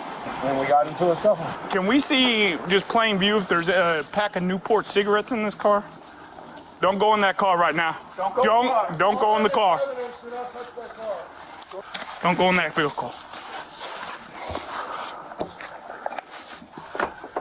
What are we looking for? Pack of Newport cigarettes. I would assume he had them on him when he jumped in the canal. How did Kevin attack you? How did he come at you? He just came at me, like threatening. Like he just came, like he started to put his hands up, and yeah. You're saying you felt threatened because his hands fell off? Yes, I felt threatened. Aggressively came at me, and I seen his hands start to go up, and I just Above his head, to the side, like right shoulder. I don't remember. I don't remember details. Where were you? In the head. I mean, Like where in your head? I don't remember. He hit me several times. He hit me a couple times in the back of the head, in the jaw, in the neck. Like, Is there any reason why you don't have too many cuts or scrapes on your face and he's covered in blood? what do you mean covered in blood? Exactly how it sounds. He's covered in blood. He's got blood all over his face, his knees, his hands. I mean, so did I. Who's signaling? Look, he got blood on the. This is from the fight from earlier. Sir, do you need any water or anything like that? No, but these things are killing me. You're sitting on them, that why? I'm not a violent. Let me see. You're gonna keep them on, but I'm not a violent. Can you put them in front of me? I'm not a violent person. I'm not into hitting you guys. Nah, dude, he's Good just the enough. greatest If you swimmer put of them in all front of me, time. I'd appreciate it. yeah, I can do that. Come on. Well, thank you. All right. Thank you. Lean forward. Thank you much. Appreciate it. Yes, sir. So I still never got a clear answer. Why run? Because I know whenever an officer wants to come and talk and get my side of the story, he's going to show up to the house and talk. So you just thought just because you were getting stopped in your history with police, you figured the best idea was to just run? No, it wasn't the best idea. It wasn't a smart and idea then at all. intentionally It was very sit in the middle of a stupid. canal? In the moment. It I'm was just very stupid on my part. Yes, I in the was moment. dumb for running, and yes, I did, and it was not a good decision. It was very stupid, and I think the dad's 10-15 too. Watch your head when you're getting in. What caused all this anyway? So your son, that's your son, right? No. Who was the younger He gentleman? married my granddaughter. Okay, so your grandson-in-law, Yes. he got into some trouble, okay? And so we've been looking for him. Really? He just got back down here. Well, he just got in trouble today. He got in trouble today? Yeah. What the hell did he do? He started fighting somebody. Oh, yeah. He and Kevin had a fight down there. Yeah, but Oh, there's two young guys with egos. Kevin said something to Philip's pregnant wife. Kevin told her after the baby was born, he wanted to go get close to her. Sarah told Philip about it, and Philip came in here and they got into it. Well, it's what he did that considered him the primary aggressor. Oh, if I told your girlfriend I'd like to sleep with her after she had her baby. See? Rich people who live on lakefront property. They're just as degenerate as you and I. How would you feel? Yeah, you know, it's emotions. I'd be pissed too, right? Yeah. In my ass, I just live on the same street. Here I am going to jail. Holy shit, that man. This suspect, Philip, was charged with trespassing, resisting without violence, third-degree felony battery, and petty theft. The petty theft charge was dropped due to there not being enough evidence to prove whether Philip stole his neighbor's cigarettes. Philip pleaded no contest to the rest of the charges and was adjudicated guilty. He was sentenced to 11 months and 20 days in the county jail with 11 months for stealing a pack of Newports. Who would have thought? Anyway.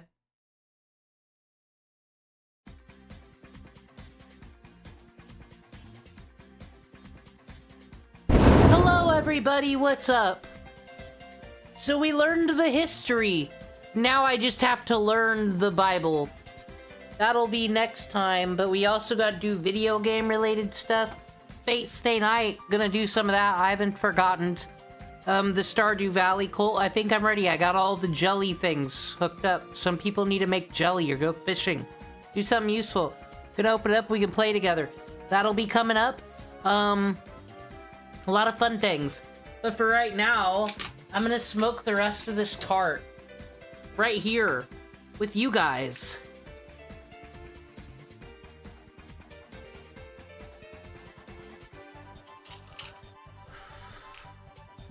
Fate Grand Order, I wish it was a better game. Yu-Gi-Oh! I wish I was better at it. I like the farming games lately, because I like customizing my little cute pixel village. No, not a 5 a.m. stream. I'm cutting it down right now. I'm just chilling with my friends. Smoking a cart. Okay, though, what time periods do we think would be cool for a video game? An Oregon Trail-like thing? I'm liking the idea of... Like I said, I don't want to pick the first one, but the Baltic Russian boat.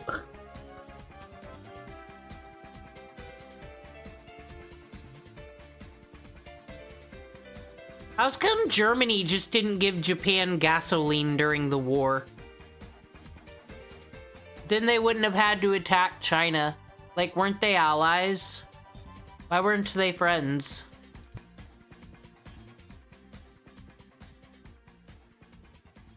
You'll go with whatever the others decide. What about the sad life of being a geisha, you know, in Japan, where you can just get sold into sex slavery? What the fuck ever? Who cares? You put on fancy makeup and fancy silks. So it's a-okay, you know. Protect the artifacts that are going down the river. Is there a way to mix the Russian Baltic story and the artifacts going down the river, the fucking Sargon shit?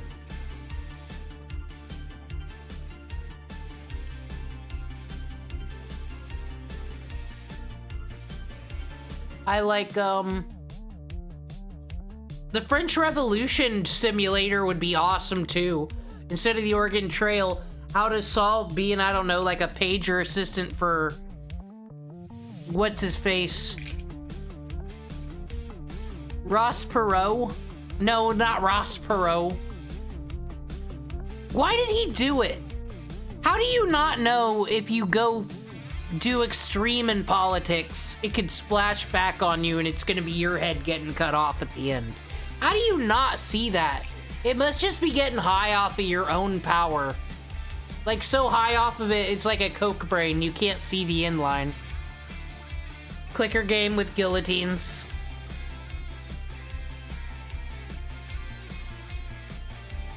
I mean, that was interesting. The Chinese history today was my favorite. Poor boy really wanted to make a democracy. 11 times! In the US, people just try to run for president, and then when they don't win, they never come back. Well, that's how it used to be. Now people are getting greedy. They love the clout. Oh, just you pick a random, like, there was a character that, like, survived the whole French Revolution. You just kind of you could tell the story from their point of view.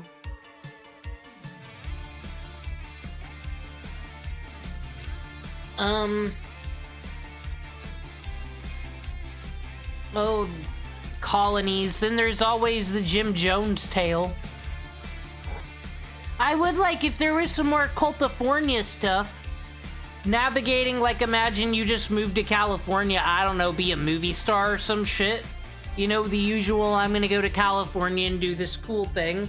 But you just, all these cults, and then you got Scientology, everyone's trying to recruit you.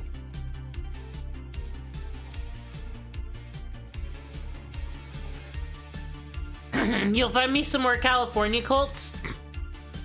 Cool, we'll do a whole nother cult stream then, because then we can bring out all the good shit like David Dobrik. Alright, gotta wrap. Have fun with my friends here in chat. They didn't actually mean those sexist things. This thumbnail was just clickbait.